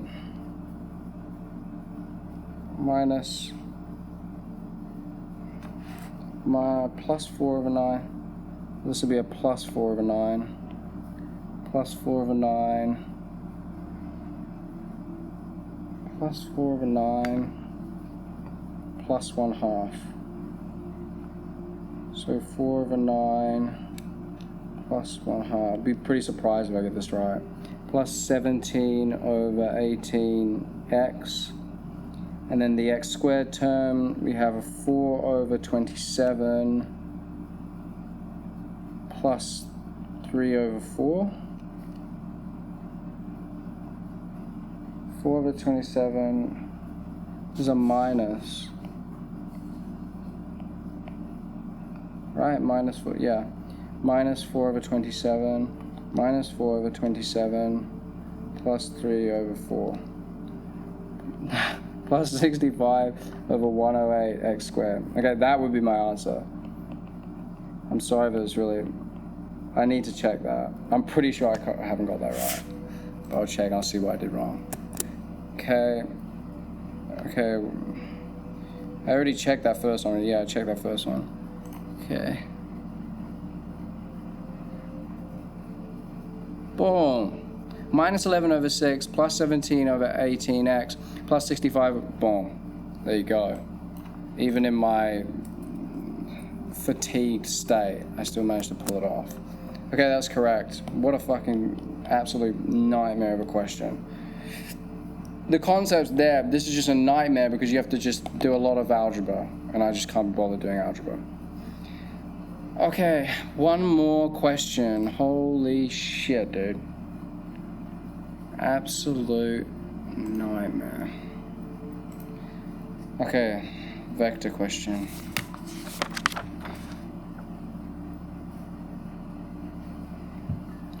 Oh my god, and then I'm finished, and I'm not touching pure for a minute. Because I've done pure 1, pure 2, and pure 3, all the exams. If we get this one right, that's 100% on every single one of them. Not bad, considering I'm not even studying for this exam. I'm just helping. But that's the proof, man. These exam hack courses, they frickin' work, dude. They absolutely do. With respect to the, okay, so we got these vectors. Find the vector equation. Let's just make sure I'm on the right scene. Yeah. Find the vector equation for M. Okay, this is just, yeah, so like it passes through the point AB. So first of all, we need to find AB. AB, which is the direction of AB. You know, if you have like A, B, this is O. Direction of AB is just minus OA plus OB. So this is OB minus OA. But we're just interested in the direction. So this is 0, 4, 3, no, 0, 4, 1. Come on, let's get this right. Then we've got 100%. 0, 4, 1 minus 1, 5, 3, which equals to minus 1, minus 1, minus 2. Right, so as just a general direction, like the negative don't matter. You can write it like that if you want, but you can also say, and then you just need a point. So this M, this line M, is just going to be some mu 1, 1, 2. That's just the direction, plus a point on the line, which you can just say is A, OA. So 1, 5, 3. Right, and that'd be your answer. Okay.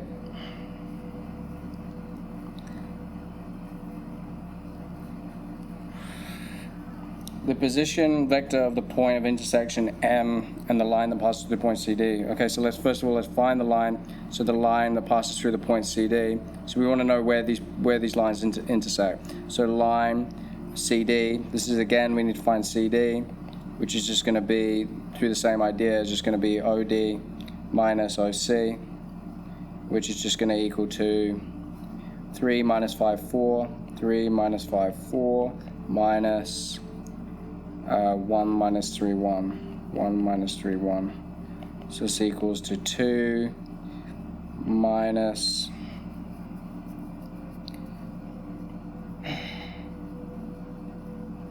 2 minus 2, 3.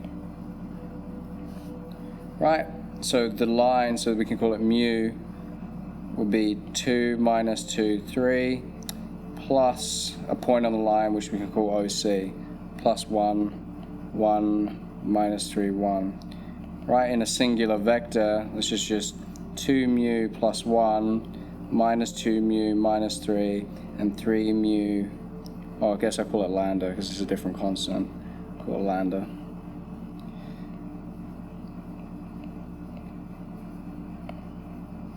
So B, 2 lambda plus 1, minus 2 lambda minus 3, and 3 lambda plus 1. And then our M, this is our L, this is our M, this is for, this is for CD, and this is for AB. Our M was just mu 1, 1, 2, plus 1, 5, 3. Which in a singular vector is just mu plus 1, mu plus 5, and 2 mu plus 3.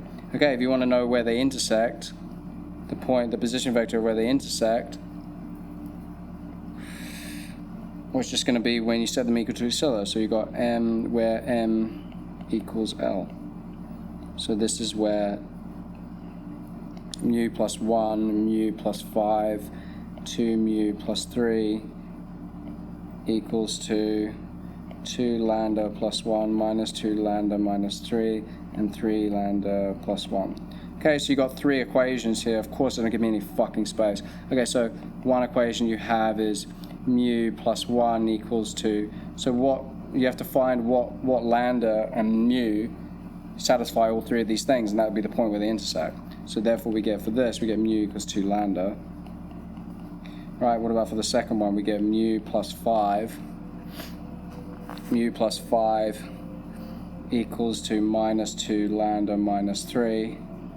So this is going to give us what? Mu equals to minus 2 lambda minus 8. Right, so if we substitute 1 into 2, we're going to get 2 lambda equals to minus 2 lambda minus a. So therefore 4 lambda equals to minus a, therefore lambda equals to minus 2. Okay, so that's our lambda, and therefore our mu is 2 times minus 2, which is minus 4. Okay, so that's our lambda and mu. So, and it will also satisfy, you know, if they weren't to intersect, it wouldn't satisfy the last equation, but they will. Like the third equation is 2 mu plus 3 equals to 3 lambda plus 1. So we get 2 mu. So like, you know, if you substitute this point in, it will satisfy this as well. 2 times minus 4 plus 3 equals 3 minus 2 plus 1. Alright, so it's minus a plus 3 is minus 5. And this is minus 6, so it's minus 5. So it satisfies that equation as well. Anyway, so a point, so the point would be, and you can put it into any one of these. So let's say you put the mu equal to negative 4. Mu equals to, so this position vector of intersection, we can call it OI. This OI, this position vector of this intersection point is just going to be mu, which is minus 4, so minus 4 plus 1. Minus 4 plus 1. Minus 4 plus 5. And 2 times minus 4 plus 3. So equals to minus 3, 1, and minus 8 plus 3 is minus 5. Alright, so that's your answer.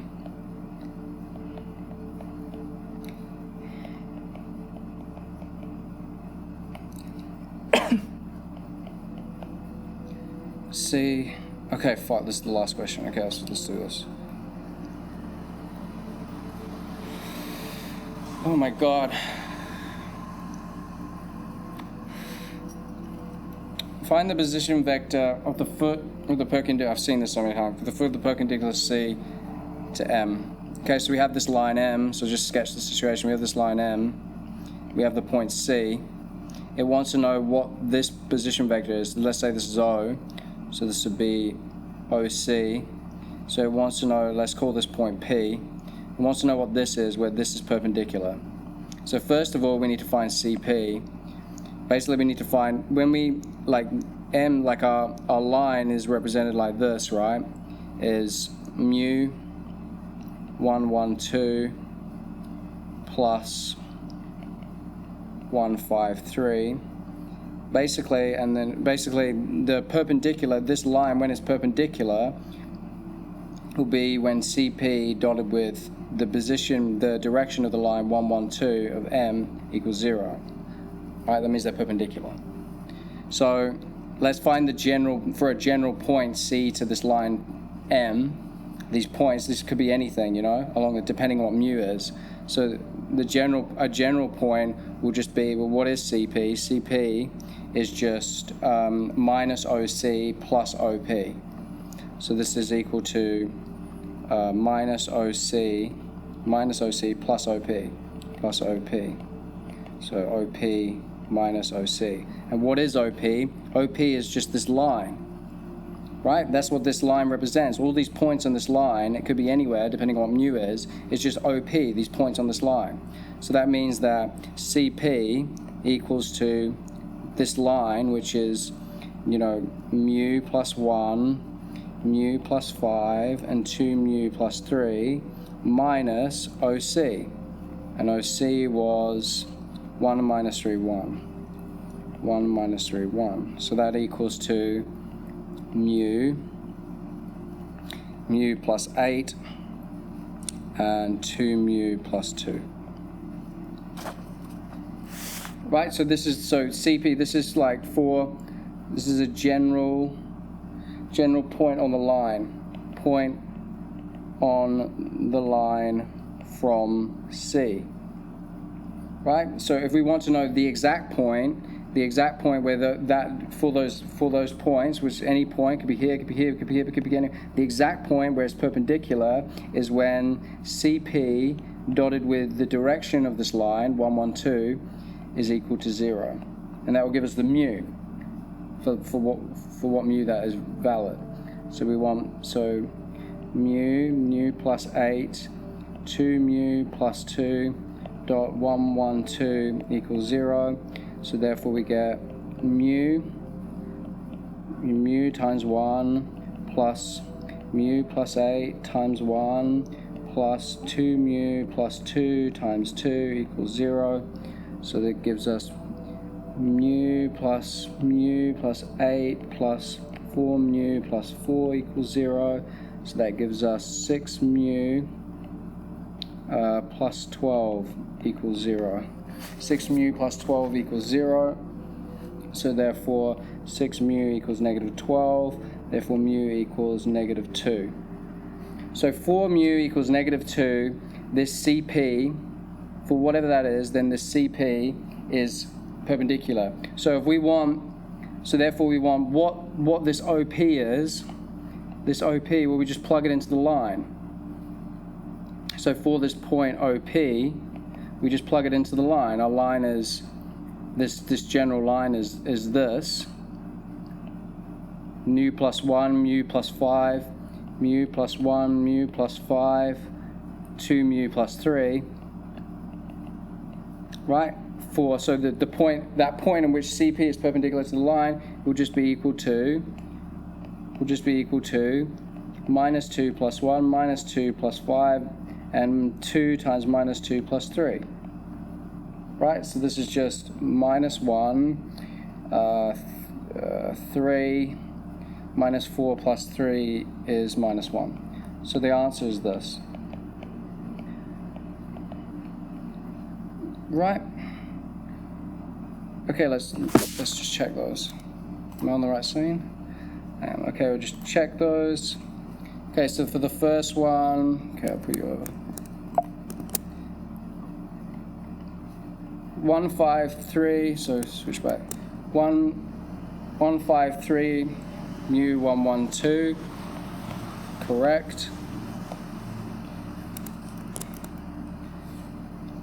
Lambda minus 2 and minus 4, and the answer was minus 3, 1, minus 5. Yeah, got that. Yeah, got that. Tick, tick, tick, 4. And the answer to the last one was minus 1, 3, minus 1. Minus 1, 3, minus 1. There you go. Holy crap. Okay. That's it. That is it. There we go. I did pure 1, pure 2. Hold on. Let's just reward myself a little bit here. Okay, so that is another 100%. Okay, if that's not proof enough that you can do this too, I don't know what is.